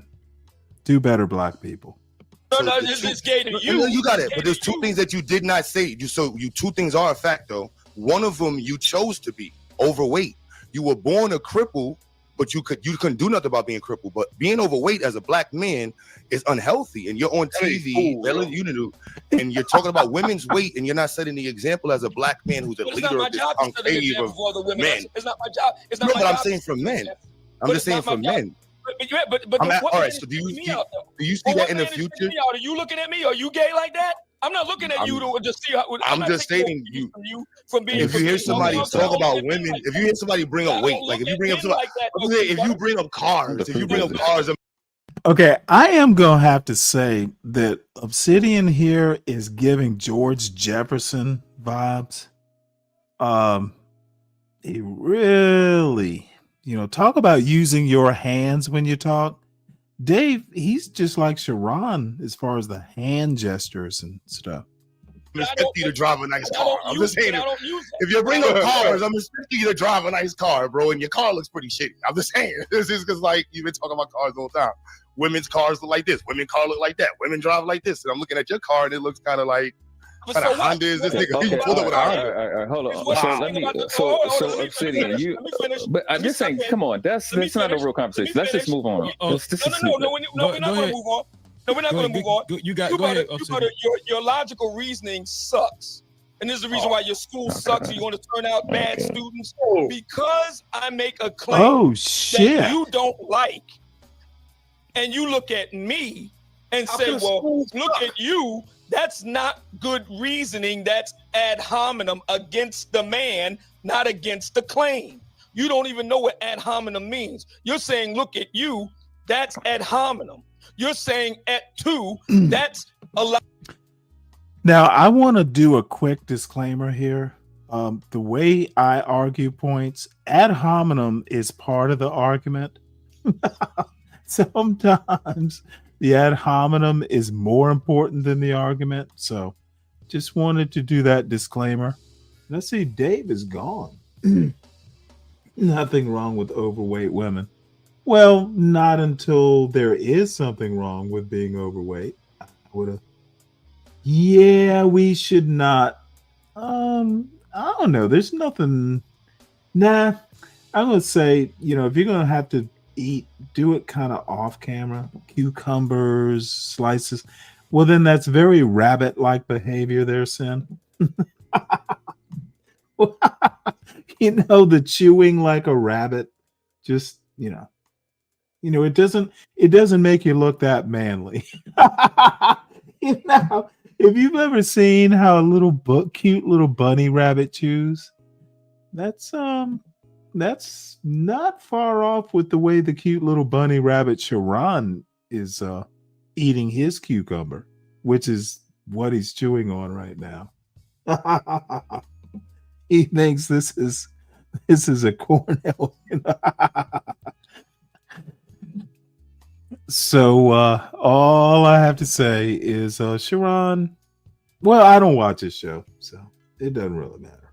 Logical fallacy is the claim valid. Okay, dude. The minute you start talking fallacy shit on a panel, that's about the time I'm going, you know what? You're giving me high school flashbacks. And I wasn't on the debate team in high school, by the way. I've literally never done formal debate. You just get the feel of it if you've been in enough of these conversations. It is to Obsidian's he's losing points with me talking about this logical fallacy bullshit. Argue like an adult. It's not high school. Just ad hominems. Sometimes, like I said, sometimes the ad hominems are the argument. Black women have a weight problem. True or false? All Americans have a weight problem. The actual fact is black women tend to. Okay, nope. Don't. Just You're doing that thing again. Okay, I can do that thing. I didn't even get to finish my thought. Americans have a weight problem. Black women have more of a weight problem, and so do black men, by the way. When America gets a cold, black people get the flu. If America's overweight, black people are obese. Follows somehow or another a truism. So that black women are overweight and doesn't carry the it's not doing the heavy lifting that Obsidian thinks it is. He should never bring up, or no one should ever do that sort of shit, because I will level set. And again, it'll happen eventually. It's not a good argument, is my point. Okay, if there's an argument about cars, about planes, about anything, the argument we're not talking about cars or planes.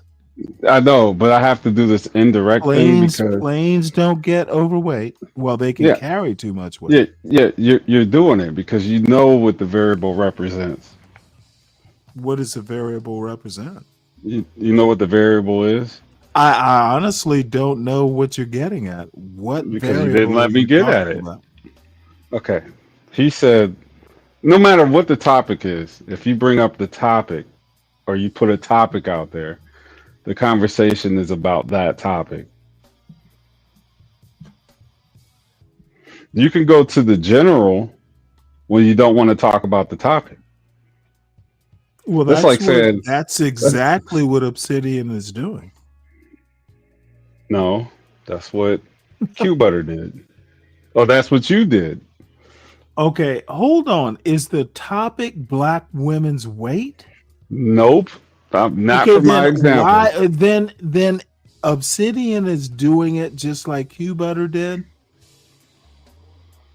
No, actually he's not. If the topic is not weight. Okay, if the topic is weight, that doesn't mean that we're talking about earrings or necklaces. Okay.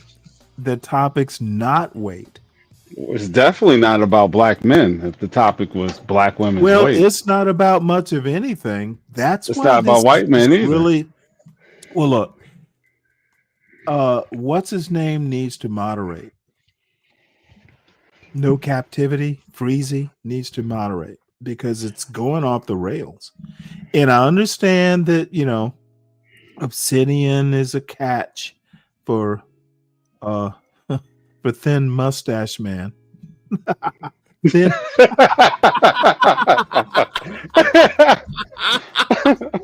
All right. I see what you did. That's pretty good. But still, he needs to moderate.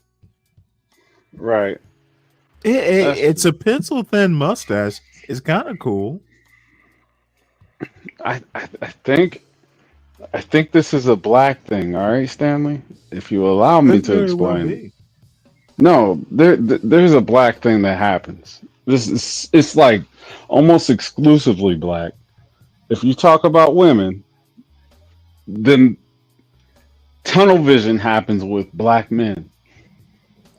No Really? matter what, even if you change it to any other example as the variable that it is, tunnel vision happens.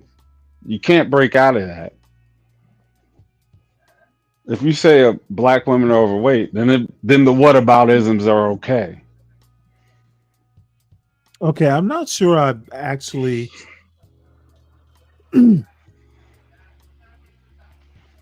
I mean, the response. Oh, you know what? I'll have to keep that in mind because the next time someone brings up black women being overweight to me, I'm literally going to go, so what? Right. Just watch how many whataboutisms my happen. black woman's not overweight. Tell them to Right. do something about it. Right. Exactly. Exactly. If that's your issue, create the Black Jenny Craig. No, but it's just funny how that happens. If you actually pay attention, everybody goes on like this defense where there is no rules, and we don't have to follow the rules because No, we it's should defense. always, dude. There should never be any rules in the first place. And the debate, the topic is debated, not the No, whataboutism. is this really a debate though? It is in a sense because Okay, if you well, have to if deal with there's a each person debate, one on one, you're someone meeting needs them to- where they're at. Dude, someone needs to moderate the debate then.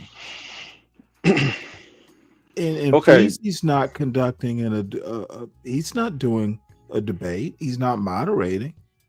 I mean, seriously, to be and I'm not bullshitting here. The debates get moderated. There are time limits. This is not a debate.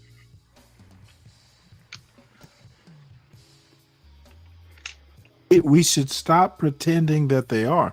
Even the white girl, Raging Potato, does she do timers?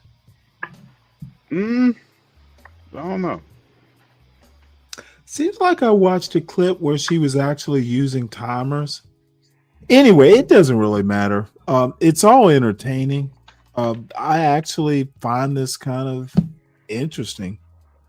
And again, there's literally no one on this panel that I would even consider worth getting up. Number one, the topics aren't anything I'm interested in. So On there's this panel, this panel, the no, whole there's idea. literally this manosphere shit. I'm not interested in it, other than as a cultural artifact. Well, it would be hard to review in any type of faith. I mean, I don't know if it's supposed to be good faith or no. If we were Right. just saying like, how did Obsidian do, and we took a good faith look Well, at it. I think I would agree with you. He took on what? Here there's 6 motherfuckers. They didn't win.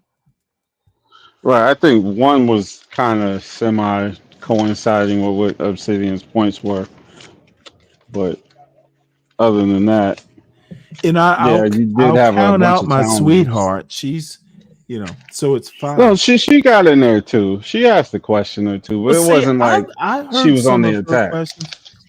Look, the winner's always going to be Obsidian, and quite frankly, Freezy would never have it any other way. Nah, because there was a point where he was on the road. Freezy's a motherfucking misogynist. Freezy is manosphere, black manosphere.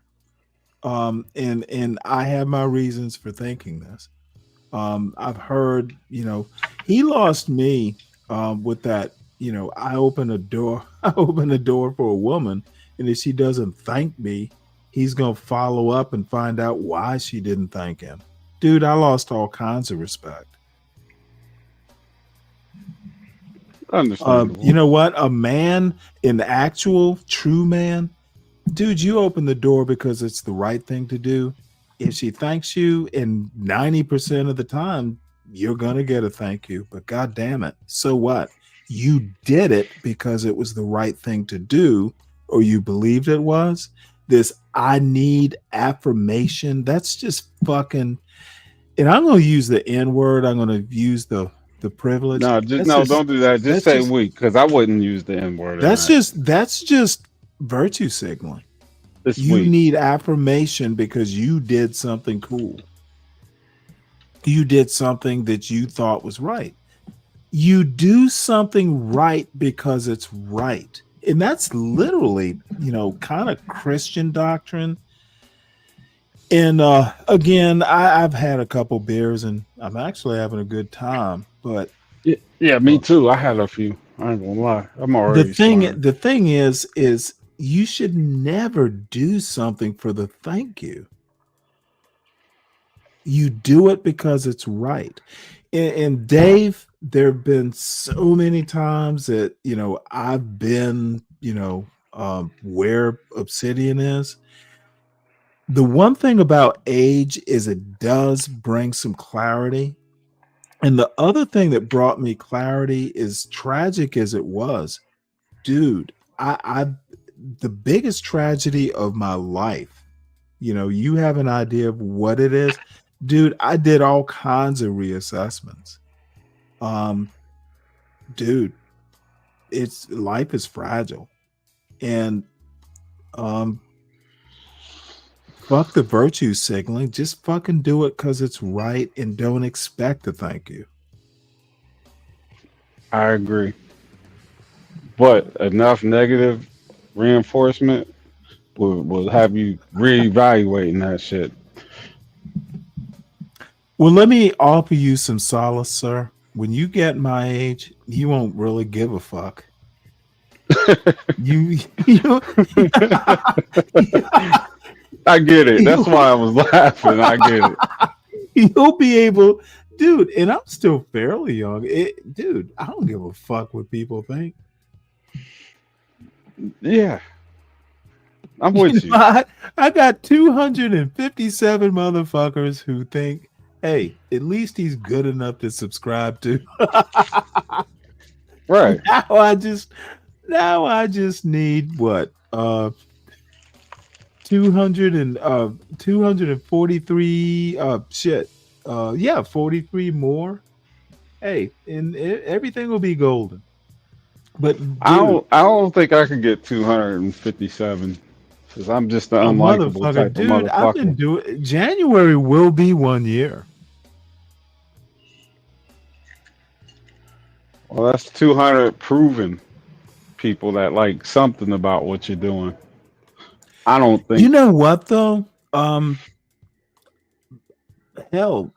month ago, I got up to like 255 and then lost 4. It's such a low number, and I can almost tell.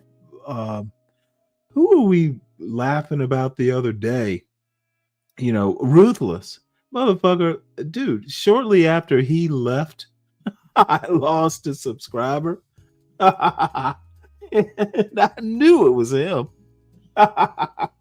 Now I've run into him, and he and I are still fine, at least as far as I know. So it might not have been him. But the thing is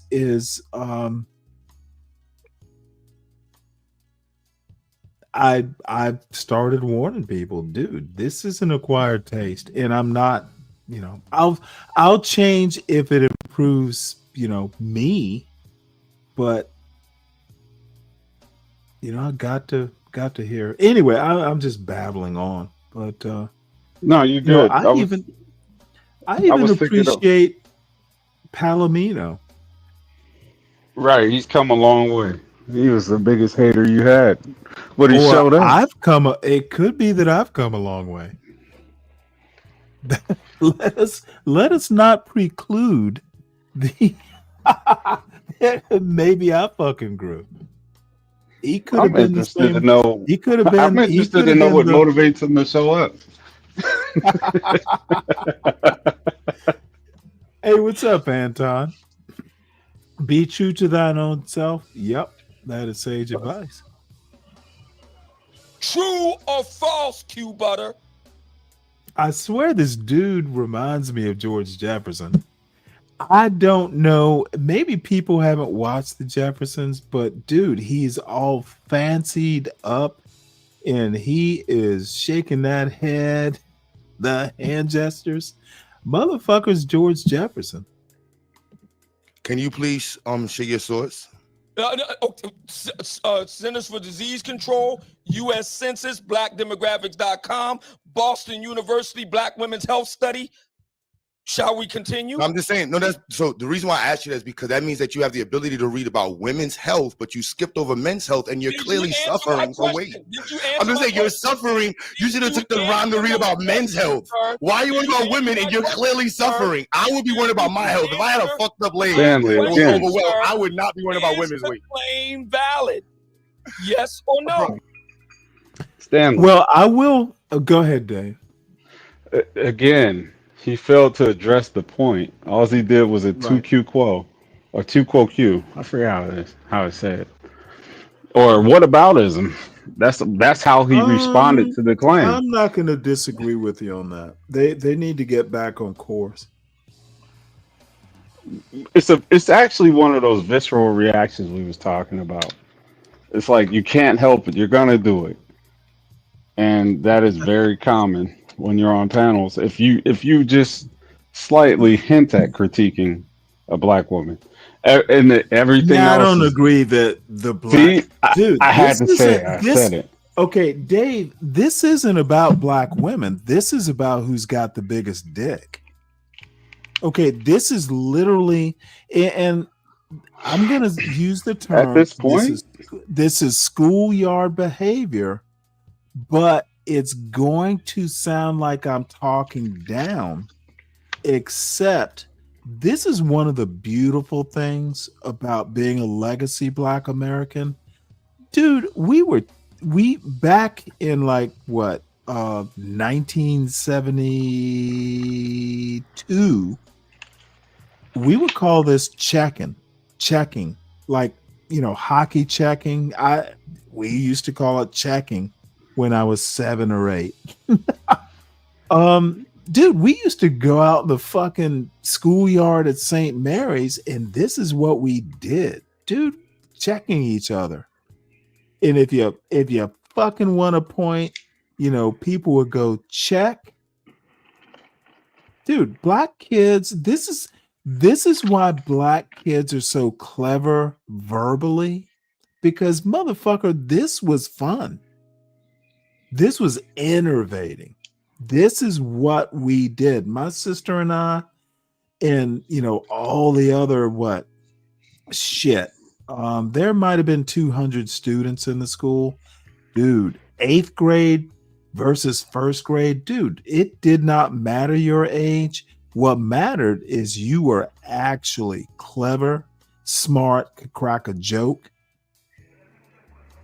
So in a way, this actually kind of heartens me. I'm not sure.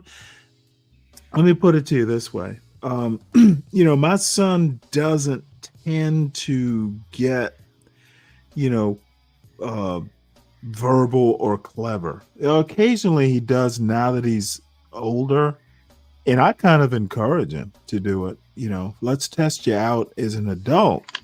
But you know, when he was growing up, you know, he was usually fairly respectful.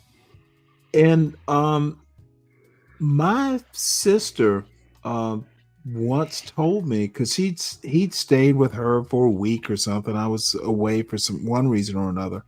She's like, "Oh yeah, that motherfucker reminds me of you." She didn't say motherfucker. I'm like, really? You know, he's usually pretty quiet around me. I'm glad he has a little spunk. Oh no. She was like, "Oh no." It's like this kid has some verbal ability. And it shocked me, but it also actually made me happy. Dude, if black people can do one thing, the legacy black Americans in America, and this is why the IQ bullshit always, like, I think they're wrong about it. Dude, no, half the reason white people or other types of people don't fuck with black women, they're afraid of what the response might be. Right. That's Blacks also the reason why the men excel don't. at one-liners. Yes, but not all. I hate to say that. I shouldn't even have to mention Okay, it. But enough for it to be a stereotype. yes, That angry black woman bullshit, dude, it's like we don't know what they might say, and they might embarrass us about something that's actually the truth. but spread that out. It also is the reason why they don't get approached as well by the lesser than or by. You know what? I know that personally because no one ever wants to come up to my panel. Hey, Because they might, if you piss me off, you might, it could be painful. And dude, I don't care. If it doesn't say open panel, it's not open panel. If it doesn't say it in the title, it's not open panel. yeah, I can't disagree with you. I do want to go back to the point to, this IQ bullshit doesn't actually hold up when you hear, look at Obsidian, look at fucking Q Butter. Dude, that's some sophisticated shit they're doing. Yeah, take nothing And away they're from doing Q Butter. it in This is a face-off. microseconds. They're doing it in the bat of an eye. These are smart motherfucking people. And look at the folks staying out of it. But all I'm saying is the IQ argument in practicality, in real life, doesn't hold up. These motherfuckers are verbally sophisticated. And they're doing it in microseconds. It's telling. What it is telling. Is the claim valid? It's telling. Yes or no? The messenger is telling. Is the claim valid? Yes or no? Okay. He refused to answer the question because he knows I'm right. Get over yourself, Q Butter. I make accurate claims.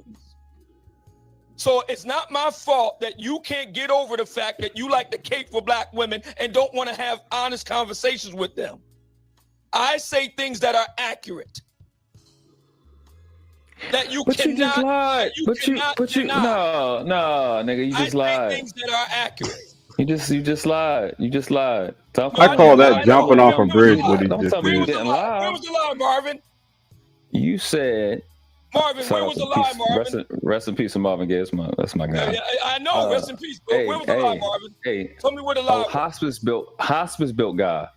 You said that your man clave was to help your guys to get on a traditional track, right? I didn't say anything about traditional track. Where'd you get that from, Marvin? You liar. I didn't say anything about a traditional track. You didn't say traditional in this live for you and your man clave? Yeah. That's what you guys believed in. Didn't you? Oh, say this that? was actually really a funny comment by accident. The world class actually, this is actually really funny. Look, this little interlude here. I didn't say anything about traditional track. Where'd you get that from, Marvin? You liar. I didn't say anything about a traditional track. You didn't say traditional in this live for you and your man clave? Yeah. That's what you guys believed in. Didn't you say that? You see how fast they lie when they're talking to me, Sharon? You didn't say nothing about you and your man clave being traditional Obsidian. He actually didn't. Oh, okay. You had so much to say when you was talking to him. It's crazy when they talk to me. They just Jack got there. I don't know, hospice. The original Manclave thing, he's doing a callback, I guess. Earlier in the broadcast, someone accidentally said Manclave. It was Man Cave mixed with something, and it literally everybody on the panel was just laughing because it was actually really funny. So Enclave. Yeah, it was like, oh, that's right. It was the Enclave, and they were talking Man Cave, so it became the Manclave.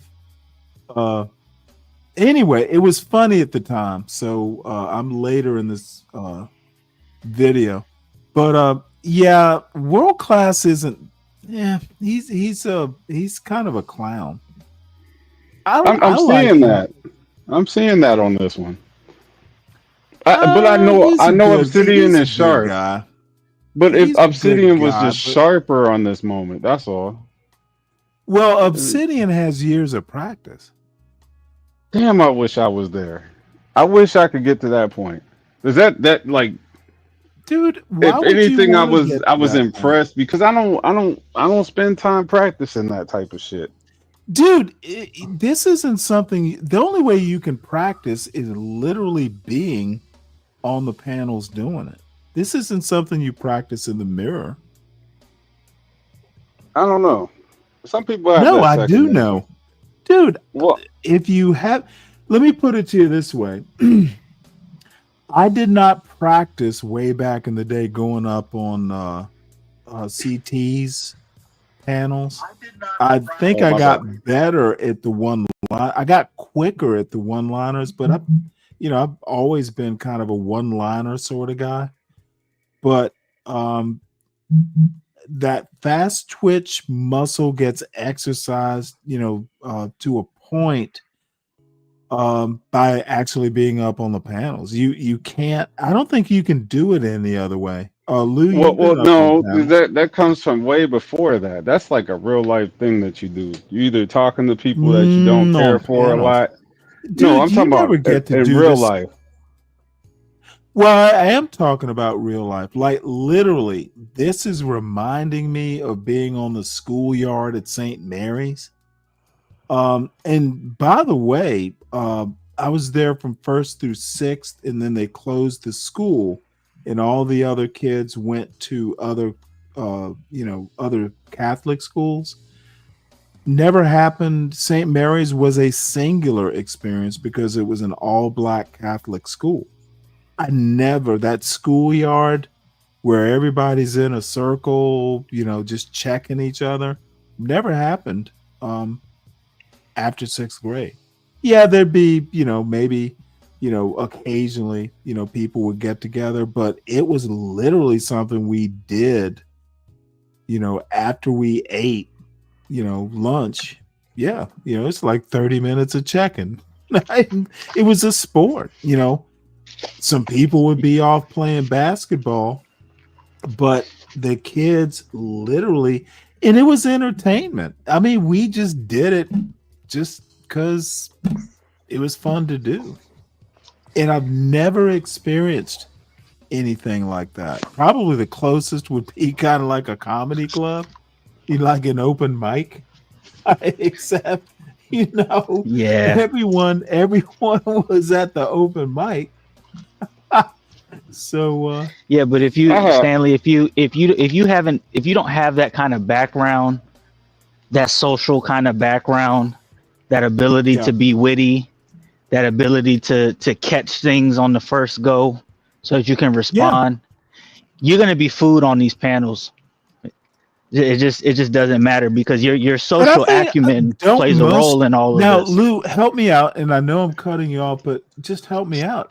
Most black kids have had this experience, like legacy black kids, at some point, maybe not 6 years of it, because motherfucker, there were 1st and 2nd graders in that circle. There were 1st graders, there were 7th graders. We were all checking each other. Now the You little niggas was kids, the horrible. That's first and all that second was. graders, you know, there would be a little protection, like, oh, let's not go too far with this. But You would think that, but oddly enough, most black kids haven't. And if they have, it's not to the same Really? degree. It's not to the same degree, so it's at a point to where it's like not even meaningful. You see what I'm saying? it- Where it's just like where it's just like gloves off, the kind of oh edgy. shit, it was, dude. There were no adults. No, dude, Yeah, man. motherfucker. There were no adults in this circle. Yeah, and you could tell, because in these discussions, if you start doing that kind of stuff, people will think that you're actually expressing something that you actually believe, when they don't even realize that you're just making fun of somebody. You're just roasting them. So, I didn't have it. I didn't have it because what coming up, it would just go physical, and I didn't even want to play that game, man. I would be the one to put the hands on somebody. But let me also mention that I literally grew up in a black neighborhood, dude. I mean, I'm not kidding when I say Cloverdale in Savannah, Georgia, back in like 1975. Yeah, dude, it was all black all the time, motherfucker. I had a basketball goal in my backyard. You know, we get back there and talk shit playing basketball in the summertime. Fuck, it was all, dude, it was all talking shit all the time. Now, back in those days, dude, there wasn't, you know, I got into one fight in my backyard, by the way, because I talked too much shit. But you know what? The guy and I who had a fight, shit, we're still like best friends now, though I haven't seen him in a few years. This is, you know, I get what you're saying, because my son, you know, now he grew up as my son. So you was roasting that little nigga, huh? Respectfully, of course. Gently, pre-roasting. Let's not call it roasting as much as braising. Braising. Braising. He was air frying his little ass before they got to him. But the thing is, dude, shit. I was talking to him last night and forgot to mute. But no, motherfucker, he, you know, as he's gotten older and a little more confident, you know, 19, yeah, you can fucking lob a joke about old dad. He's got, you know, he can roast. Good. But not to, you know, not to the 1972 standard, but that's not a bad thing either. That 1972 shit, you know, I had to compartmentalize because, you know, motherfucker, you know, it's so funny. You know, I can't remember the first, like, shit, I was probably using curse words out on that schoolyard in like 3rd or 4th grade. Horrible. Motherfucker, you must survive. Uh-oh. You know, you better be able to lob an F-bomb out there if you gotta.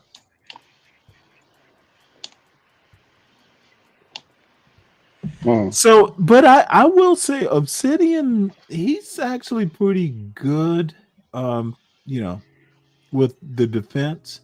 Q-Butter's not as good.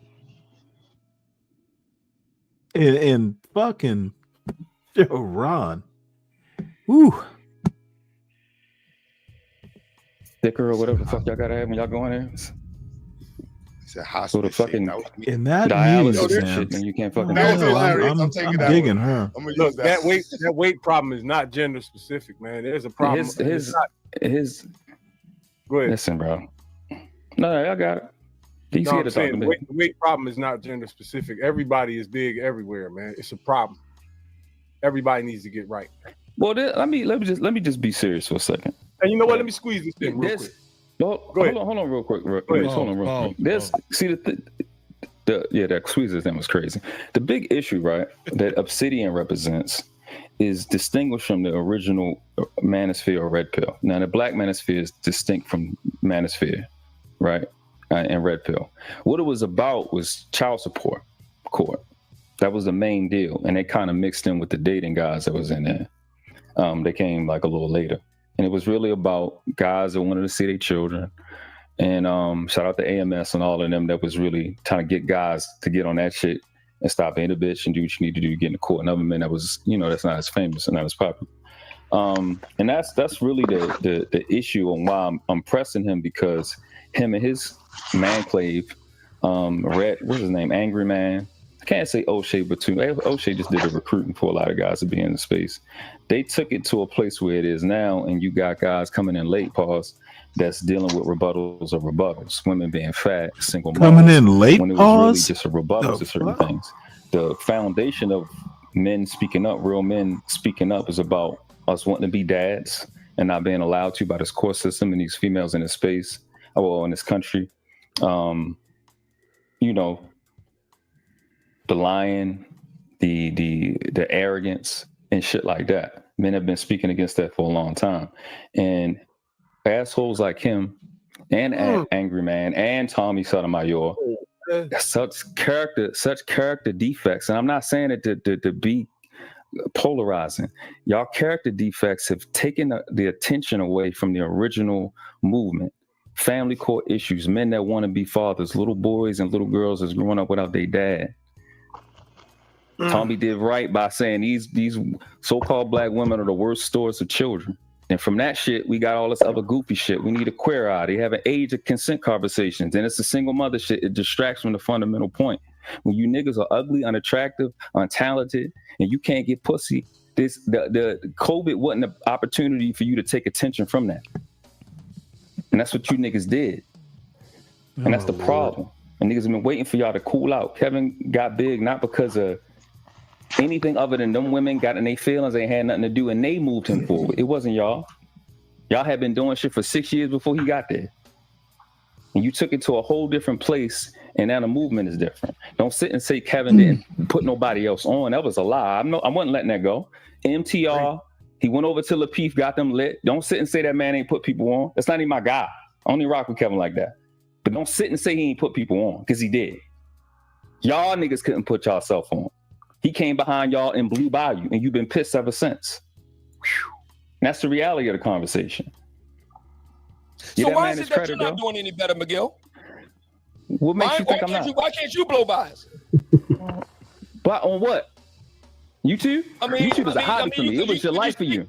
You speak very well. Let me finish. I know, but let's deal with the point. No. You asked me a question. I'm 40 years old. You're 50. How many different YouTube accounts have you had? I've had quite a few. So don't worry. I'll blow by you again because you'll lose yours. 50-year-old. You can't keep a free YouTube channel. I'll blow by you again. You'll do it for me. Damn. You talking to real fast. No problem. No, the question is, before he was on YouTube, how long did it take him to get out of the basement? No. Let him out right now. I know you're triggered. I get it. Let's find out. Let's find out. So I remember when Obsidian told me that he created his professional career with his YouTube platform, and he told me that he's now a entertainer based off of YouTube. And I was amazed by that. I'm like, grown men are now finding themselves a career path through YouTube, and it's like, it's amazing. Like all the different free programs they offer for people to actually develop. Let's deal with this 50-year-old that can't keep a free YouTube account. Let's do that. How many channels have you had? I've had You and Tommy do the same shit. Okay. But Tommy's had a whole lot more. So I'll just wait. Hey, he has a lot. I know True Freeman was the first person to take him off. But why That's wait? my OG. But why wait? Because you're gonna do all the. Why the fuck without working? You're gonna do all the work. This is a hobby for me. This is your life. You're a younger guy. You got a strong. Let me just acknowledge this point here, King Rooster. Excellent question, and you probably already know the answer. The part about I thought people do what they want to do. Yep, absolutely right. And I have a caveat to that, but that is the essence of being a real man or a real woman. And sometimes, you can't do everything you want to do, but yep, you're on the right track, and you are. One thing I never have to worry about with you, King Rooster, is who the fuck you are, and yep, salute to you on that. You know who the fuck you are, and challenge other people to fuck with you on it. You don't like it. You don't like who I am, then fuck you. What are you gonna do about it? It's just YouTube. Fuck off it. You got a strong back. You got a strong back. What the fuck is going on? Yo. Why are you talking about that? You're a young This strapping gay guy, shit right? crazy, bro. You got a lot of energy. Go ahead and do it. Can you not size me up on the Go internet? ahead and make it happen. Can you stop doing that? This Go is ahead gay. and make it happen, brother. Can you slow down? Could you make it happen? No, but don't, young, I don't know you, talking fam. about right now? No, but he ain't built shit. I've been around when he was around talking this before. He ain't built shit. None of them built anything. You haven't been to a conclave, brother. An event that you No, rent at a you haven't hotel been to is a not something conclave, you brother. build, brother. That's not something you build. You haven't been to a conclave, brother. Can you make I that don't. I happen? want to know It's the crazy. EIN. I want to know the EIN. I want to know the Dun and Brad's. I don't care Right, about right. an event with a bunch of You haven't incels. been- you haven't been to a Kevin conclave. I remember when don't Kevin know what Samuels you're talking introduced about. the griff. You When he don't said know- he's you don't know what you're $700 And for speaking these of dudes to grip, come I out mean, and learn how to look dress. at your rinky-dink school. Look at your No, bullshit you want to see it? Look at You your want to see it now? school. Would you like to see the growth? I'm in my location now. I would love to show you the growth of my location. It looks so collegiate. Yeah. I would love to show it to you. I would academic. guarantee It you, looks so I would academic. crush your feelings. It looks I would so love to academic. crush your feelings. I I would didn't start look at the entrance. Look, I have a new location. I will have a very nice new location. I'm in right now. I would love to show off and just show you how little you've accomplished in life, pursuing talking about women, and how much I've gained in life pursuing developing the black community. I would love to show that. Let's take a look right now. Do it. Let's take a look right now. I gladly would. And we can compare Let's notes. see. And we can compare notes. Handle. Now, see, this is where Obsidian loses points, at least in my mind. Motherfucker, he wasn't prepared to do this. How about set up an appointment? Let's do this panel after you. Yeah, it's a bullshit point. It's a disingenuous approach to what Q Butter said. Obsidian loses points here. It's just cheap George Jefferson bullshit. That. Let's do that. Would you like me to start outside in front of my Benz? I thought we was addressing points. We I'm are. gonna- no, this When is you smoke for when this you one. brought And up, the when weakest- you brought up the fat one. I'm looking at you. TWC stands for the weakest child.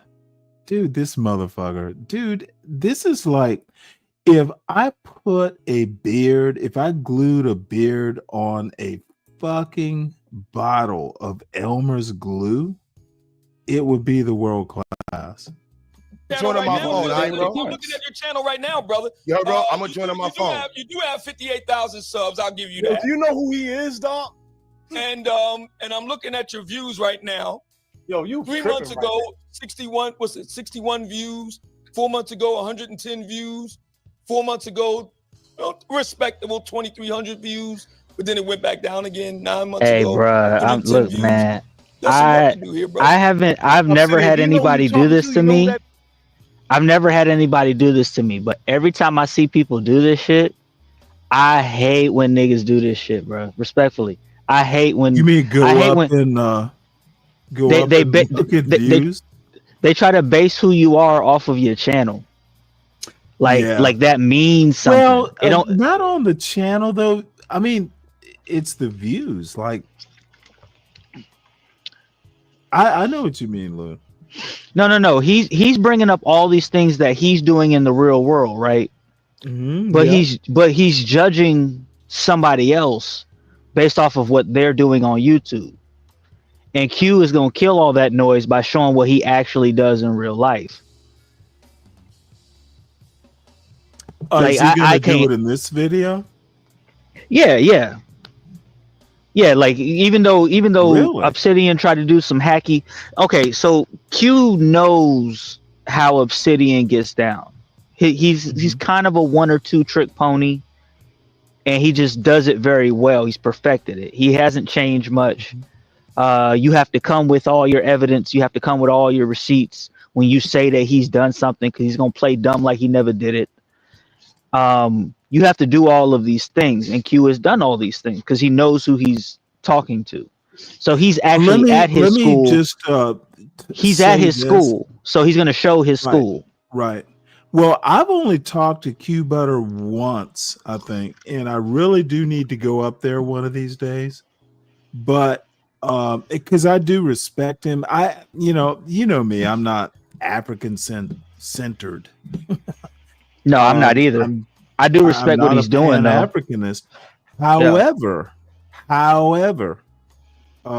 if you're teaching these motherfuckers calculus in junior year of high school, dude, I'm on board. You know, the why you're doing it doesn't matter as much as what you're doing. So, I know Q Butter. See, Q Butter's motherfucking. Y'all had a little run-in, didn't y'all? Yeah, but I mean, I don't know. I wouldn't call it a run-in, but I have run-ins with SKC. I have run-ins with you and Dave. Run-ins are gonna happen, but in the end, I respect him. You know, dude, before I go in and start asking him to show me your lobby, your fucking registration roll, dude, I respect the man. When you respect someone, there are limits to how far you will go. You know, and you know me, I'll go all the way. There's some people I'm not going to do that with because it's, you know, right. A joke is one thing. If I respect it, it'd be like, motherfucker, I'm not gonna go all the way, you know, with someone I respect. My father, fuck no. I know where the skeletons are buried. I grew up there. However, respect is the limit, the line, and I actually respect Q Butter. So I'm thrilled that I want to see his school. I'm just not Afrocentric. You know, it's not. Yeah, I'm not either. I'm not Ungawa, Pan-African. I don't really care for the any funny of that thing stuff. about Ungawa, if you're old enough, that's literally a Tarzan word. Yeah, I know. If you've ever seen Tarzan go Ungawa, motherfucker, I'm not raising black kids saying what motherfucking Tarzan said. That was a white boy. In a whole motherfucking African continent, and the motherfucker found a white girl? Dude, Tarzan was fucking denigrating for black people. You know, you're not the first person. I heard someone else use that Ungawa thing. Anyway, you get my point, Lou. Yeah, I got you, man. I got you. Go ahead and let it play, man. You're gonna like this. Oh, I bet I will now that you said it. The world class, whatever that is. And I must again. I must again compliment the woman. She's a cutie pie. And I don't know what it is, but I'm just okay with her. Yeah, I know what butter is. He's still wearing the hat to the back.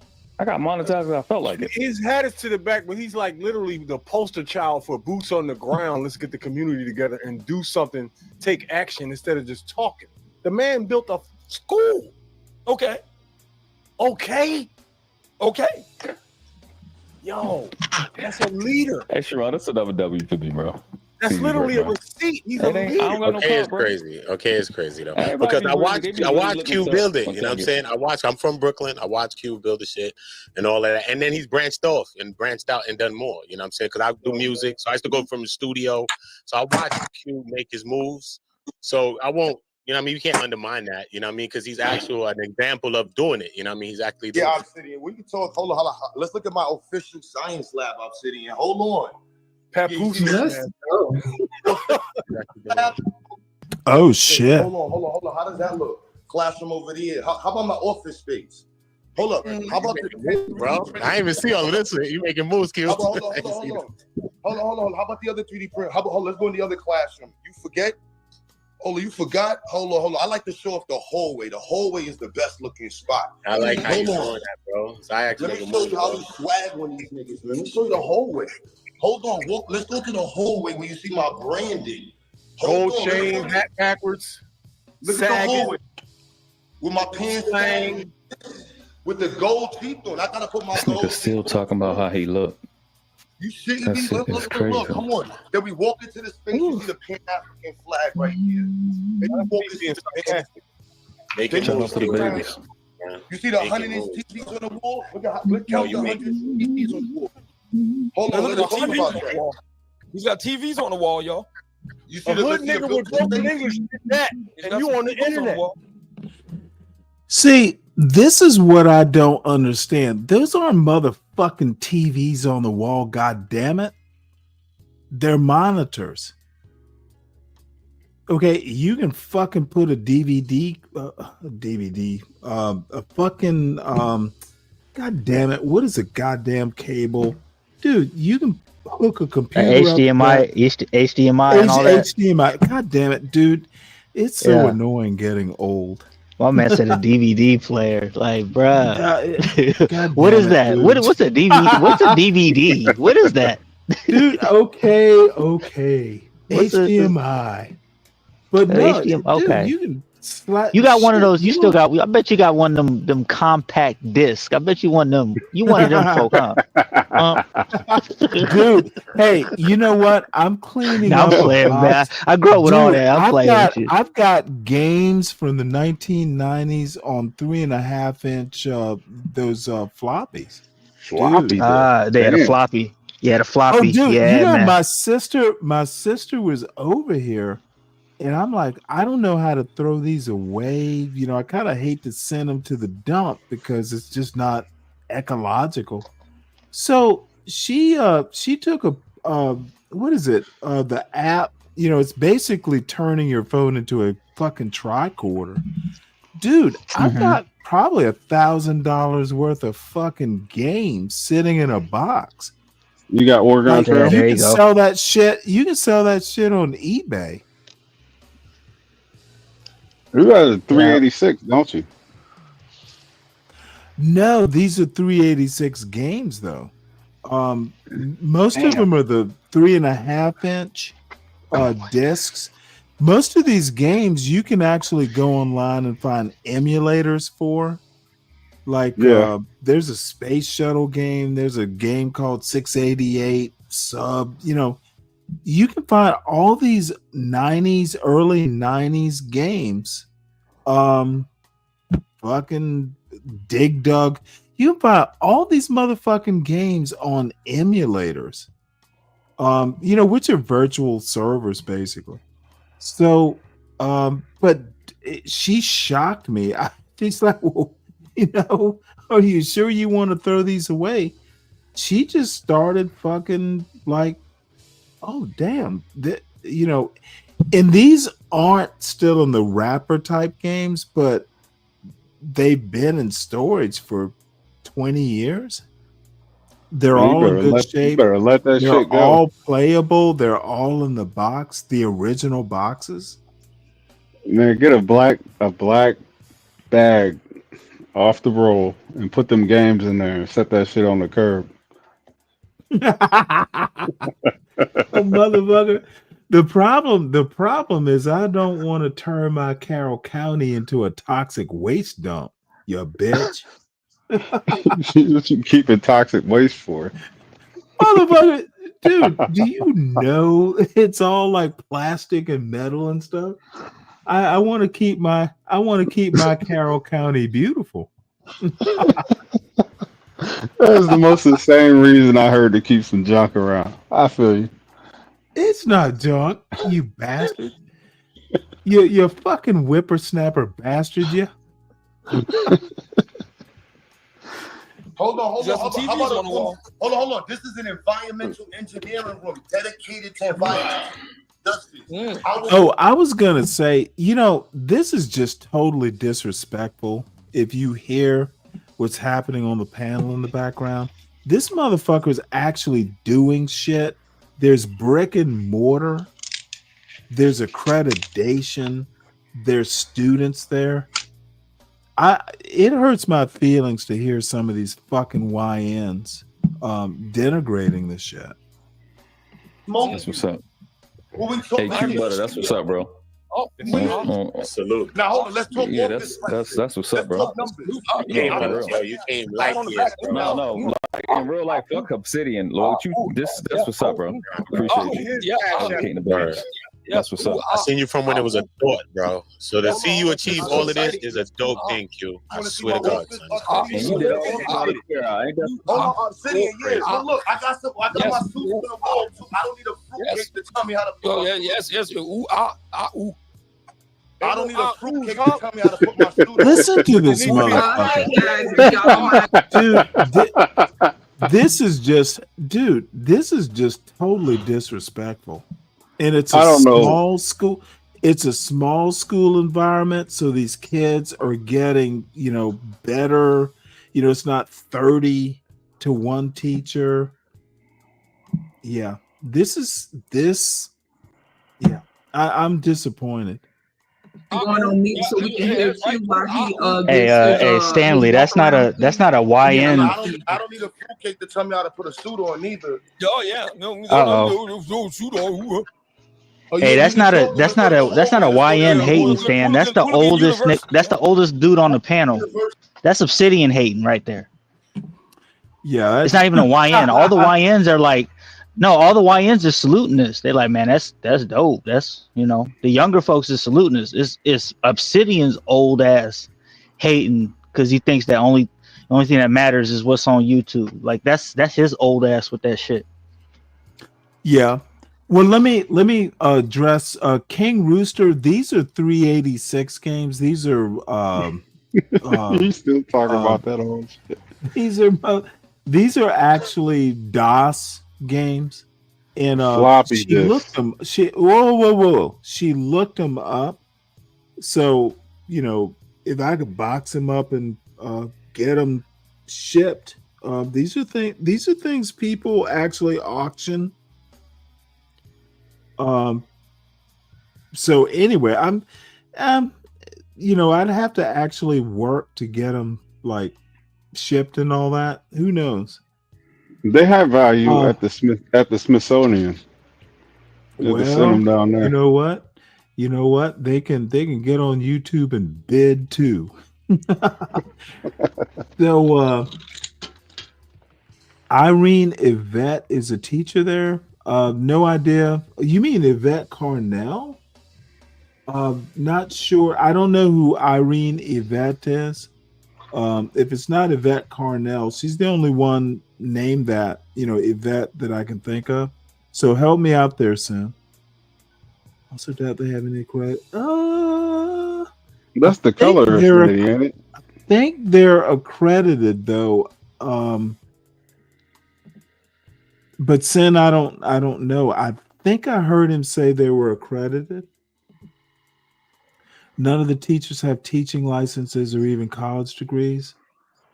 Okay, well, Sin, maybe you know more than I do. It's a hustle BS. Anton? No. Oh, shit. It's Anton. All right. Was he talking about Q Butter School? Was a hustle? Apparently Sin and Anton are just you never know, they might be from up there. A wood tip black the fuck? Listening to Stanley makes me want to smoke a wood tip Black and Mild. I don't even know what that means. Is that like an old school thing? Thank you, Zhang the Troll. The chat's undefeated. Yeah, well, look, I'm not super funny enough. Most of the stuff, they're not in the plastic wrap because I actually played these games. But yeah, you know what? I'll check them out. What you got them in now? A Ziploc? No, motherfucker, they're in a box. They're in their boxes, and they are in a box. And dude, I'm not. The only reason this came up is some of these games back in the early 90s while I was in the Navy. Some of them I played after I got out of the Navy. I built a couple, 2-3 computers back then. It was a golden time for me. I was in my early 30s, and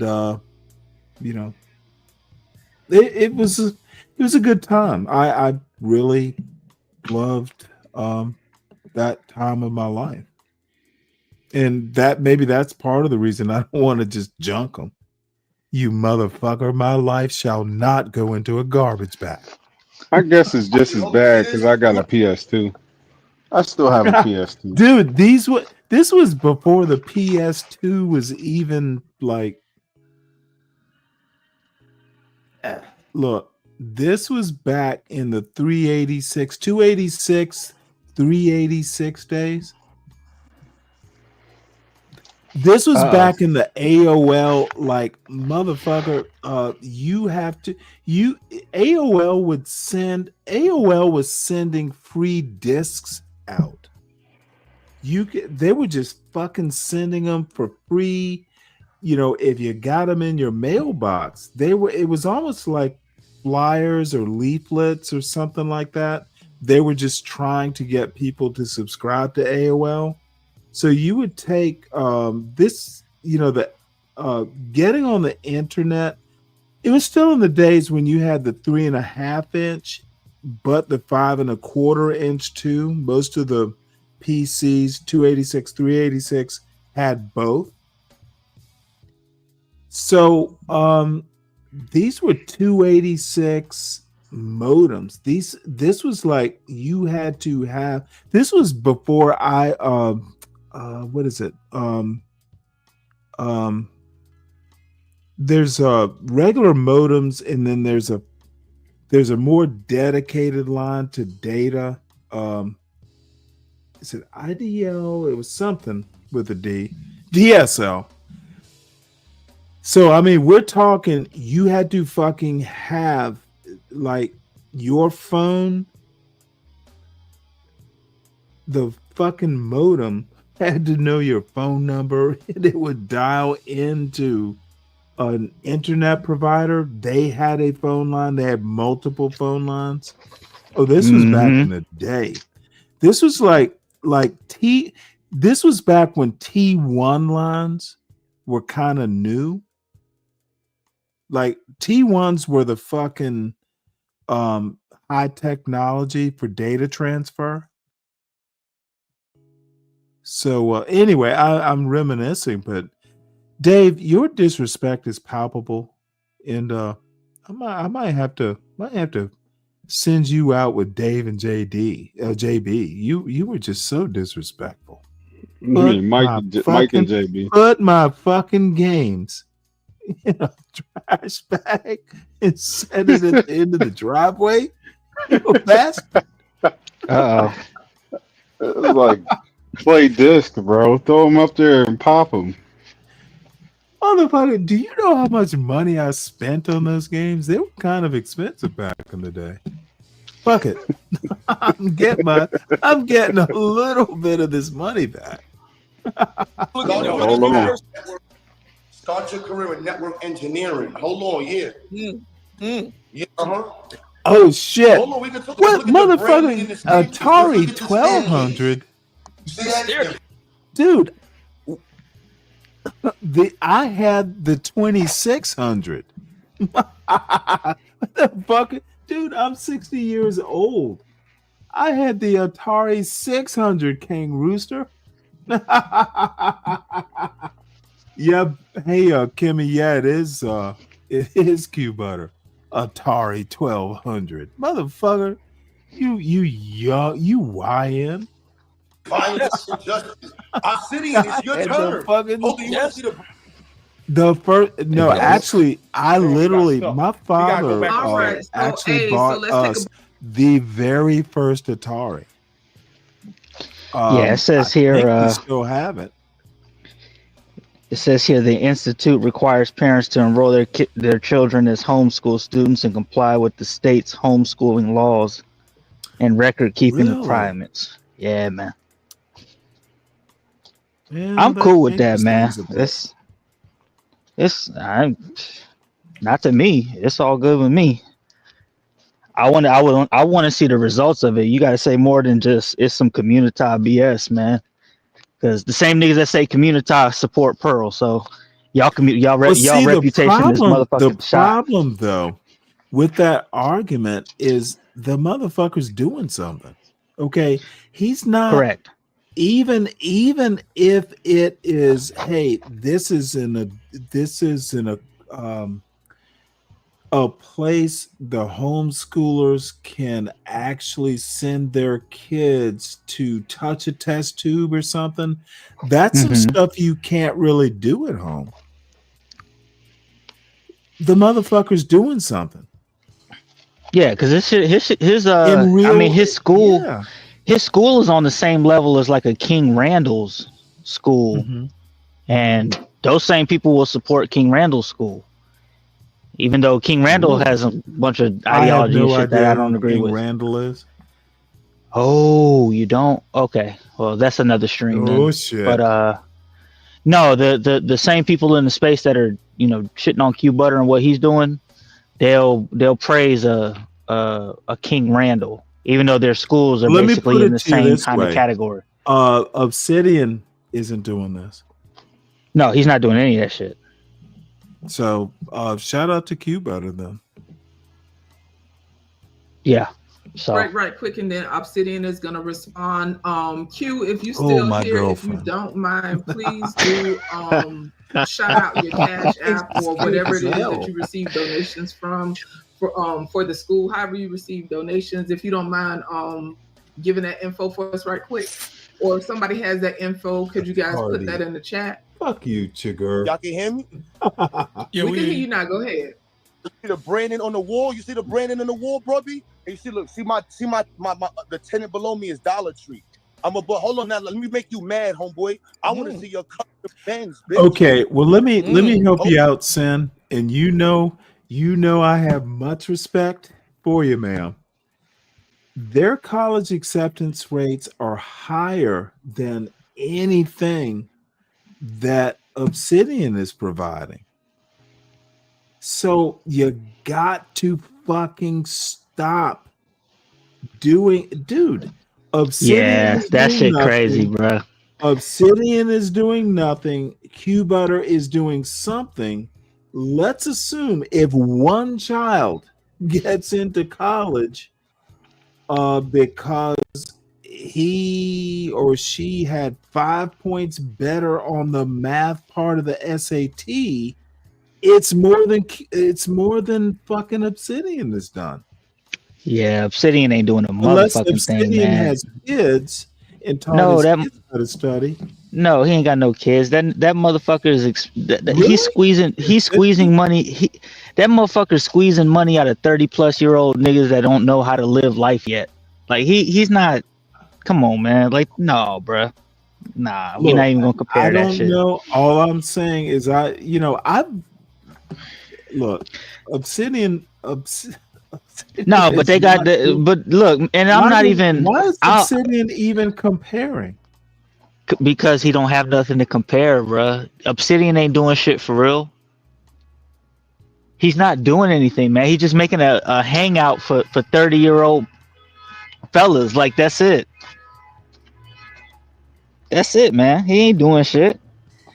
You know what I mean? So it's like, I don't know. It's the internet, bro. Well, Sin says that brick and mortar is a front. Okay. It's still more than what Obsidian is doing. No matter how you slice it, it's still more than what Obsidian is doing. So, look, it's a tangible result that you can point to, bro. I've talked to him once. The only thing that I really had a problem with is I'm just not, that Afrocentric. Other than that, he sounded like a, smart guy. Oh, I like making bins. Oh, gotta have my bins over top of my Dollar Tree. Look at the Dollar Tree. Look at the Family Dollar. You see the custom big body right here? Body bins. I want to see. Hold on, wait for the lights to turn on. Show you my finely German-made engineered car, nigga. I'm going our black power, but let me show you my white man. Yeah, that's George Jefferson to me. Show you my white man's car, nigga. Ungawa black power. He really think he roasting him. Yes, definitely. Let me show you something. I want to see you roasted. I want to see you roasting. I want to see you. Look. It's your turn. Let me see another man's car. Yes. Hold on. I want to see your name on the wall. I want to see your logo. Yes. Let me see your name on the wall. Yes. Where the brothers? I want to see your door on the wall. Where's the brothers on the wall? Where's the brothers on the wall? Yes. Put some brothers on that wall. We want some brothers on the wall. Thousands of we want some brothers on that wall. Funny as shit. Don't be mad, baby. Oh, I'm not mad. I'm not mad at all. Nobody can defeat the Ungawa Black Power School. Nobody can defeat it. What happened to yours? There you go, Ungawa again. Oh, yes. What happened to mine? Come on, baby. The nigga's teaching children and you're roasting it. He's teaching children and you're roasting it. Now who want to talk about that? I'm acknowledging is he asked for this. You being sarcastic. That's the shit that's on. Hey, Slick Rick, did you you're being sarcastic. I'm acknowledging that he's teaching those little I don't even know where to go with this. This I was just feeling it here. Those little chinchillas. Those little chinchillas. I'm acknowledging that. Hey, if they come out, then they come out. It is what it is. So. It's your turn. Q, walk around your $200 space. You got the house and see. Q, can you hear me? Okay, can you hear me, Q? Yeah, I can't hear you because the echo in his little 10 by 10 foot room. That's like what, right. 185 a month? 10 by 10 foot room. All right. Yes. Yeah, the acoustics be wild though. But for the people that wait, might a 10 by 10 foot room is actually pretty big. So people can donate to what he's doing. Shout out to. Wait, hold it. A 10 by 10 foot room. That's not a small room. Does he have an idea? For an office? Yeah, it's not small, but it's not big. Nah, it's like a mid-sized room. It's not a big room, bro. Right. It really ain't, Okay, man. well, I know where do you Savannah. think I know Savannah's is stretched out and nice and luscious and stuff, but in the rest of the world, no, a 10 by 10 room ain't.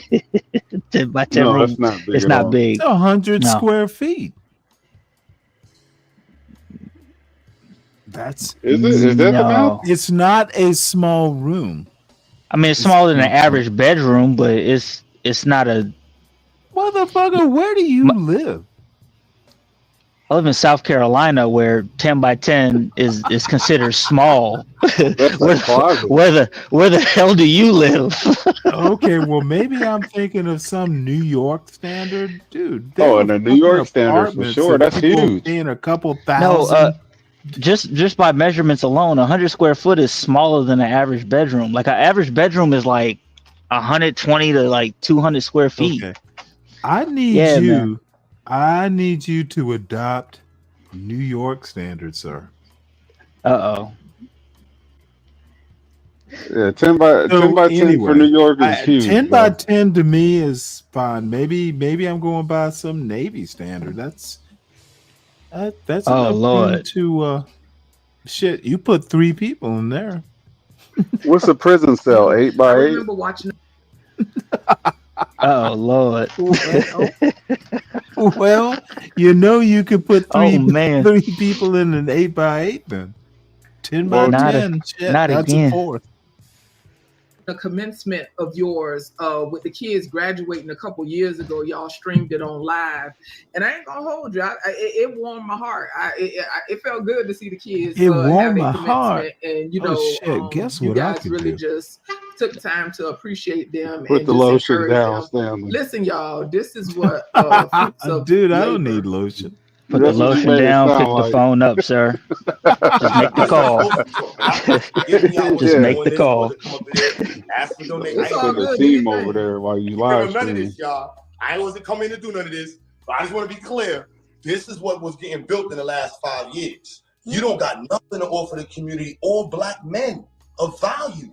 You're a How do you know? How do you know what we have when you've never been to a conclave? How do you know? Conclave sound like a Diddy party. grifter. That's what you are, a grifter. You never been to a conclave, brother. How do you know? So you don't know what we offer the brothers then. You don't know. You don't know. You don't know. You don't know. But Q buddy, you don't know. I don't want to know. All right, then. So I'm glad that we've admitted. I'm glad that we both agreed that you don't know what you're talking. You don't know. You don't know what you're talking about. Walk around your office. I want to see. You don't know what you're talking about. Walk around your office. I want to see you walk around your office. You don't know what you're talking about. I want to see. He gave him an out when he said he didn't want to know. Real quick.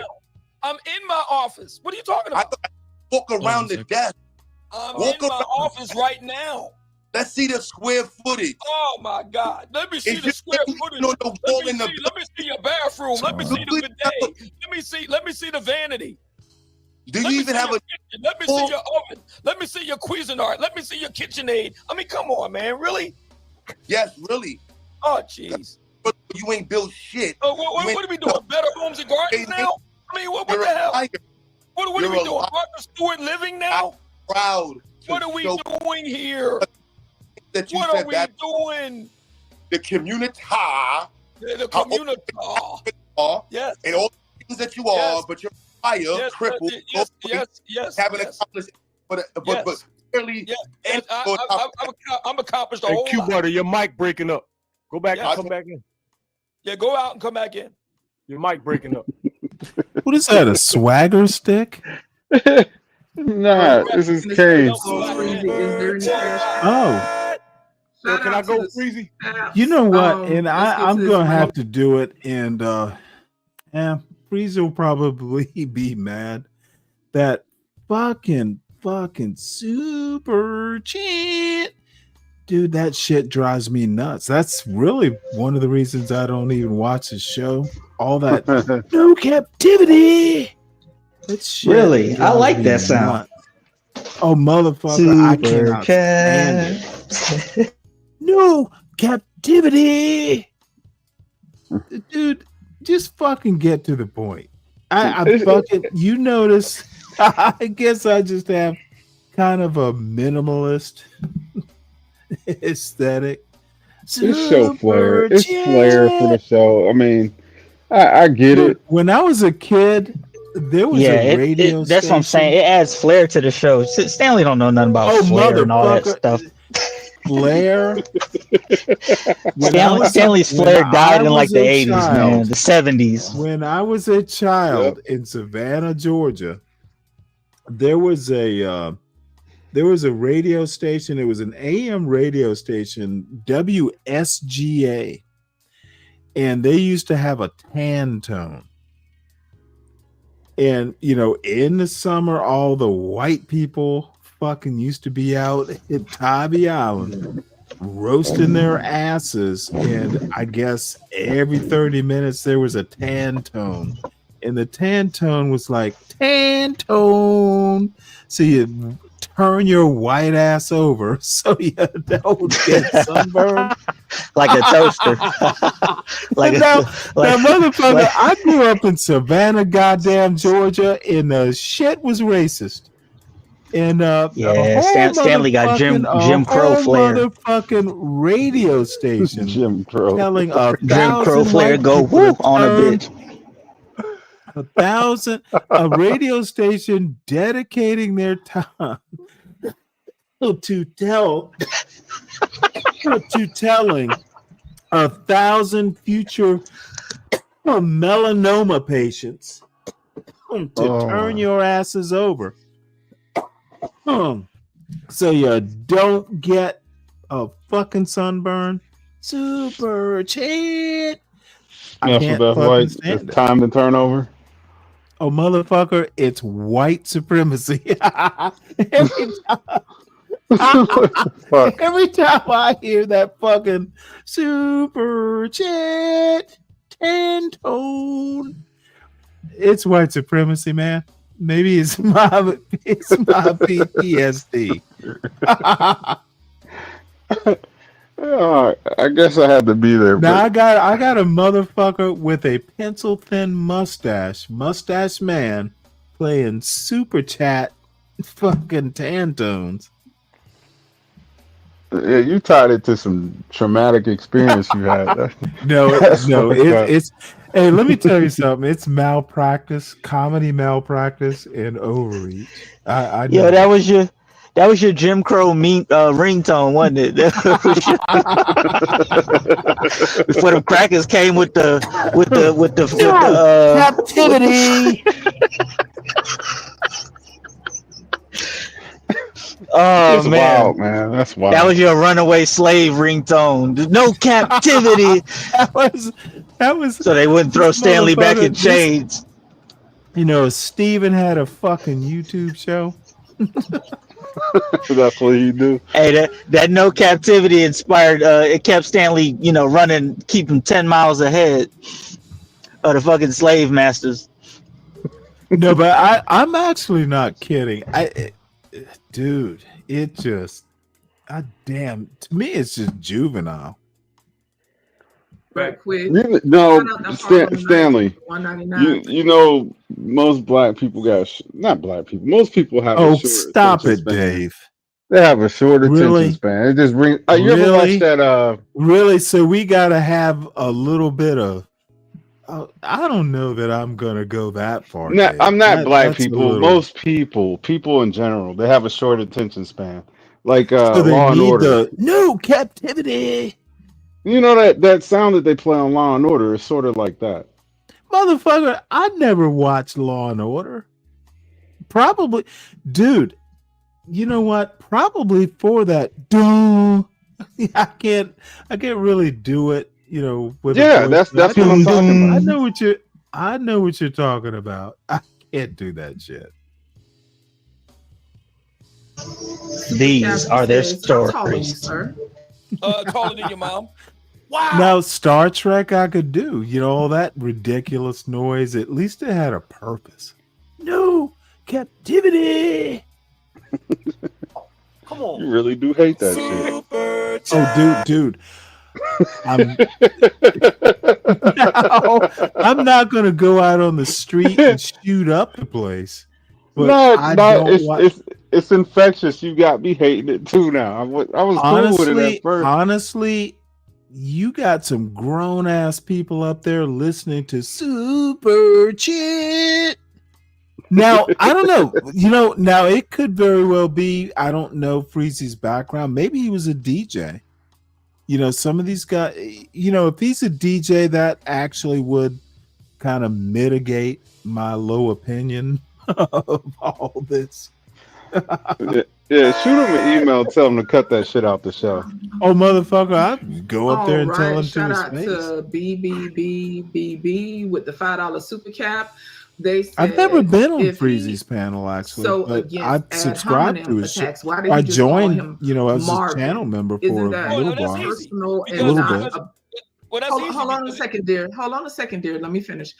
Isn't that? Oh, and at some point, dude, he and I actually had a little bit of an exchange on Mo's show, the Bible study, because I lost a lot of respect with his fucking misogynistic woman bashing. I just lost respect. And not about the argument. Thank you for your support. Oh, and by the way, I'm That's not easy doing because, this. he I'm not doing this because I hate him or anything like that. And I'm not doing it. No, I actually lost respect for him. For Freezy? Yes. Oh, okay. I just, can't abide. That Hebrew Israelite bullshit is bad enough, but the misogyny and Hebrew Israelites do have very their lines that women need to follow and men need to lead. I can't abide that bullshit. And then the other thing, this motherfucker, dude, he will. I'm not going to even go into it. Speaking of which, I don't know how far you got into this or if you watched this whole thing. Did you see the part where Brutal was up there talking about his Manosphere experience? No. Okay, yeah, because that was much earlier. All right. Well, I'm not. I got a clip of it. I'll drop it in the back with the timestamp. Because I want to get your take on this. I thought this was absolutely hilarious. All I want to know is, who is this woman? That is Just J, a.k.a. Muse. Does she still have a show? I never knew she had a show, actually. I don't know. There's something about her I just like. You know how when you have it, about her. Actually, she got a little bit of time to actually interrogate. Would be the word I would use. I don't know. I just think she's cute. Hey, Free Zone, you know how when you haven't eaten in a while, you just get real hungry. Eaten? You haven't eaten in a while? You haven't eaten in a while. You just get real hungry. That's cool. Oh, and then Scam Likely was up there. Oh, Jesus. I'm not. Hey, you know what? Hey, Deacon Dave, when I was younger, I used to make fun of guys for their preferences. And until I started going out with these fellas and realized that as long as we don't cross contaminate, I'm good. I don't even really care, man, because I'm after mine. So as long as we ain't going after the same person or group or whatever, I'm pretty much good. If you like them fat, if you like them with cottage cheese or whatever, or if you like them however you like them, as long as they don't interact with mine, I don't care. I feel you. You know what pisses me off? You know what pisses me off? The Fantastic's version of fat. What do you say? The 250 pounder or something like that? Yeah, something like that. And it's like, we'll never agree on that. I think that's the only fight I got now. What people consider thick, and I don't even know why it bothers me. I couldn't even tell you. Let me explain something to Zhang Wei and others. Dude, you can actually think a woman is cute without wanting to hit it. The fuck is wrong with y'all? Didn't y'all have normal childhoods? Oh yeah, there's plenty of good looking chicks that I wouldn't want to smash because they just something outside of their looks just makes it just nah. No, what I'm saying is you can think a woman is cute and kind of crush on her. Dude, it happens all the time when you're married. Let me see what Zhang said because I don't understand what you mean. You can find a woman attractive. You can find a woman attractive, and no, I'm never going to hit that because I'm married or she's just on YouTube and I have no fucking clue who she is. Why would I spend a whole lot of time trying to find out? Dude, I just find some of these young YNs on YouTube just weird. Dude, women can be attractive and you're not going to hit them, but you can still fucking flirt and all that sort of stuff. That's they still flirt, right? Yeah. Oh yeah. Get your reps in. Absolutely. Well, no, all I'm saying is do people like Zhang Wei know that just because you find a woman attractive, that doesn't mean you're gonna fucking like go out and fuck her. You know, A does not always have to get to B.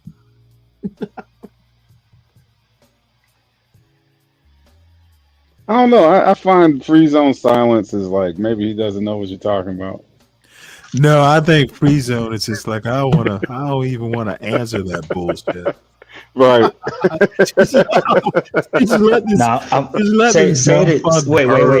Say it again because I'm walking in the crib. I didn't hear what you said. You know what? It's just old man silliness. It really isn't that important. To be honest, just send me the clip and I'll play it.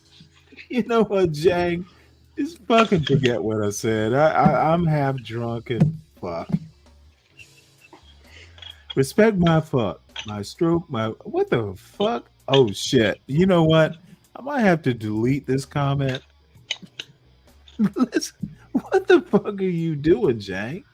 That's embarrassing for you, not me. She does not like me, so I don't have the best opinion of her, but that's a personal thing. Sin, you know, you can be rather a challenge to some people because your sense of humor can be rather jarring. I'll put it that way. And I suspect you don't like her in the first place. I find the way Nidus talks to Sin is hilarious as fuck. Nidus is what? The way Nidus talks to Sin on his live stream. Oh my lord! You know, I'm like, God damn, y'all have known each other for a bit. You got to be comfortable with somebody to talk like that. Yeah, that's crazy. You know, there have been several times I would just go, you know what? I'm gonna strike a channel and just use Me Too. No, I'm kidding. All right, so this is the clip that Lou sent.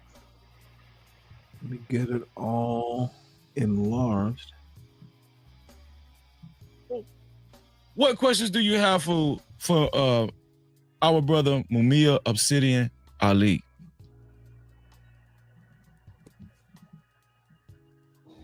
Mic check. Can you hear me? Yes, sir. Yes, sir. Yes, sir. All right. Hey, shout out to everybody. Peace to everybody on the panel. All you fellas. Obsidian, how are you? Hey, what's going on, man? Nothing much, man. I first heard about Obsidian you, is Kevin. George Jefferson. Really, the reason why I called in is because I wanted to give a different answer to a question. Mm-hmm. Right? In regards to why does the manosphere talk so much about Black women? Mm-hmm. And the answer I would like to give to that is, honestly, Black men are under attack by Black women more than any other demographic on the planet. Mm-hmm. When just last week we just had on Club.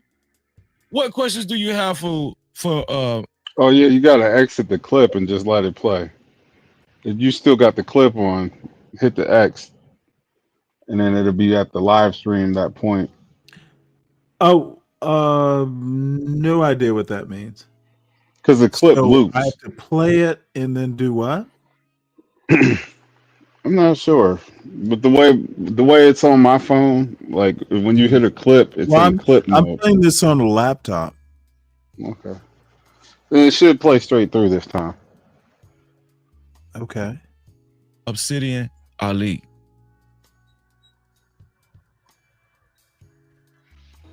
Mic check. Can you hear me? Yes, sir. Yes, sir. Yes, sir. All right. Hey, shout out to everybody. Peace to everybody on the panel. All you fellas. Obsidian, how are you? Hey, what's going on, man? Nothing much, man. I first heard about you through Kevin. Really, the reason why I called in is because I wanted to give a different answer to a question. Mm-hmm. In regards to why does the manosphere talk so much about Black women? Mm-hmm. And the answer I would like to give to that is honestly, black men are under attack by black women more than any other demographic on the planet. Mhm. When just last week we just Oh, then maybe it is. I don't know. Hey, Free Zone, how you exit out of the clip mode?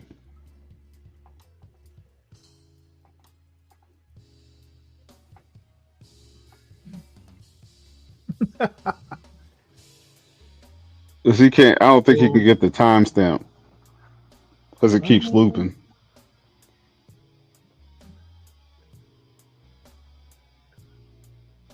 So can't do it that way. I don't know. We'll figure out. Oh, hey, can you hear me now? Yeah. Yeah. Okay, if you go to where it says, click on, like, put your mouse over the video, and you'll see near the play button it says like watch full video. Okay.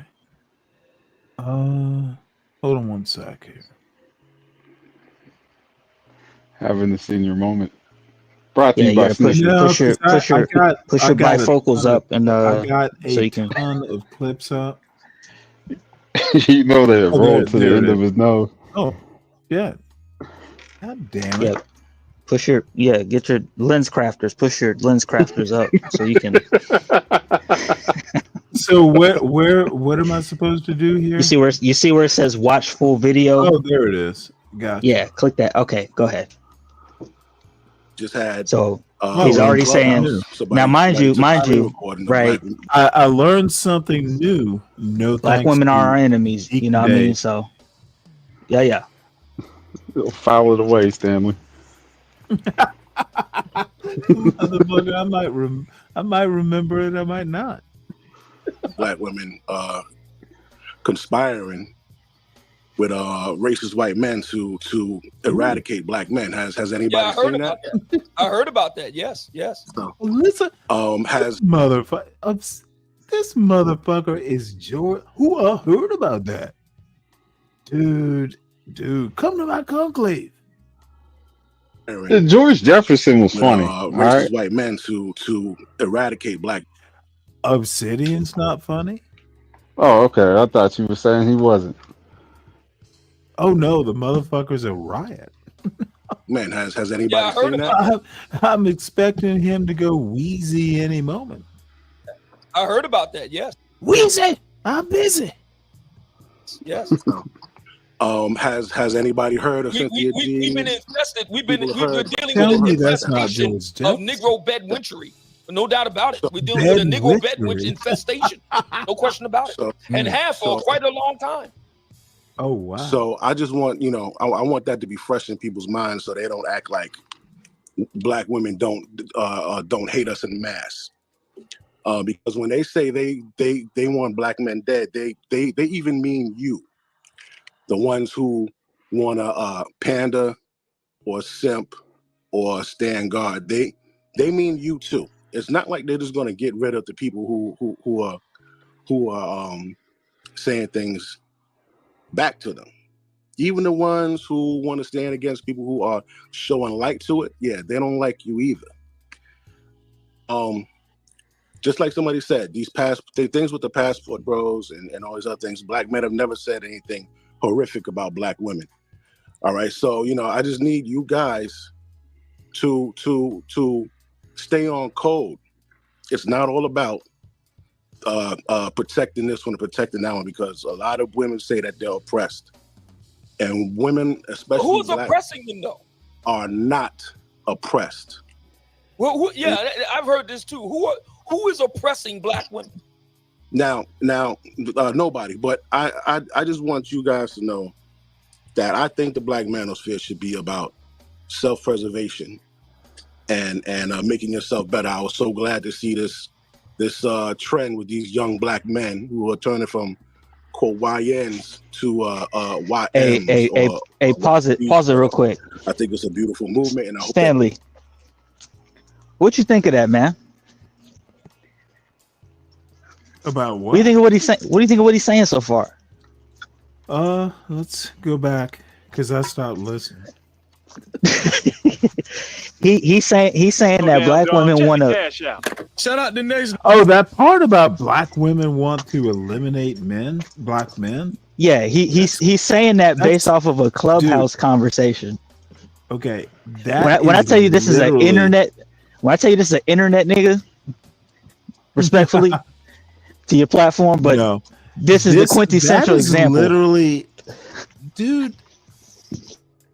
All I have to say, he's got gray in his beard. That's pretty much my response. No, he's lost in the sauce, man. Officially. You say he doesn't have a woman. Is this a woman? This motherfucker doesn't have a woman. Uh-oh. No, he can't. So you can already keep. Well, now either that or he doesn't have a black woman. I'm not gonna it gets better. He tells on himself. Oh, it gets better? It gets better, bro. Because he lays out. He's the quintessential manosphere male.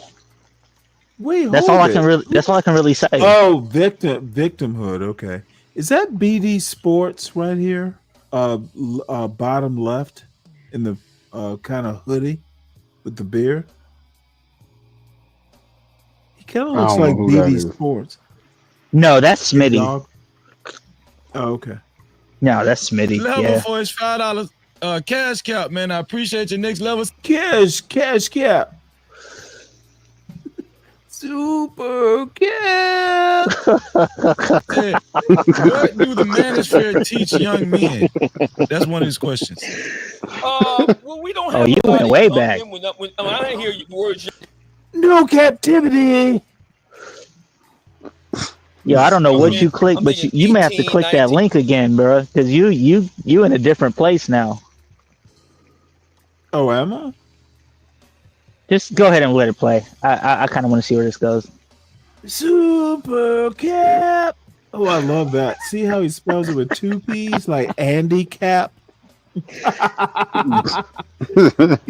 Okay, y'all aren't old enough to remember Andy Cap now, are you? Yeah. Yes, no. Sir. Yes, sir. No. Nope. Super cap. 20. We don't have a lot of brothers like that. Our core demographic tends to be over 30. But what we teach the brothers is to make some money, look good, smell good. I mean, you showing your age with Andy Cap, bro. Oh, dude, motherfucker, I remember. Dude, I'm 60. That's what I'm saying. I only know of it from a reference standpoint. I never. You was in the mix with it. No, dude. Back in the day, and I don't think they do they still do the Sunday comics? Like, how newspapers tend to be black and white, except for maybe the pictures that are in color. No, my father used to, and again, this is why I'm just a weird motherfucker to so many people, dude. Picking up the newspaper outside, you bring it in, your father opens it up and then hands you what he would call the funny papers. Dude, it just like, here, you would start with this. Dude, I miss those fucking days. But anyway, the Sunday I haven't gotten a Sunday paper in years. And see, and I gotta go to Zang, bro. You know of the comics. I know of the hot fries. I know it's based off the comics, but the only reason why I know of the comics because I know of the hot fries. Oh, okay, yeah, I remember that. Yeah, they did have Andy Cap comics. No, it was, sometimes it was actually funny. Most times it was just fucking like dad jokes. Hokey. Dad jokes. Look, it was like week to week. You get like four panels. It was a story. Most of them just had a story. Like what's the fucking a lot of these, there were comics that were actually like funny comics. Peanuts was week to week. Curtis, you remember Curtis? Everything's like Andy Cap was, 4 panels. It was a complete story for that week. But then there were comics that would fucking, shit, you go a whole year doing a story 4 panels at a time. The funny comics tended to be week to week, but there were things like Prince Valiant that would just like, it was almost like a soap opera in a newspaper. And I'm going to stop here. Calvin and Hobbes was a little bit after my time, Zhang. But let me tell you what I have. Yeah, we grew up with Calvin and Hobbes, Garfield. Go ahead. For some reason, it was for my son. Dude, I have the complete Calvin and Hobbes. I have like a box set. It's like every Calvin and Hobbes comic. And my son, I bought it for Christmas for my son. At one point in his young life, he had the complete thing. So he fucking read it for, he read them because Calvin and Hobbes was actually fucking funny. And I bought it as a what? I was 48 when my wife died. No, I bought the complete set, between 48 and 50. And my son has read them. And I need to might just, send them back to send that back to college with him. The other thing I did was I've got the complete set of Far Side. The Far Side. Ooh. Far Side was fucking funny as fuck. So, that's what you do for your kids. Motherfucker, get them the cartoons. That's how they learn sense of humor.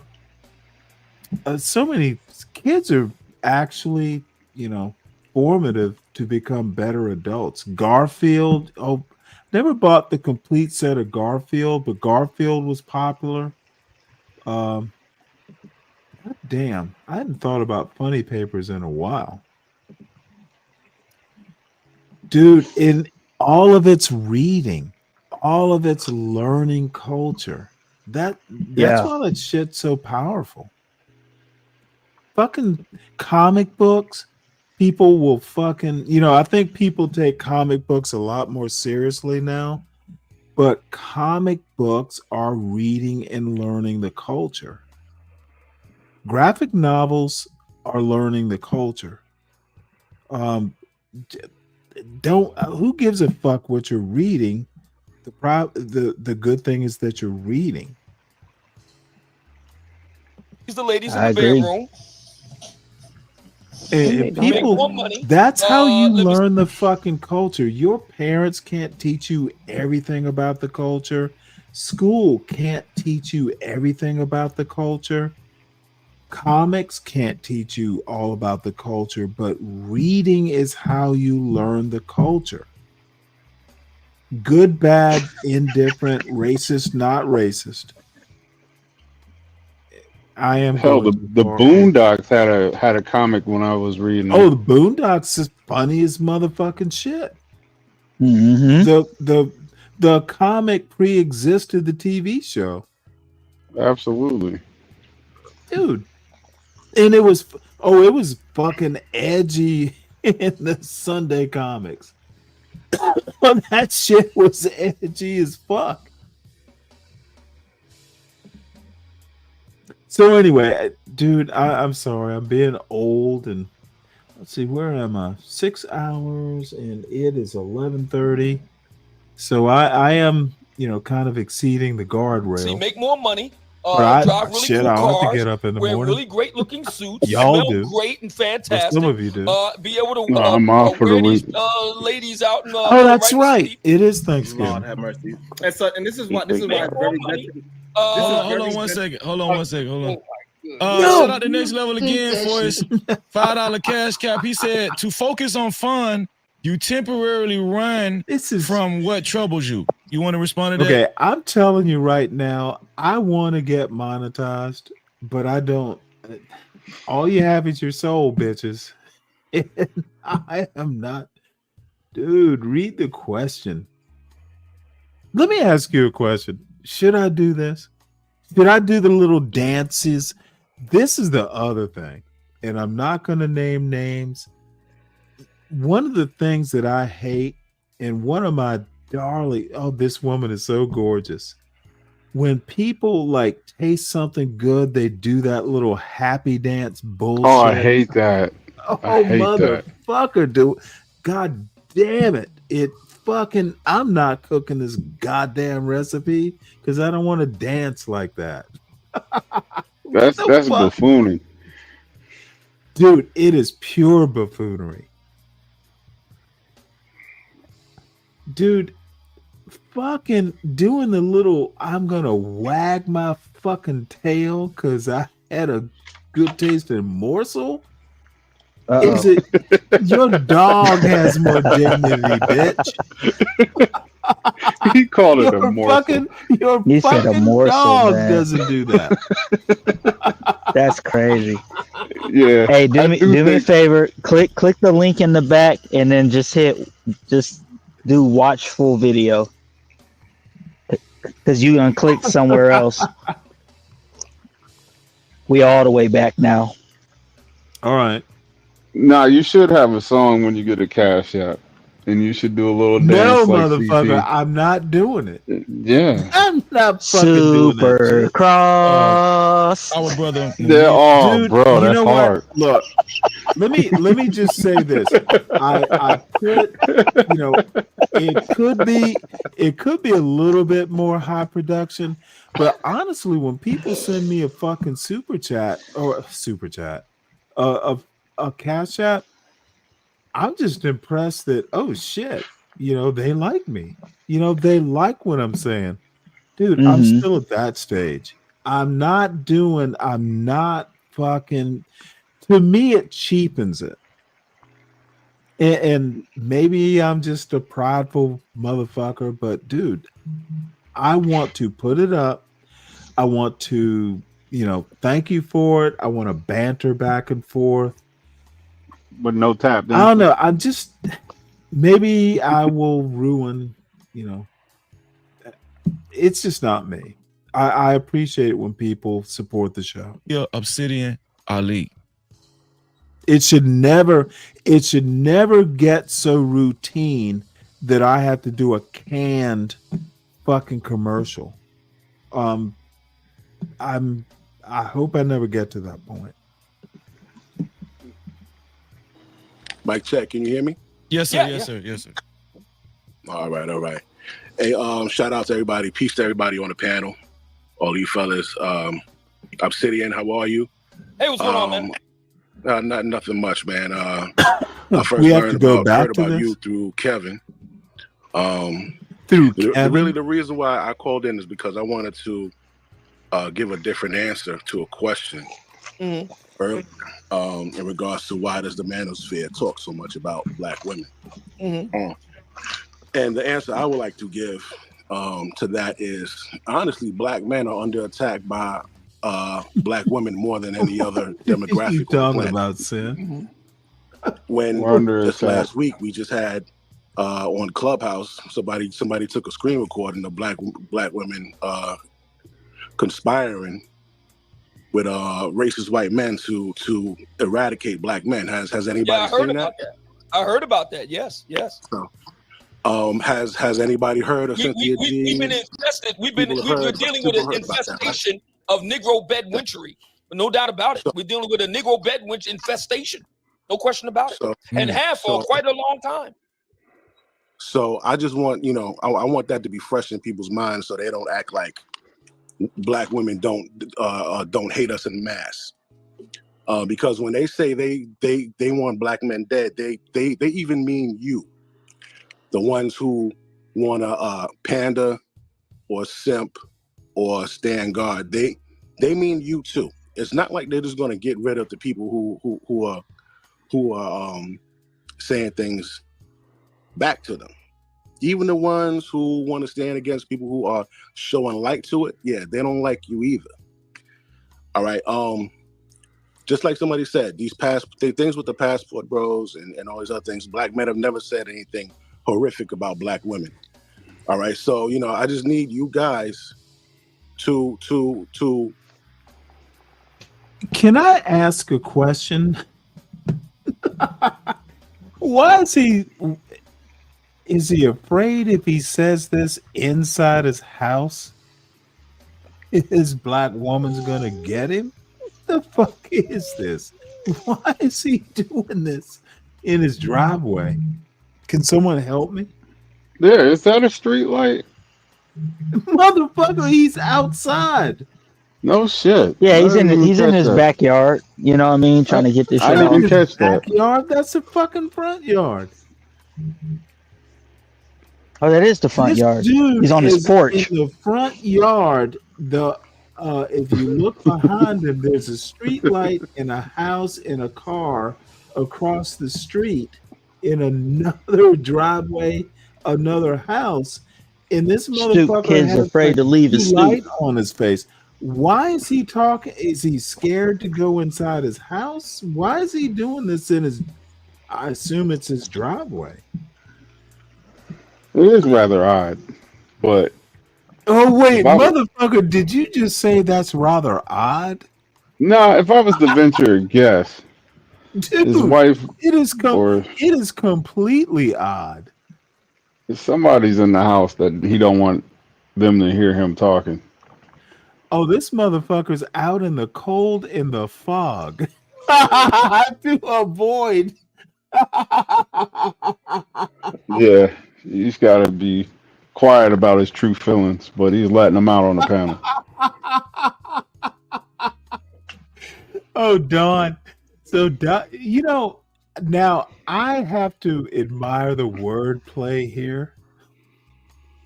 Negro bed wintry. I kind of like the sound of that, except I don't. Hey, it's cool wordplay. Elite stupidity. I'm conspiring right now. What's up, Don? Ça va? So, dude, Negro bed wintry. I did hear that. stay on code. It's not all about. Oh, did you see what this dude just did? Okay, lower left. Black women. All right, so you know, I just need you guys to stay on code. What up? It's not all about protecting this one and protecting that one, because a lot of women say that they're oppressed, and women, especially Who's black, oppressing them though? are not oppressed. Well, yeah, I've heard this too. Who is oppressing black women?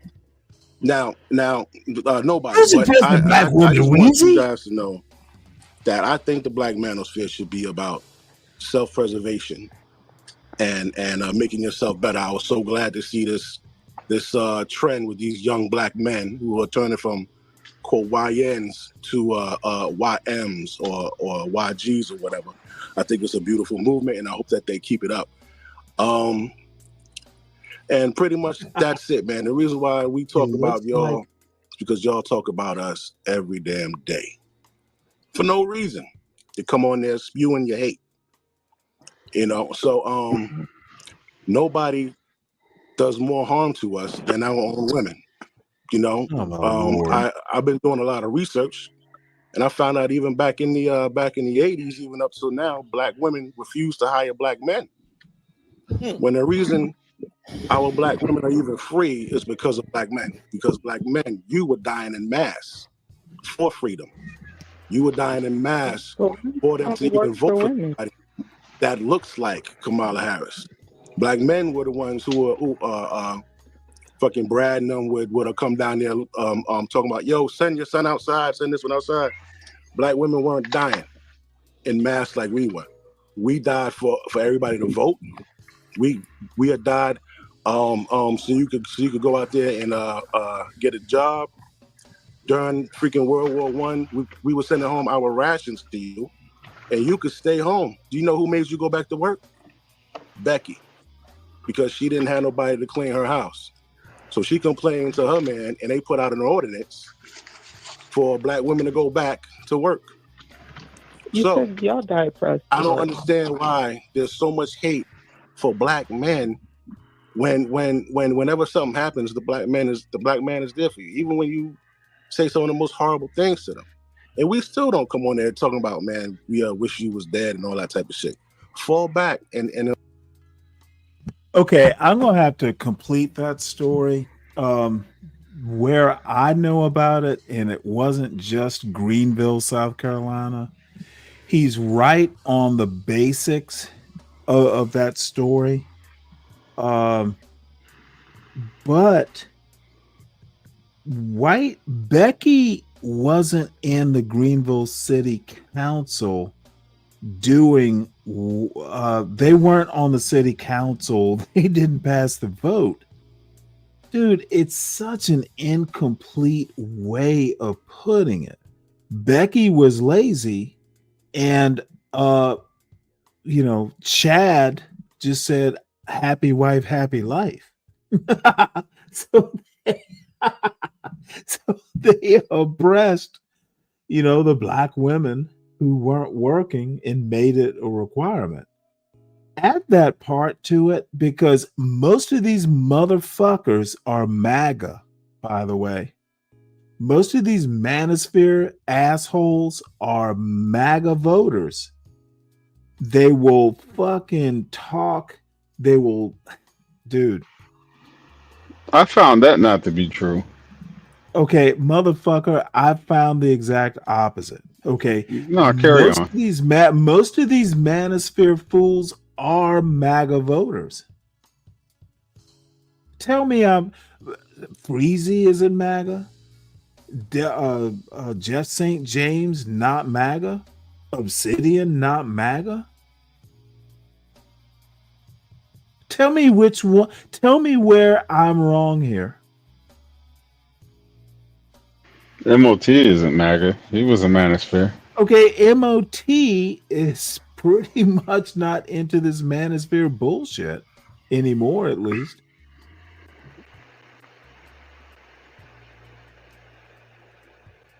Okay. Tell me where I'm wrong was my question. Nah, They'll blame Becky.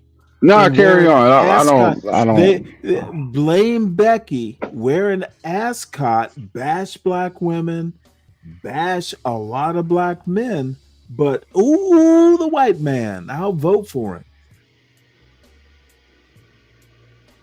Is that the only what? Okay, right. No. You're not gonna run away and act like I didn't say what I said. These motherfuckers worship the white man. That's what worshiping the white man is? Literally what I'm saying. No, is that what it is? Tell me they're not all MAGA voters. Nah, they're not. And you and I will just have to agree to disagree. This motherfucker with the ascot in this ugly ass jacket voted for Trump. Or he didn't vote at all, which is tantamount to voting for Trump. But he blamed Becky. When Becky Becky told her future great grandson voter that, hey, we're gonna get you back. We're gonna get these black women raising your great grandpa. Dude, these fucking black MAGA voters are weirdlings. They are weird. They are basically woman bashers. They hate Becky, but they also hate black women, but they love MAGA voting white men. Can someone connect these dots and make it make sense? You threw dots everywhere, but yeah. Okay, well then. So I'll be honest with you. The dots. I'm gonna keep it real with you. Tell me, Obsidian wasn't a Trump voter. He probably was, Okay, But then that settles it. That dot was placed on the right ugly ass fucking plaid jacket. No, but what I'm gonna say is that there are actually two sides of the manosphere that are split, right? So you have the side that you're talking about, right? There is a MAGA side where, and all of it is a reaction to Keisha. But what you have on the other side is like your BGS, your T. Hassan Johnson types that are on the left that are anti-Trump, they're anti-MAGA, but they're also anti-black woman as well. And they're not voting for Trump. Johnson is on. Oh, you're popping his balloon, Free Zone. Don't pop his whole balloon. He's not popping my balloon. He's giving me another balloon. There's nothing because I just watched T. Hassan Johnson. He's with not Jeff going to St. stop Free James. Zone. He's not. The other day, dude. T. Hassan Jones is not left wing, but he's not MAGA either. He leans more to the left. Yeah, I mean, he's a fucking. You know, the only he went to college to be a feminist, bro. He weathered member. He's not trying to hear it. He went to college to be a feminist. Like that's his. You know what I'm saying? So everything you need to know. And that's a whole nother wing of the manosphere. And that whole infighting of the manosphere ties into a lot. I'll be right back. No, I'm just telling you, like the manosphere is kind of split down the middle, where you have the one side that is of the side that you described, Stanley, where they are, you know, pro the white man and pro MAGA and all that shit. But the other side of that is those that are anti-Keisha as well, but they lean more towards the left. And they're more of the Ibmore types, which is a significant side of the manosphere as well. Or red pill or whatever you want to call it. They're not necessarily MAGA. Okay, well, you and I are gonna have to disagree on that. T. Hassan Johnson is a former feminist. All of a sudden, dude, the motherfucker thinks Helen Andrews has a point. I do too. That's not left wing. I'm talking about T. Hassan Johnson. He and Jeff St. James were singing Becky's praises. And if Helen Andrews is not Becky, I don't know who the fuck is. No, I don't disagree with you, but you ignore the fact that because I'm right. No. There are no dots that are misplaced. You understand, we know. You and I both know that Johnson might have been on the left, but he's not now. Well, he's not on the right either. I mean, even Becky, Helen Andrews, that is peak right. But that doesn't mean that they're on the right, though. You and I would disagree on that. I mean, Helen Andrews is, in my opinion, far right. This woman bashing bullshit, you don't see it on the left. Okay. Okay, name me one example if you disagree, Deacon Dave. He just did. You're just not trying to hear it. No, he did not, Deacon Dave. That's why I'm arguing my point. The BGS. If he did and actually scored a point, I'd be discussing that point. But that's what I'm saying. I literally don't think you can think Helen Andrews has any credibility in her culture critique and be on the left. Unless you're Aramio Frimpong, then you're just weird. But you're dancing. I can deal with him. You're cutting the jig, Stanley. No, Dave, Cutting the I'm jig. actually right.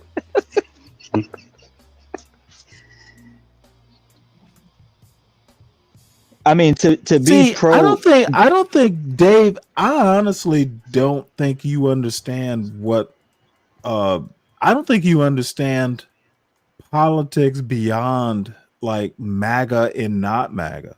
And I'm not even being denigrating here.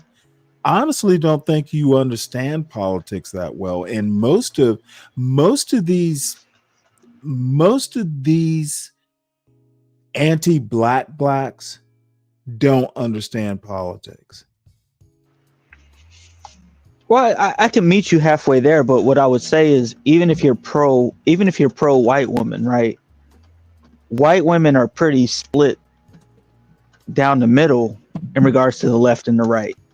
So even you can be pro white women and be like pro white women liberal as well, which is something that even the real quick, even the BGS types, they have liberal white women that follow them and support them and all that stuff. BGS is not a leftist. You know, he may be some form of centrist. Dude, I've listened to him enough to understand. I don't think it's possible to be a woman basher and be. Now, this is going to be a hot take, and I might have to. Yeah, you coming in hot with this one. I like this. I like this take. Though. Go ahead. BGS doesn't even sound remotely like a leftist. Now, he may be far left, but he, in my opinion, to be a woman basher on the left, you actually have to be like fringe left. Not even the DSA types. No. Okay, can we say pro Democrat then? Let's do that then. That might be an escape hatch. I'll take it. But no, you guys, dude, this is now we're in the realm where I actually feel comfortable, like political philosophy. BGS is not even remotely on the left. I've heard enough of him. If he is on the left, he's left of the DSA. Like, you know, and it's kind of weird. I would agree with that. Hold on one sec. Black Panthers were nominally on the left, but they were so far left. Fucking Clarence Thomas was, black radical. It's kind of funny how black radicalism works. They are so far left. You can be a Marxist and wind up being a Clarence Thomas or a Huey Newton. No, those motherfuckers, Huey Newton wound up being on the right eventually, like kind of like a militant right, like a Clarence Thomas right. Now, the thing is you can literally think America is so racist that you become kind of like a black separatist, a black radical. It is so weird. You can be so far on the left, you wind up taking a lot of right wing viewpoints. The patriarchal, like, women had the fucking Black Panthers. Angela Davis might have been an exception, and I'm sure there are other exceptions. I'm not an expert, in that history, but women were preparing the sandwiches. They were support. It was the black men that were out there, on the quote firing line. Hey, I gotta step down. I got all kind of batteries down. The far left tends to be very patriarchal, believe it or not. Black radicals tend to be very patriarchal. I didn't hear what Dave said. Apparently, he had to leave. He said his battery is dying. He had to drop off. Yeah, like his argument. So it's just weird how that works, but horseshoe politics is actually real. You know what? I've been talking about that for the last couple of weeks, about the horseshoe theory, about how when you get to these fringe sides, they start to mimic each other. Because even when you get to the fringe far right, I don't think they're mimicking. They actually agree. Right, and that's what I'll take it there, because even when you get to like the fringe far right, they start talking about stuff like censorship and all the things that they'll demonize the left for. They start doing once they get a little power. So that's what you're starting to see. Right, folks on the right talking about censorship totally and all that stuff. So yeah, the horseshoe theory is real. I heard irony. I should have played that video. I'll play it tomorrow. Irony is a big Nick Fuentes fan. Yeah. But here is the thing. There's this thing on the farther reaches of the left. And if you studied any sort of, far left, dude, they think people like Irony literally says in this video that we want Nick Fuentes to basically take over. Irony says the DSA and farther left folks are the only ones who can take on Nick Fuentes' right and defeat him. So they want Fuentes to basically take over MAGA, and then they want Fuentes to take out, and that's a quote, take out MAGA, and then he thinks the far left will take out Fuentes. Dude, useful idiot sort of politics is what the far left does. That's why you get an Aramiose Frimpong supporting a Nick Fuentes. That horseshoe theory, dude, it's not actually theory. If you go back all the way back to like the early 20th century, now it was less so now that I think about it, but authoritarians are authoritarians. And the only way you get some of the stuff that the far left in the United States wants is it has to be by force, because the center is not going to acquiesce to it. That's why DSA types hate the centrist left. They also hate the center right. They think a Fuentes can take over the right, and then their arguments will take out, the Fuentes right. It's kind of weird, but this isn't something I'm guessing about.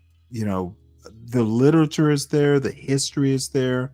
The Black Panthers, a lot of them wind up voting Republican these days.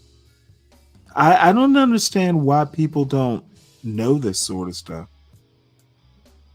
And the Deacon Days, you pick your battles, especially when they require open dialogue. No idea what that means. Open dialogue, do you mean informed dialogue? Like people who actually read the political philosophy? Uh-oh. I said it, damn it. So anyway, Lou, I cut you off, but this horseshoe theory, Mom Donnie and Trump, what happened? I watched Friday, I watched the meeting. Mm-hmm. You didn't see it, did you? Did you hear about it? I saw the picture, and I did not hear the meeting. What was the? We watched the meeting. Give me the cliff notes, dude. You don't need the cliff notes.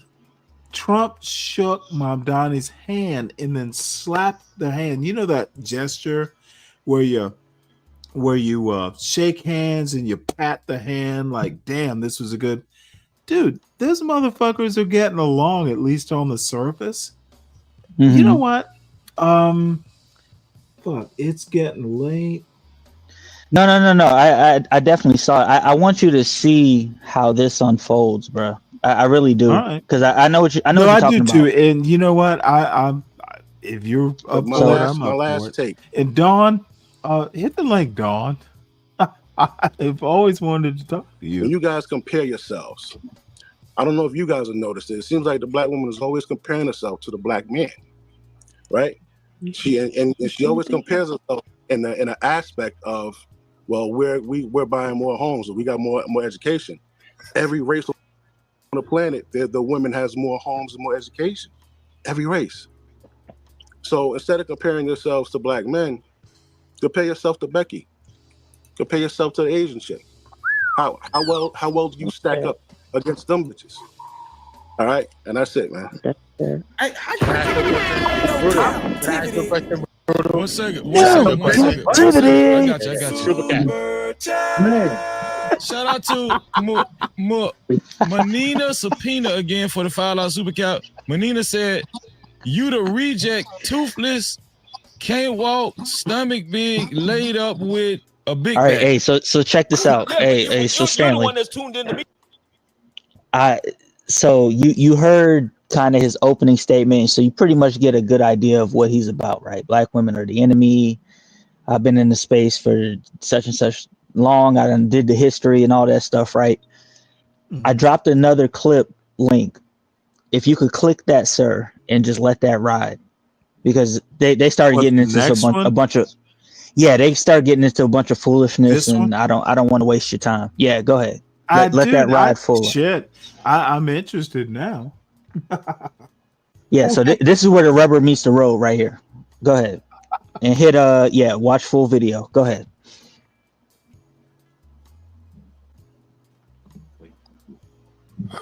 What I was asking is, right? So boom. So you came and you spoke. So you speak like you represent, or you believe in the manosphere, or maybe the ideologies of it, or whatever. I'm a male advocate. Okay, cool. Yeah. So I wanted to know, how long have you believed in this, and what has it done? What are the benefits that you feel it's done for your life? What are the benefits of this thing? Information that you feel has I've changed, heard of it. as in a different from then, as in comparison to you believing in these ideologies. What has it changed for you? Me, I could say I actually picked up on this about 2 years ago, and I've been diving deep into it, and I've been going in our history, and I've been just observing everything, and from what I see, if I had this information, if a lot of us had this information, in our 20s, we would be a lot better off. If we could get this information to our young men, and let them know, yo, from 18 to 30, you focus on you and getting established into your career or your business, and don't make any commitments to a woman until then, because when you commit to a woman, a lot of people don't understand what that means. When you commit to a woman, that means, yo, anything happens, you're putting your life ahead of hers. If you commit to a woman before you get settled down, into your career, there's going to be distractions, right? Because you're going to have to protect her. You're going to have to make certain decisions. You won't be able to move certain ways because now you have to think about other people. Now, what does it change for you, though, Brutal? What does it change for you? Those are points. We could talk about points and talking points, and all of that sound good on paper. Then a person get a woman and can't do none of that. You get the woman, then can't do none of that. You know what I'm saying? Right. So, what has it actually changed for you, as in comparison to not believing in this, believing whatever you was doing what you were doing before? Because your talking points is a lot about the women and the black women, right? So, what has it changed for you now? What are like some of the positives? What do you think it's actually changed that you can see? Okay.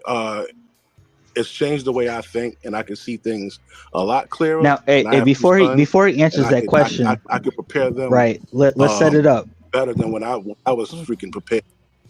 So he said, because our whole culture has changed. It don't change.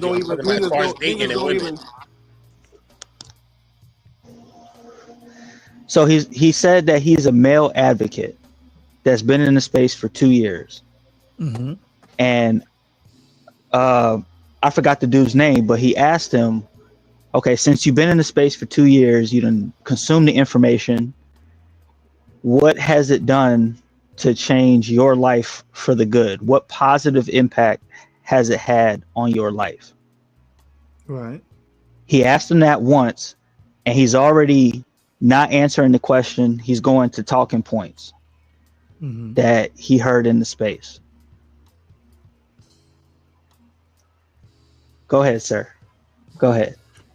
We're talking about tangible results that I think the space is everything giving you you. said is right. When you commit to a woman, like in marriage or something like that, you're right. It changes everything. Nothing he said was wrong. And I'm talking about what's his name? Brutal Reviews.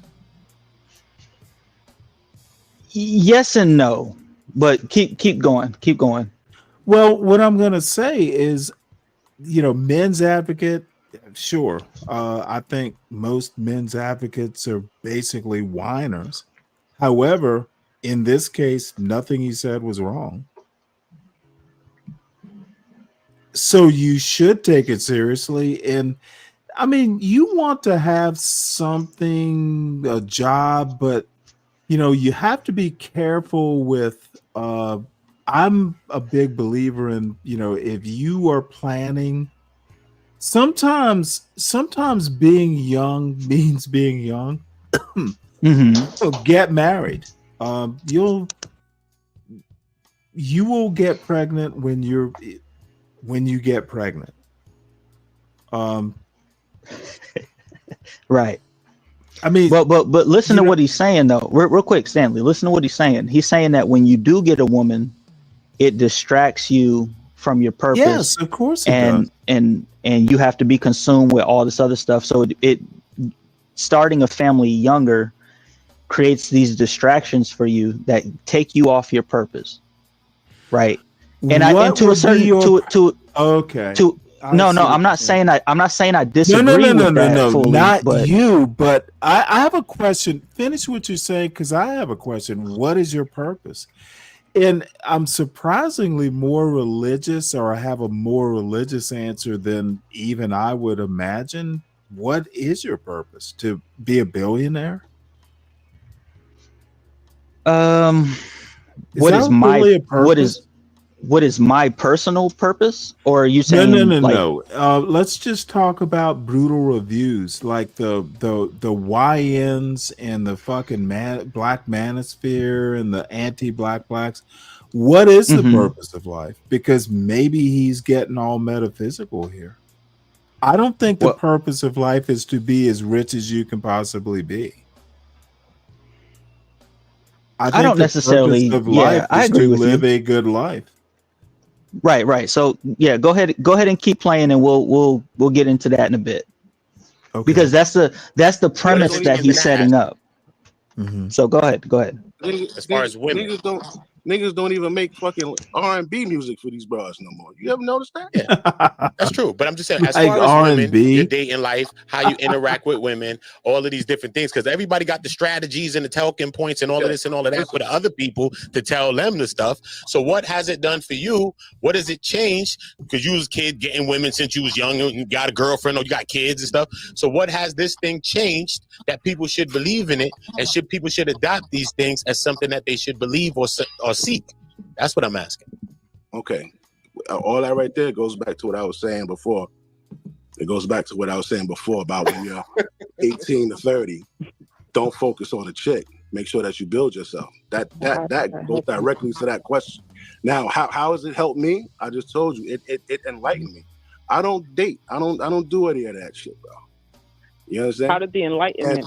Did he say he doesn't date? That's what he said. Okay, well then what the fuck is he talking about? So he's already said that the positive aspects are it's given him enlightenment. Right. About He's what enlightened. he should do. the And see, I have enlightenment, questions about whatever acts. his enlightenment is, has given him the conclusion that he shouldn't deal with women. Period. Okay, well, I let don't me date. tell you what his enlightenment really is, because I see the gray in his beard. He's been enlightened because he's got kids and maybe an ex-wife or something. He got life enlightened him. Life kicked his ass, and he's suddenly gotten smart. And look, not everyone starts out the same. Not everyone has, the parenting and stuff. Mhm. I'm not going to beat him up because of that, but what I will beat him up on is coming up here and talking about bullshit. If he got enlightened, what he ought to say, and I'm just guessing, I don't know, but I'm guessing it wasn't books or any of that bullshit. This woman is fucking taking half his paycheck. Kind of like Hood Servant. He kind of reminds me of Hood Servant. Oh shit. Uh-oh. He does. All of a sudden he's enlightened after he fucked up. That's what mistakes are for. You learn from your mistakes. But please don't bore me with this stuff and don't pretend that you read something and got enlightened. Just say, hey, experience has taught me. And dude, I would never even bother asking you or even doing a heavy critique. If life taught you this, dude, you almost have my empathy.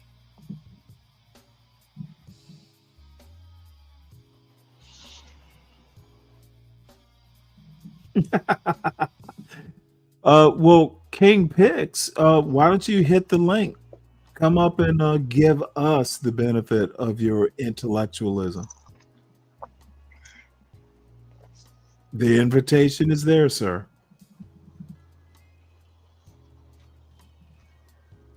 So, Lou, you dropped.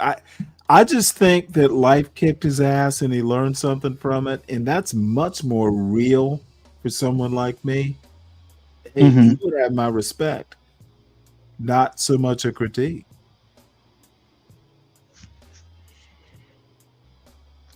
But then that begs the question that what's this dude's name?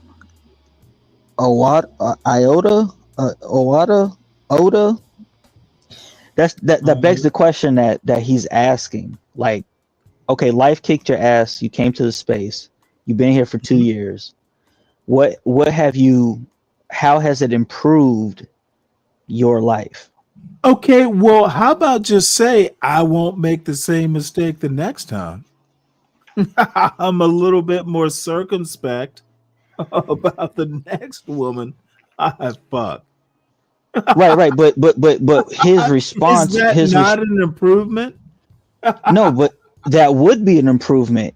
But that's not what he said. He said that because of the information, because of the information that he has occurred, that he's taken in of the last 2 years, he just doesn't date, period. Well, dude, that might be an improvement. Look, Lou, take the little wins where you can. He's not fucking up some woman's life, and he's not fucking up his life again. Maybe he learned something the last time, last go round, and hell, maybe he can't afford to date. Maybe he's just kind of wrecked internally and not ready to date. He's not fucking up anybody's life. How is that not? How is that not an improvement? Well, all right. Well, look, I'm not trying to find a silver lining. Dude, not everyone is meant to date. And, maybe I'm even kind of taking it, anecdotally from my life. Dude, I'm probably just getting to a point, 13 years later. Look, I'm an asshole. and I had a boy to raise, and nothing was going to stand in my way. Look, if I, if I had actually gotten into a relationship, my son is going to take first priority no matter what. I have a mission, and dude, no woman wants to hear that. That no woman wants to hear that you have a mission, and my son takes priority over her. No woman wants that. Why would you date a guy where, hey, I'm your wife and your son by another woman takes priority? And you got to realize my age. Pretty much no woman who's age appropriate, to me, is not going to have children. Now, the perfect thing might be she has adult children, but no. Even if I met a woman who had adult children and we got married, 5 years ago, my son was going to be my priority. If it meant, I had to throw somebody overboard, it would be her, not my son. And no woman wants to hear that. That's not protecting a woman. It's not doing even what a husband should do. I was into making sure that my son got where he needs to be. And that was a commitment I just felt after my wife. And, I understand that. As weird, as crazy, as focused, as diabolical even. My son needed to go because I'm not fucking failing my wife. Right. And I bet what I'm trying to say is, dude, no, I'm not relationship material. I am now. Well, it's not even the relationship But you aspect. got to know yourself. How was my life improved? By not fucking up somebody else's life, by lying or just lying for the pussy. Like, I need pussy, but in the end, it's really my son. Dude, I'm not fucking up. I'm not wrecking other people's lives. That's what I learned. That's how my life was improved. Because if I'd done something like that, my life would be hell. And I would be the guilty party. See, I'm lawyering this. I know I'm lawyering it, but no, I accept that. I accept that because that's not even my point. I also think I'm right. People do a lot of things. These manosphere motherfuckers, all they really want is pussy, and they want pussy guilt-free, responsibility-free. They just want pussy. And dude, it's so naked sometimes. It's so nakedly obvious. And if this dude is not ruining some woman's life, that is what he learned not to do. Okay. Let's keep going. Let's keep going. It's lawyering, I know, but I actually do think I'm right on this. Dude, sometimes it's good to be by yourself. Sometimes working on yourself is actually a positive thing for the world. I don't disagree with that at all. Let's keep going. Let's keep going. Don't fuck somebody else's life up. Hold on, let me finish answering the question.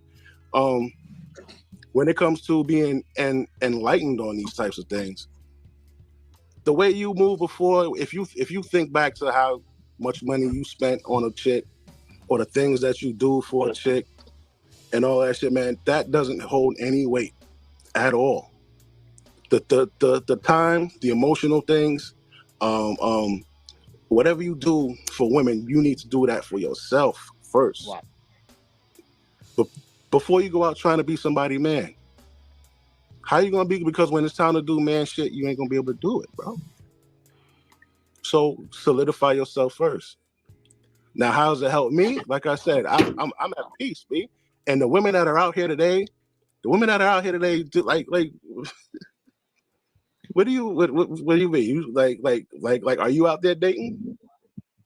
Yeah, now I'm just asking. I just want to know because you know what I'm saying. Because if I'm getting the game right, because if I'm getting the game right, I want to go test the game out. Like I'm saying, if I get the game and I learned the two moves from Michael to fade away, I want to get to the court and actually apply the game and try it and use it, or something that I'm learning. You know what I'm saying? I want to apply it. Not in the sense of game. I'm just saying the information, what I'm learning. I want to apply what I'm learning. So as I'm applying it, so my dating life is my dating life. I might be meeting women, interacting with them like this and this and that. Now I see these principles and some of these ideologies to say, you know what, maybe I'm dealing with it like that. So now I can see a comparative thing to say, yo, when I was moving like this, and then when I did adopt these things and I started moving like this, these were some of the things that changed. And I seen a difference in women and how they interacted towards me. And I could see change. You know what I'm saying? But I don't see that you could explain that change. Uda, he can't explain it because ain't nothing. This hip hop thing, dude. Even the hand movements are hip hop. The hand movements are hip hop. I like that. Oh, motherfucker, dude. You don't know what? Look, Lou. Yeah, niggas they be animated with their hands. Went from 8th grade Sugar Hill Gang. Like I remember when there was no hip hop. I remember, kind of the evolution, literally from ground zero, 7th and 8th grade. And I've seen it, probably the first people, with the arms crossed and, standing back, with the defiant attitude. That's like Run DMC, that sort of thing. So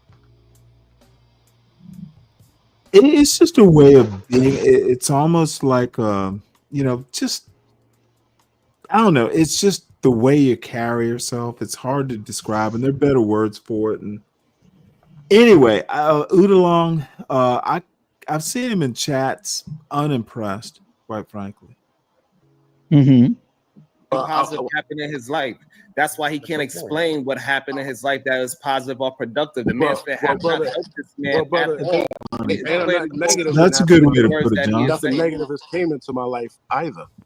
If I wouldn't have known what I know now, I would still be letting negative shit come into my life. I don't have negative shit into my life right now. When you don't know, you just going out there and taking people's words. Notice and it said right things, now. Brother. You know one thing I noticed, man? We got to come to a divide. Because there's guys like you, like specifically you two niggas. There's guys like you who go against guys like me or guys that believe in putting the man first. I didn't go against you, brother. I never went against you. I just asked you a question. If to ask you a question is to go against you, that's madness. Hold on, man. Nah, because you've already labeled me and titled me. You've titled me. Listen. I'm telling you to tread lightly because you've titled me. Tread lightly, bro. I'm gonna let you proceed because you've titled me. I'm in New York, homeboy. I'm in New York, homeboy, so we can get to that later. But I'm just saying, though, you've titled me. And don't tell me no fake gangster shit. I don't want to hear no fake gangster shit out of you. I don't want to hear no fake gangster shit out of you. Come on, man. So you want to go to the fake gangster shit? I know you not that. Okay, Fluffy? Chill out, man. Chill out. Chill out, Fluffy. My man Chill triggered. out, Fluffy. Chill the fuck out. Chill out, Fluffy. That don't mean nothing, baby. Out, that don't mean nothing. What does that mean? Don't go left. Keep it right. What does that mean? Keep it nice. You ain't being nice, nigga. Nah, nigga, you got your opinion. I got my opinion, nigga. What about it? Where you at? Land your plane, man. Land your plane, man, and get the fuck out. Where you at? Nah, nigga. Land your plane, man. Steve, you need to find a bitch. You don't need to worry about where I'm at. This is go find a really lady, where boy. I You get ain't got off. that. You can't just think about nothing that you're applying it to. So what the Yeah, fuck we you got a little talking about? fuckery. It's all good, Stanley. Yeah, but it's fuckery that's just going back to I don't know. No, but you're not peeping what happened. Oda asked him a very simple wait. Oda asked him a very simple question. How has this space benefited you in a productive direction? Whether it be with life. First he said life, and then he was like, okay, how about women? And the guy doesn't have an answer for any of that stuff. So now he feels victimized, and now he's talking about you two niggas, when you could just simply answer the question. Because and this is why I asked you what I asked. This is why I wanted to show this, because he is saying that he has peace, and he has which are female led answers. Like, these are female type answers. I have peace. How is having peace female? Because you're not giving a tangible result for how the space has benefited you. Is peace not is learning from the space, is learning from the mistakes of others? Dude, no. The peace is very tangible. No, it's not. Because I'll tell you why. Because if you have this peace and this enlightenment, and you're not dealing with any women, that opens a significant amount of space in your life to create something that is productive. Okay, that's too much, but no. Let's examine that fucking false premise. What you mean? I mean exactly that. Okay, go ahead. Okay, so if you dude, you're basically saying if you don't have a woman, you need to produce some other tangible result in your life. Like, if you don't have a woman you're taking care of, you need to be doing something else that's impressive. As a man who is married and is also producing things that are productive, okay, yes, I don't care absolutely. I don't care about your life. I'm talking about the people on this panel and up in the hypothetical. Your life doesn't matter, because I'm not talking about your life. Shit.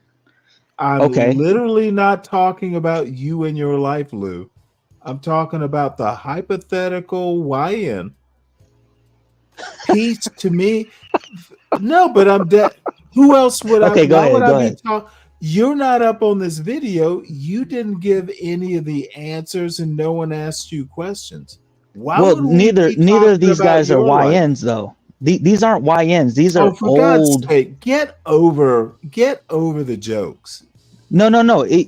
Joke is. I'm taking in the joke, but what I'm saying is that you should be able to have some type of tangible result. Up on that panel, why are you interjecting your life? All I'm saying, in the hypothetical that's produced by the people on this panel, none of whom I know personally, I don't even know their lives, is that if you have inner peace without a woman, even, that is a tangible. Having peace and not having peace and knowing from the experience in this manosphere that, hey, I'm not ready and I'm not willing to go out and fuck up some woman's life. To me, that's a win and a tangible. I mean, it's ridiculous that it's feminine to have peace in your life. I don't know. That's just you'll have to help me understand why that's feminine.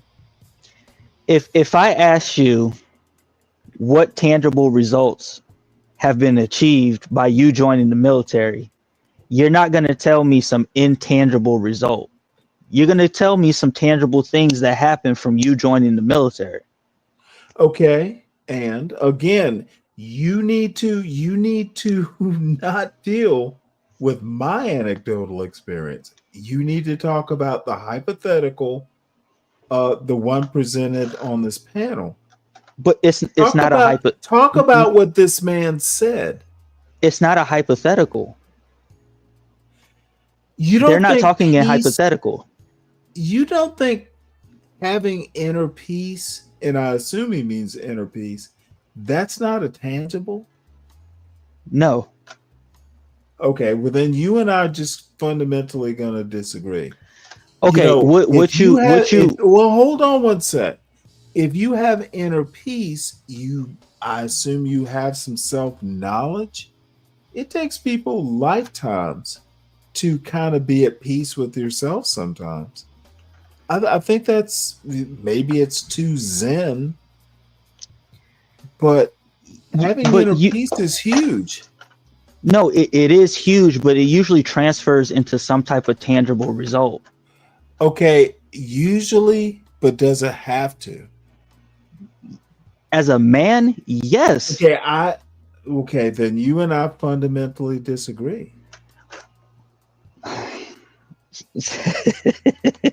Stanley, if you have, I'm not even trying to be difficult. You and I just fundamentally disagree. This as a man bullshit, dude.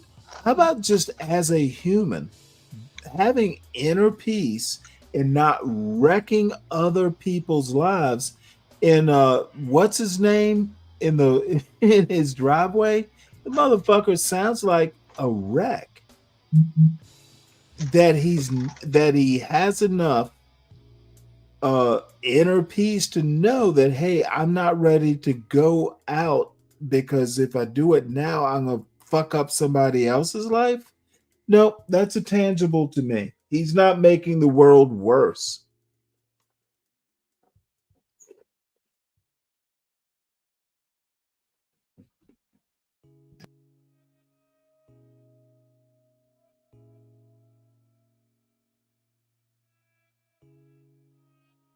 Let's see what was peace a good answer? To me, it was a good answer there. Wait, he just gave his address online asking. Yeah, he said he was in New York. Pull up. Well, hey Dawn, we're talking about Lou's question, not the horrible YN actions on this panel, ma'am.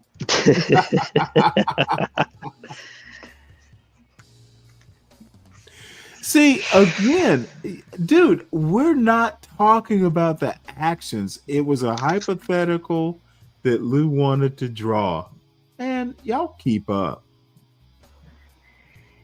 I don't think it's a hypothetical. I think they're expressing in real time, in their real life.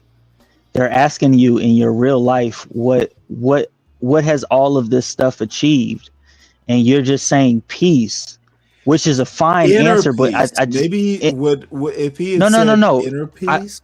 I understand that. I'm not discounting his peace, but what I'm saying is, okay, if you have all of this peace, right? I mean, maybe it's just because he set up the premise that when you're married and you have a woman and you got a woman in your life, you get distracted from your purpose because you have to deal with this woman and all her stuff. So okay, hold the fuck on. If getting married, dude, if you get married, maintaining the family unit is your purpose. It's your highest purpose. Job is not more important than your family. Becoming a billionaire is not more important than your family. And if it is, you should have never had a family in the first place. So your ultimate purpose, if you say I do, is making sure that family's taken care of and successful. There is no other purpose.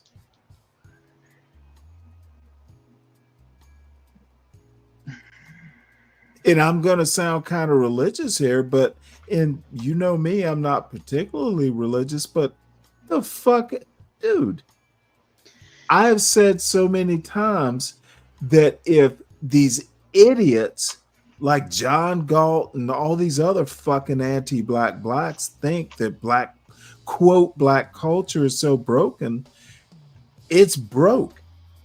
And in my opinion, the only way to fix it is one household at a time, which means that, you know, within your four walls, that's how you rebuild the quote black culture.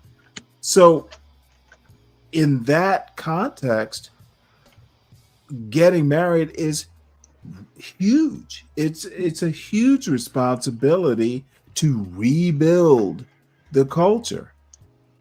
Mm-hmm. You don't say I do and make being a billionaire your number one priority. The family's always the number one priority.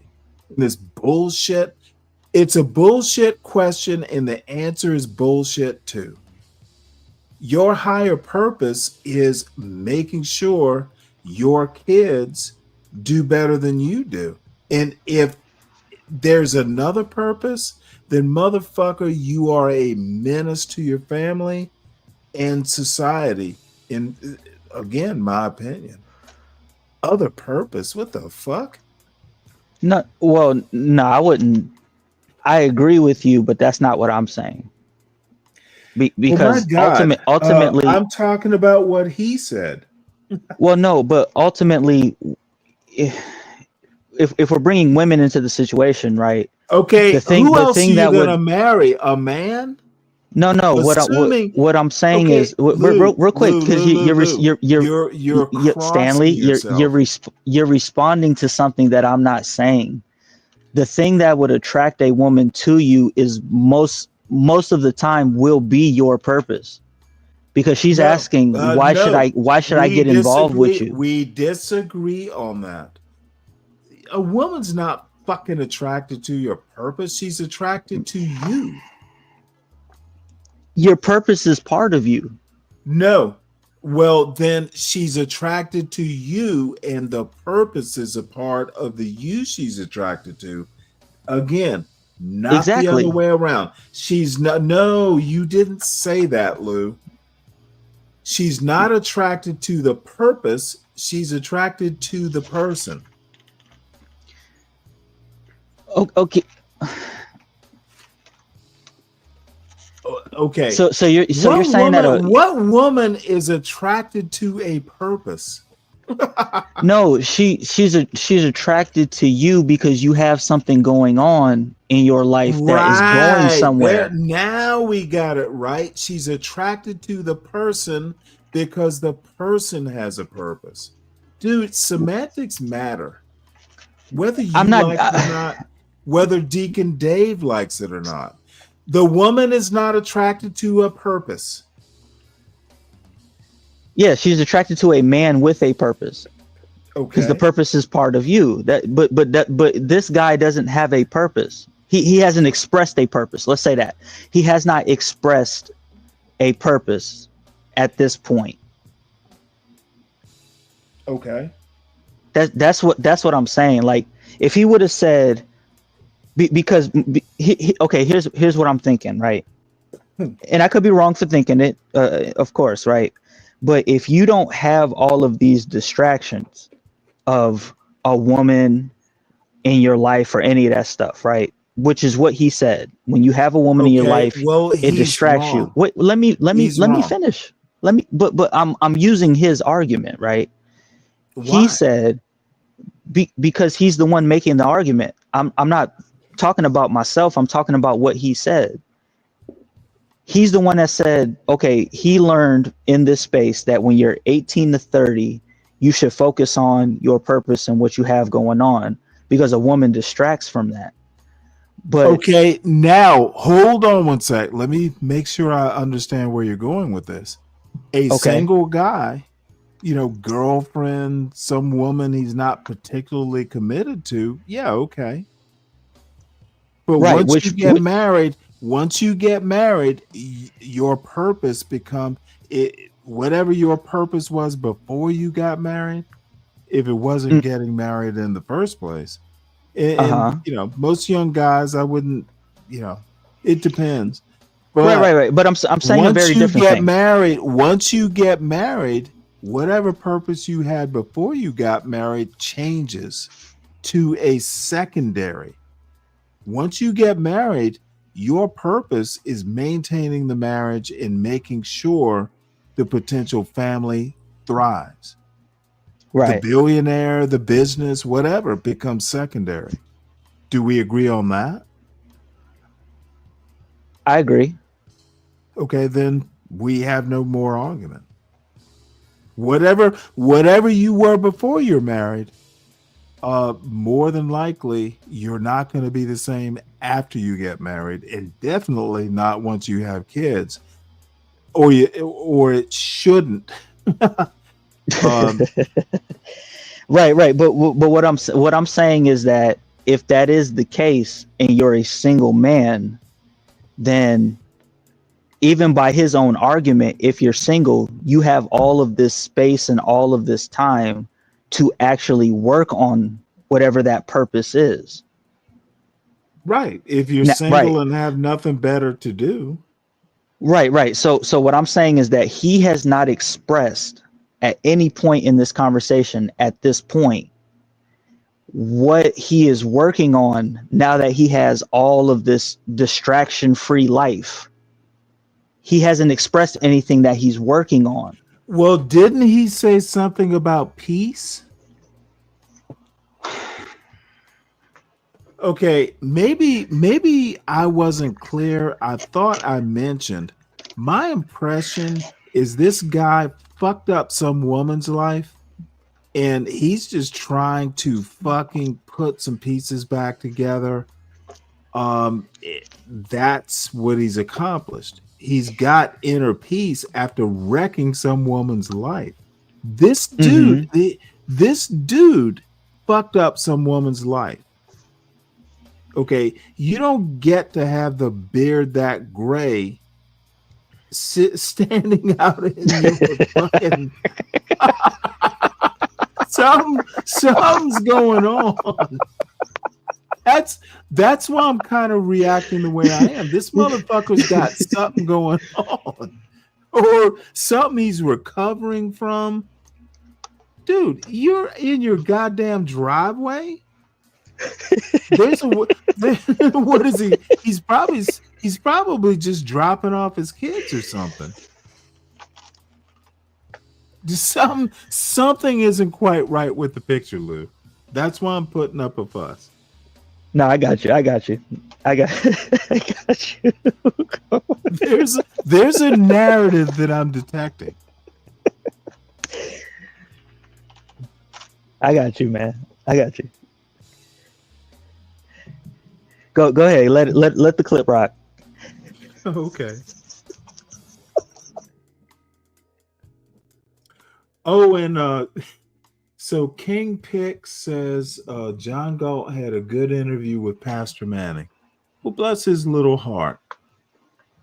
You a question. You can't define what you're talking about. You're trying to peddle some ideologies. You got talking points that you've been watching for 2 years, and you can't even explain the motherfuckers. So that's what you wrecked about. That's what you vexed about? I ain't arguing with you about nothing. You can't explain what you're talking about. You're taking us around memory lane in a circle about the fucking history lesson that you done did online when you watch these people. You can't even tell us the difference of what happened from then till now. You ain't back a bitch till then till now. You ain't got a woman now. So where the fuck is applied to? That's all I'm saying. You can't apply the fucking pressure. What are you talking about? And you talking to a nigga that get bitches. I get women. So what the fuck is that all about? All kinds too. So what the fuck is we talking about? So we ain't got to discuss that part. So what are you talking about? I'm just asking you a question, because maybe I could learn something, but obviously you peddling bullshit. So I'd rather talk to Obsidian, because you taking all his fucking talking points. The fuck? I'm not out here peddling shit. Angry ass nigga. You suck my dick, nigga. How about that, nigga? How about that? Damn, dog. How about that? Come on, fellas. Come on. Yo. Come on, man. Let's doing right now. Hold on, wait. Let's reel it back in. Emotional, got him emotional. He emotional. Carl Thomas in the building. He emotional, y'all. Carl Thomas. I was at the Carl Thomas baby moms. Carl Thomas. Shout out to y'all, Carl Thomas baby moms. This light-skinned nigga. He keeps some decorum. Can we keep some decorum? Pronouns out there. And you talking about me? Man, you niggas gonna be the death of me. Why y'all do this? Bro. Okay. Listen. Wait. Let's bring it back. I'm just saying, can we refrain from any verbal genitals online being pulled out? Wait. Hold on, y'all. Hold on one second. How about I do this? Let's take a mental break. I got some super caps to read. Let's take a mental break. Keep the energy. Let me Keep the see. energy. Nigga Shout been out fat and getting to bitches for years. Keep where the are energy. we? Shout out Okay. to Prince. Hey, gay. Hey, gay. Hey, gay. Hey, gay. Somebody making a noise. Hey, gay. The fuck is Hold that? on one second. Damn, my bad, bro. I thought I was on mute. I'm sorry. Oh, okay. Yeah. Shout out to Prince Ant for his $20 super cap. He upped the ante to $52. Is a $52 sponsorship now. He said the manosphere should be about empowering black men and the sisterhood should be about empowering black women. Instead, it's pushing nonsense, shenanigans, and ass backwards fuckery. Time for us to get back on track. Shout out to him. No captivity. Go ahead, Obsidian. No, with all due respect to Prince, and he doesn't know what he's talking about. We do these things off list, offline at the conclave. We bring the brothers and the sisters together. Like I said, the 5F conference. So we do this in real time. He just doesn't know about it. Shout out to you, Prince, and also shout out to Next Level. Shout out to Next Level. Check the cash out, bitch. Next Level with a $2 cash cap. Next Level said, "Is manosphere for complaining and dudes grouping up for sex?" Go ahead, Obsidian.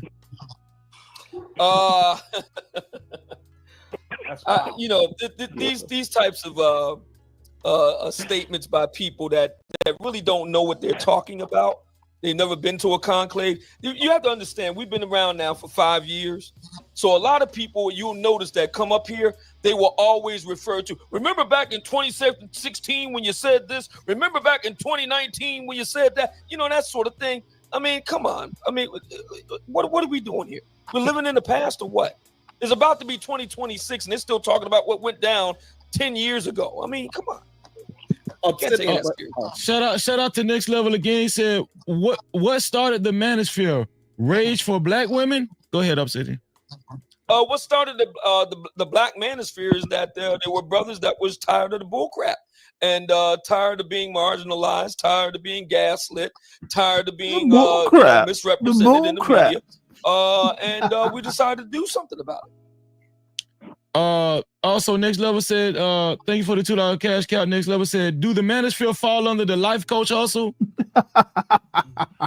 Does the black manosphere fall under the life coach hustle? Does it fall under the life coach hustle?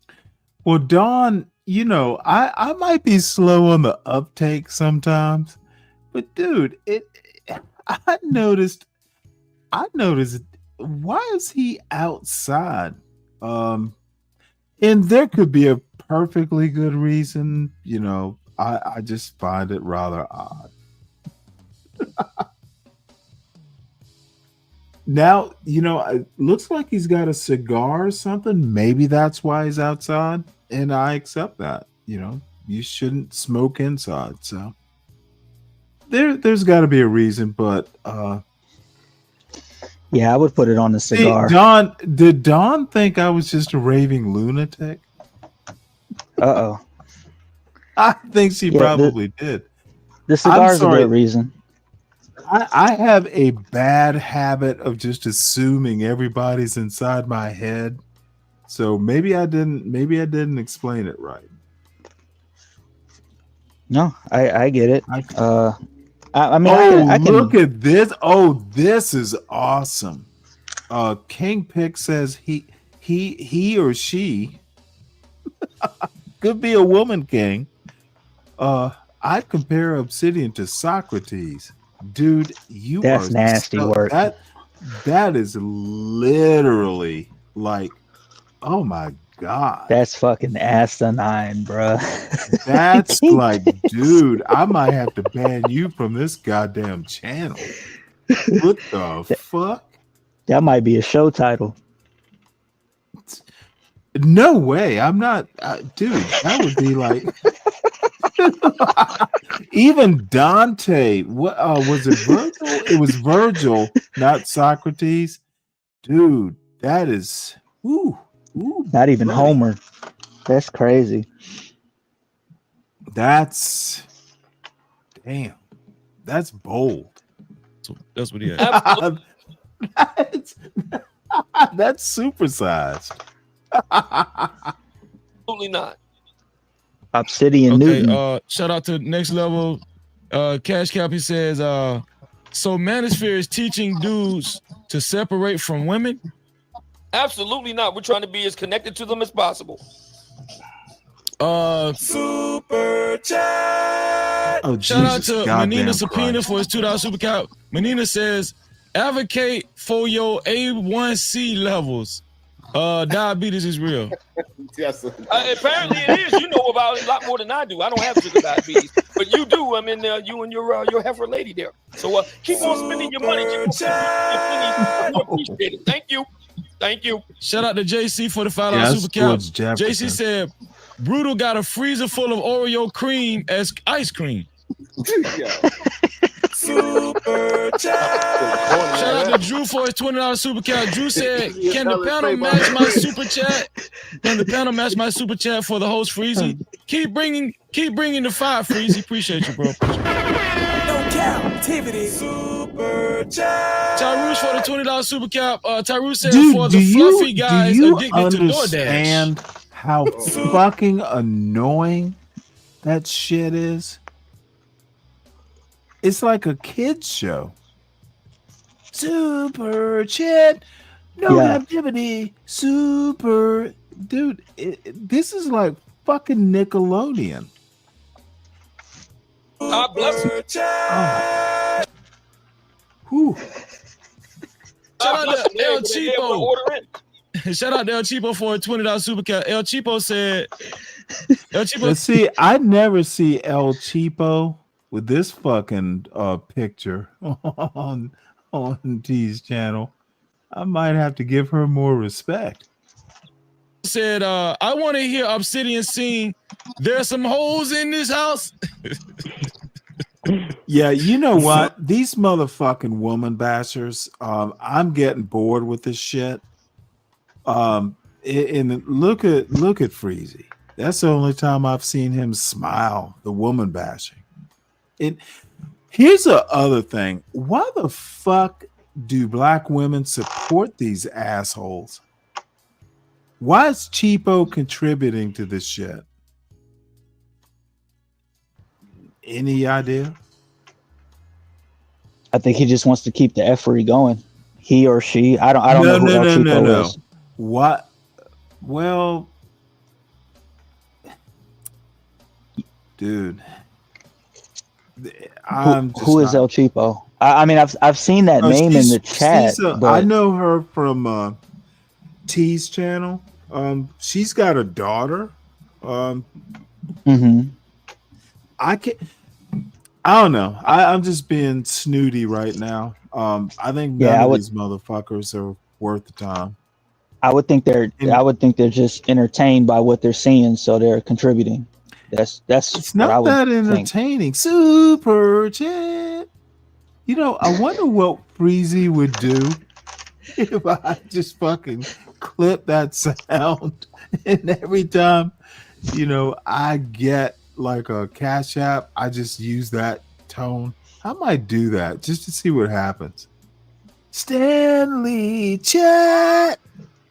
That was pretty good. Oh gosh, damn. Shout out to Menina Subpoena for $2 super cap. Menina said, no stantivity. I got a Billy offline. Y'all just can't see it. A Billy. I don't know what he's talking about. So now that I might actually. Let me know what he's talking about. Maybe he's talking about $1 billion. You're crazy. I don't know. You're crazy. Let me ask you a question. Why when black men talk about bettering themselves, niggas just come out the woodworks with some negative shit? Can anybody answer that? This motherfucker looks like what was the Marvel character in fucking God damn it. Who's that villain who snapped and everything went out of existence? This motherfucker looks like Thanos. Big chin.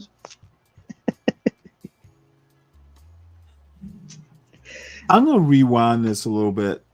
why aren't N-words fucking bettering themselves? The fuck is he talking about?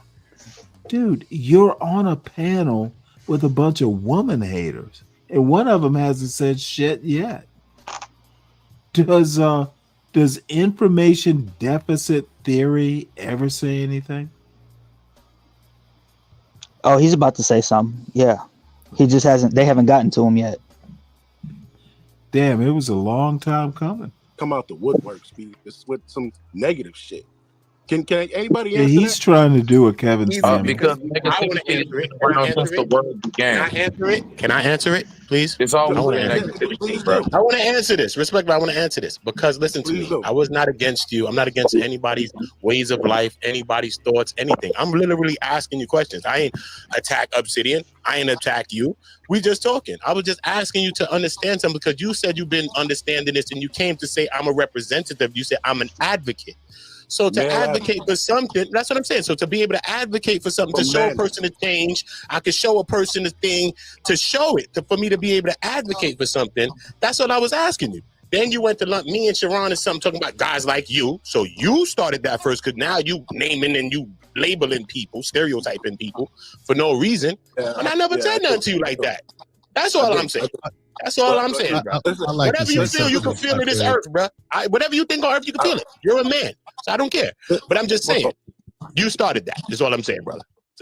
You're a man. Sharon, Well, I don't care. You know, I can read through the book. I'm Woody Allen. Hold I'm the black Woody Allen. Sharon, did you want to respond to that too? Go ahead, Sharon. Yeah, and then we're going to go to information man. Yeah, this is I think this is the issue that the manosphere is having. I'm assuming this is that dark corner that he is talking about. It's a lot of men that is just left without any kind of leadership to actually improve themselves. They're not understanding that if they just take the mask off and stop being something that they are not, they can actually have the proper outcomes that they need in life. And they keep hiding behind all these talking points that they never lived. They can have the proper proper outcomes that they need in life. If they take off the mask, dude, that is fucking Oprah Winfrey level bullshit. The fuck does that even mean? What mask, bitch? These motherfuckers aren't wearing masks. They are the lousy individuals they are talking about. The fuck is he talking about? If they take off the masks. Dude. Ask Freezy what he expects if he holds the door open for a woman. Bitch, you didn't thank me?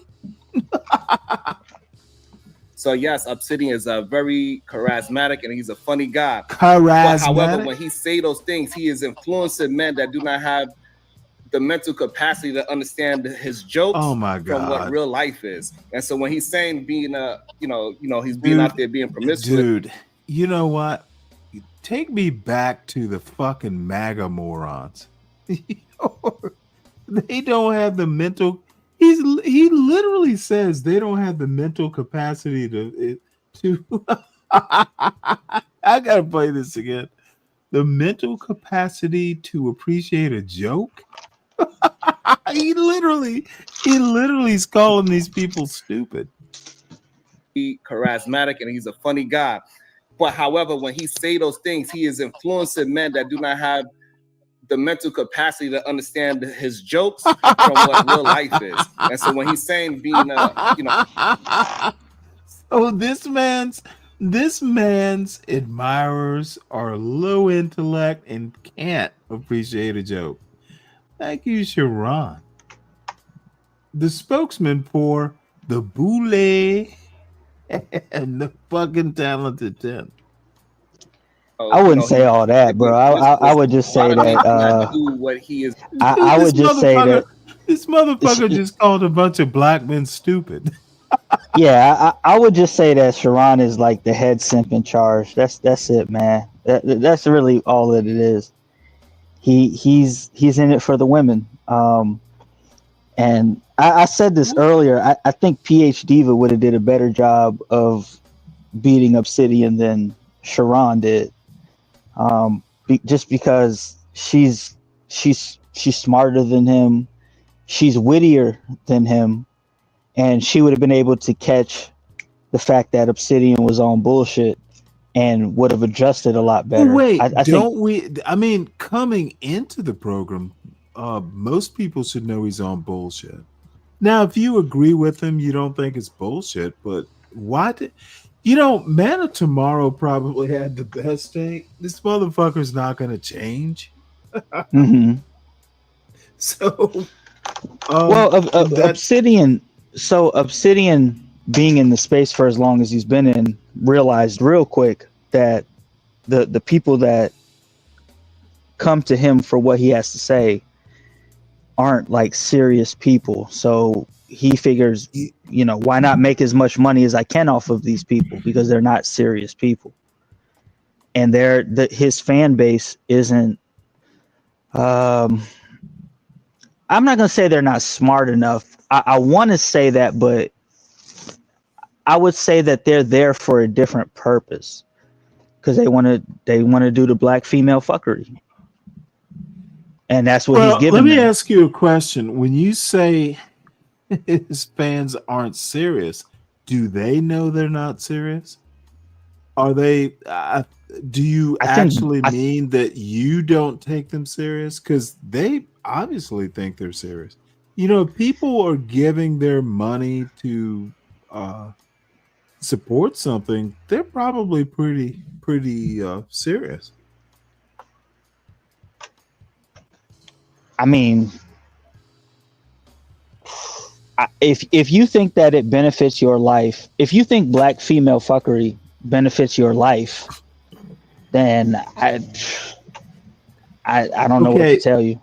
Well, it wasn't really what I was getting at. No, I'm saying though, but Obsidian's content is pretty much black female fuckery, and he's already made it known that he's in it for the money. Content is describing something that he thinks is black female fuckery. In the actual reality, it's Obsidian's fuckery describing what he thinks black females are doing. What they're subscribing to is Obsidian's fuckery.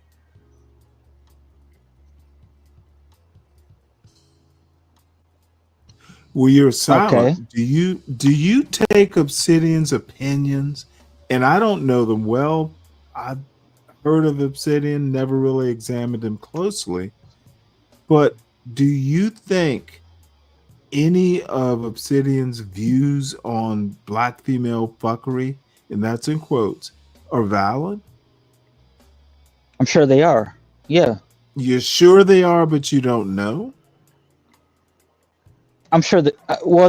There's. Okay, dude. I literally just asked you. You're sure, but do you know? Do I know if they're valid? Yes. Yeah, they're valid. And you've read him. You just know his shit back and forth.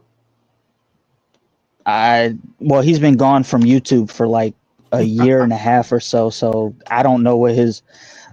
I don't know what his new up-to-date things are, but what he says in regards to like data and statistics and all that stuff, some stuff I would disagree with. Do you think Obsidian actually understands statistics? Do you think he's numerate? No.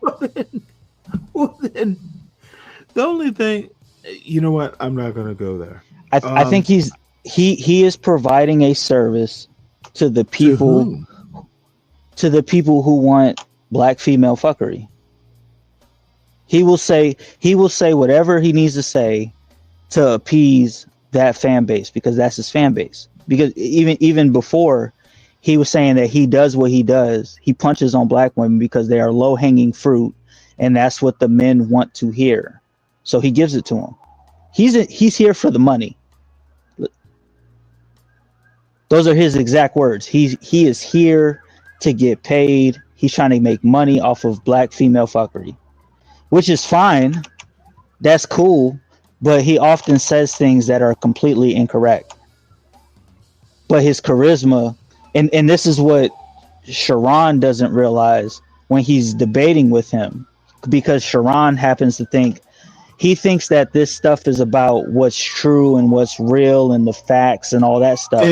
But you know what? Sharon falls into the same ditch that I'm falling in. Because what's that? Okay, well, if it's just for entertainment or something like that, and Sharon thinks it's real, it's an actual critique, yeah, I'm falling into that same problem. But the problem I'm having now is, why is it only Sharon or me or people on the left who recognize the grift? Why aren't Obsidian's fans not protesting? Why aren't they seeing he's full of shit? Because Keisha is their North Star. So Obsidian's not their North Star. Keisha is. Correct. Ooh. That's and that goes to what you were saying earlier, why you think most of the manosphere is MAGA. Because you think Keisha is on the left, therefore, if they're anti-Keisha, they would be on the right. No, I don't think Keisha's on the left. I don't think Keisha's their problem. I think they're just fucked up individuals, and they're using women. But that's what I'm saying. They're using. They're either fucked up because they. But that's what I'm saying. Instead of improving their life, they would rather blame Keisha. So as long as they're disengaging with Keisha and that is their peace and their enlightenment, they think they're progressing in life. And they may be moving at a small like a small increment. Okay, you got a little peace because you're not dealing with Keisha anymore. But what more are you doing beyond that?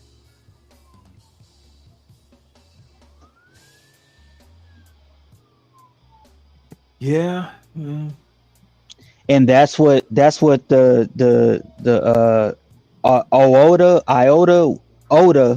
that's what Oda was saying. It's like, okay, you're not dealing with Keisha anymore. You think Keisha is your enemy and all that stuff. Okay, you've disconnected from Keisha. That's cool. But since you've disconnected from Keisha, what have you been doing with your life? Now that you're no longer now that you're no longer dealing with this Keisha problem, you should have a bunch of free space to create and be what you want to be. What exactly is that? What are you doing with that time that you're not dealing with Keisha and you have all this infinite peace and enlightenment? How are you moving forward? And this brutal guy doesn't have an answer for that. Well, I think he did. Inner peace. We're going back in circles. I said having right. I don't want to do that again. It's a commodity, dude. Well, Lou, maybe you're luckier than most of us, but peace sometimes takes a while to achieve. Inner peace, at least. It's doing by being promiscuous and laying it down. Majority of men, they really need just one woman, come home to eat some food, go to sleep, and go to work. That's what. Yeah, this is the part I saw, and this is the issue that I see with the manosphere. No captivity. Information man. No captivity. Andrea, if you got some comments, I'm gonna come to you since you're the only lady on the show right now. I'm coming to you out the Information man. Shout out Information man. Go ahead and shoot Information man. I just want to say that what I don't understand is that as a man, you can improve upon yourself without putting down black women or women that you don't want.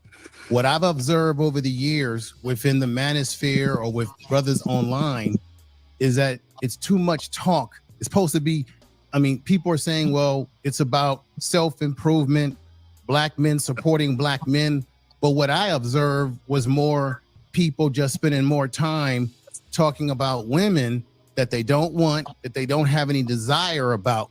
And then what you do is you take the minimum of women that are undesirable within our community and you make them the maximum. And you maximize that as if all Black women are this or that, when it might be a small fraction of Black women that fit that category that you don't want. So you can self-improve as a Black man without it being at the detriment of putting down Black women, particularly the Black women that you don't want. Now, I've said this 1,000 times on these YouTube streets. This is internet shit. Most Black men out there in the real community are not crying and whining on social media about women, because the men that I've been around in my organization, I'm sitting in talks about the conclave and working with Black men. I've been working with Black men since I was 18 years old. I've been putting young Black men through trade school and college and mentorship for years. I'm 56 years old. We've been doing the work that he's talking about, and we do it without doing what? Putting down Black women. Matter of fact, a lot of the brothers that I deal with are married and have gone for the women that they choose. So I don't put any Black man down that wants to self-improve. Yes, there are things that some Black men have gone through that's unfortunate, whether it be around the issues of child support and what have you, and it's good for brothers to give a recommendation on how to deal with certain stuff.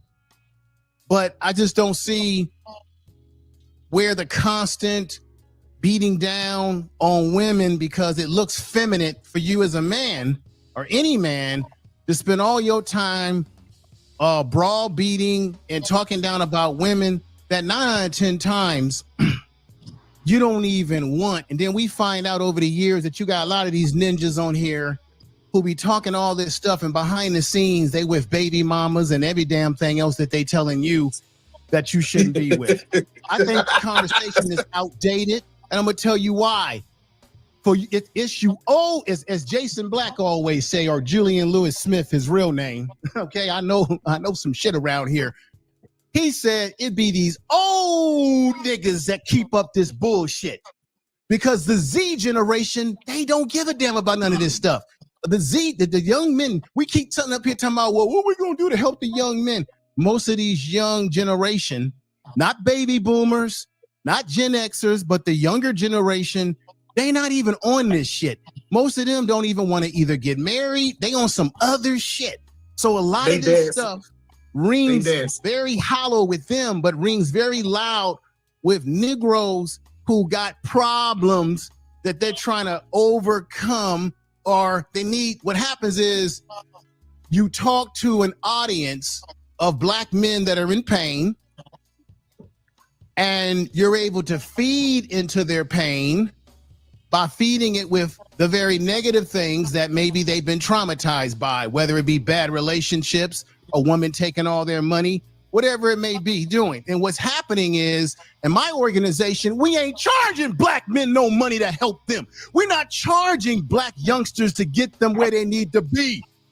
Mentorship from the time they're in elementary school through junior high school on up, and then getting them with brothers that are professionals. We're not charging them. We're not grifting them. We're not saying hit the Cash App, hit my PayPal. What you do is you take the pain of Black men, and it's our own people who grift off of our pain, whatever pain you have, to make money off of it and monetize it and what have you, and say in the name of it is, this is about the manosphere. And y'all know the white manosphere, they ran y'all asses out. That's why y'all had to go form your own manosphere, because they didn't want you. And there's another thing I need to ask Obsidian or anybody on the panel. Why is it that we keep getting in, and Freezy, you know where I'm going here.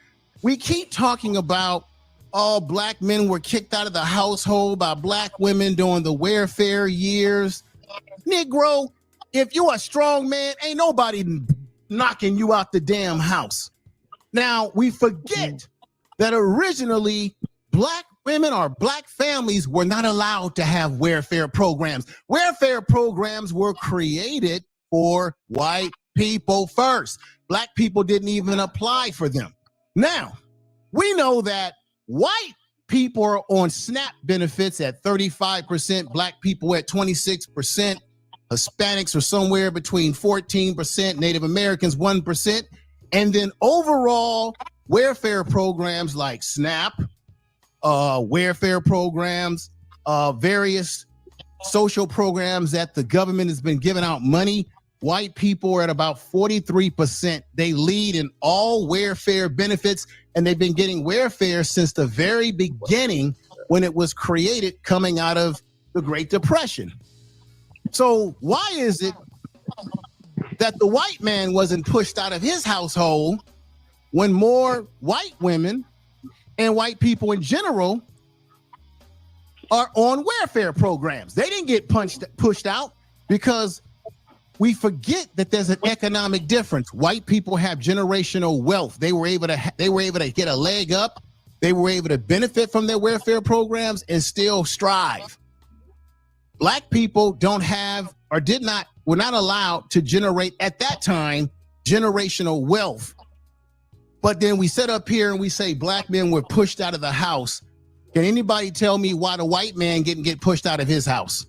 When white people are on welfare more than anybody at the end of the day. Go ahead. Before you go. Come on. No. Hold on. Before you go, I just want to hear one person at a time. God damn. I'm saying I got you, Reese. I got you. I'm going down the line. Trust me, bro. But the questions I put on the table, though, Freezy, need to be answered. Why do we continue to keep whining about women that we don't want? Why is it that we whine and say the black man was pushed out of the household as if black women are the face of bag lady and welfare queens when the true welfare queen is white women in white society? Right. So I'm going to let Obsidian have priority. If he wants to pass it, he can. And how many of you on the panel, should I ask, and this is no shade, because I keep hearing this thing about, well, black women are feminizing the black kids. Well, the black kids are going to continue to be feminized if that's what you black males. If you sit back and you're not willing to either support an organization like my man Q Butter, who has the Zynex program, or my man George Makem, who has Urban Nerds Worldwide, you can donate to programs where people are doing the work that you don't want to do. Because if you're going to talk this talk and you're not involved in any kind of way other than charging black people for something, then you nothing but you're fat hypocrites. Well, I want to let Obsidian respond. Ain't doing shit offline. I don't want the point to get lost. Go ahead, Obsidian. And anybody else want to respond after that? You can. Go ahead. Go ahead, Obsidian. Yeah, information man. It's been a long time. How you been, brother? I've been all right, man. I should have been taking notes because you said a whole lot. I'm not sure exactly what to respond to though in there. So, well, no, I just wanted to look. Don't get me wrong, Obsidian. I think that whatever you got going down with the conclave and what you're doing with black men, I salute that. If that's because you have said, to your credit, that the work starts offline. So I salute that. I got no shade on you on that. Okay. I just didn't like the way you set up there and let Purdy think you had Pearly things on your channel and everybody was running interference for her. I didn't like that. So we're gonna leap back.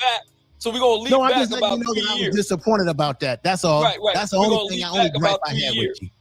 Right. No, I'm just saying that's the only thing that I was a little disappointed in about that situation. Okay. I'm just being honest with you.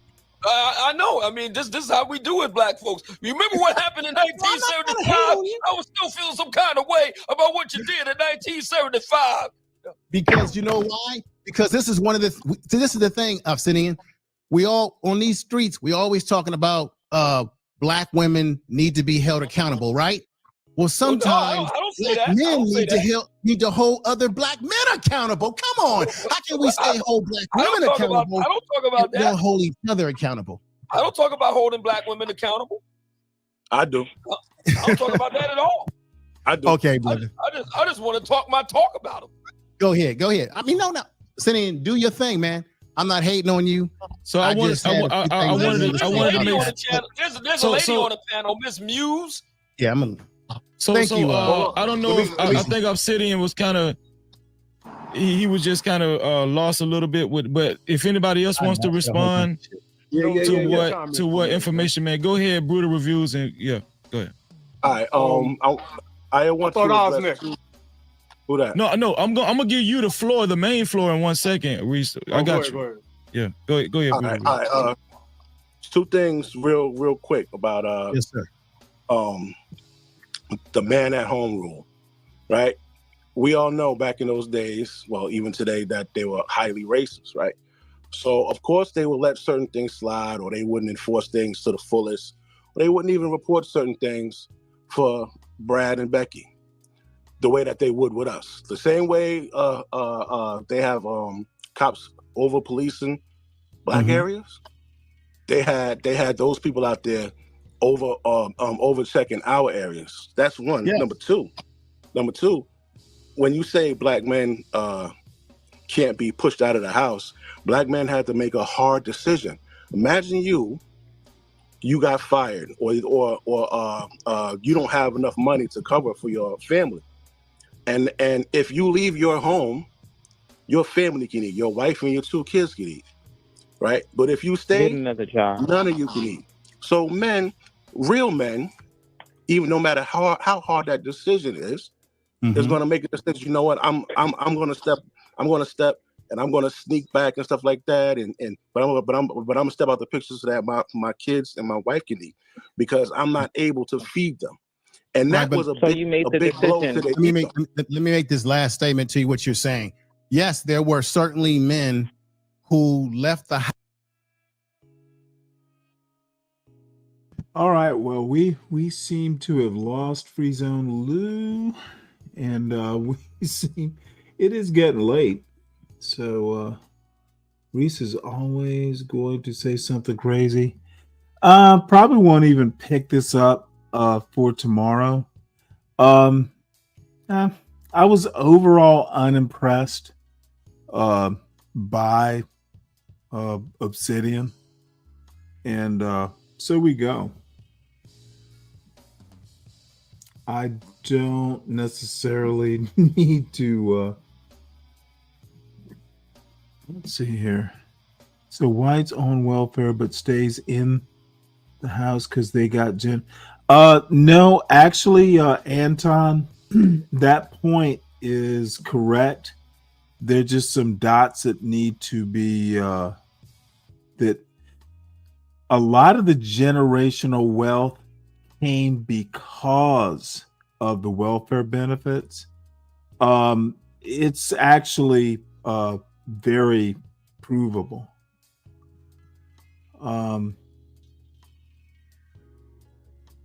Easily provable. Welfare and wealth are not necessarily not connected. Poor people don't necessarily stay poor. So like I said, it's easily provable. It's not that hard to do. Maybe welfare. No, you know what took Free Zone out of the house? No, Free Zone is a stable element. So anyway, folks, it is real late. Later than I ever thought I was going to go on this East Coast time. It's 1:22. So we'll see if I'm actually back around 1 or 1:30 tomorrow afternoon, Monday afternoon Eastern time. But I appreciate everyone's stick-to-itiveness, especially you, Sin. You've been in this chat for a bit.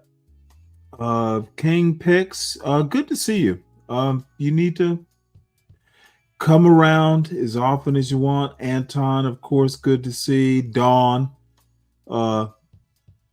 definitely good to see you. Hurricane Paro, I rarely see you, but it is good to see you. Deacon Dave, who is the trooper of the night.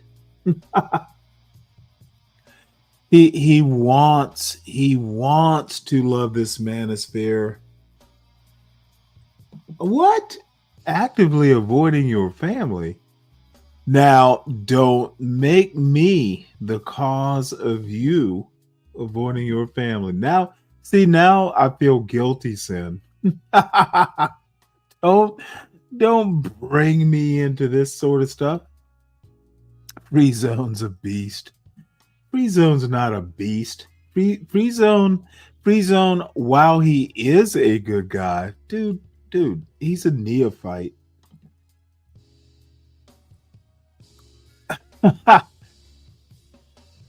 Oh, wait, hold it. You know what? I have never been to Paris. Are you finishing your second coffee at a sidewalk cafe, ma'am? One of these days, that is so cool, Dawn. Your second cafe.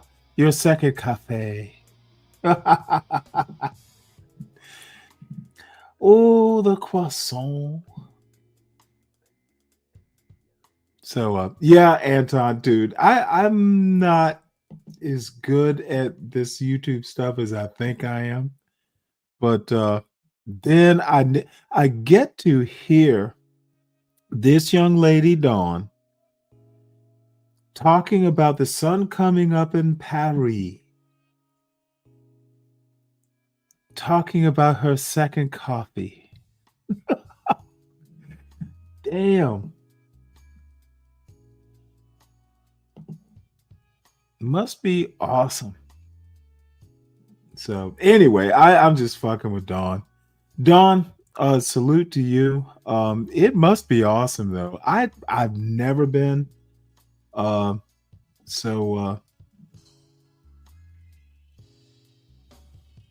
not sure if I'll ever make it to Paris. I'd rather go to Paris. Funny enough, when I was in high school, I was kind of a Francophile.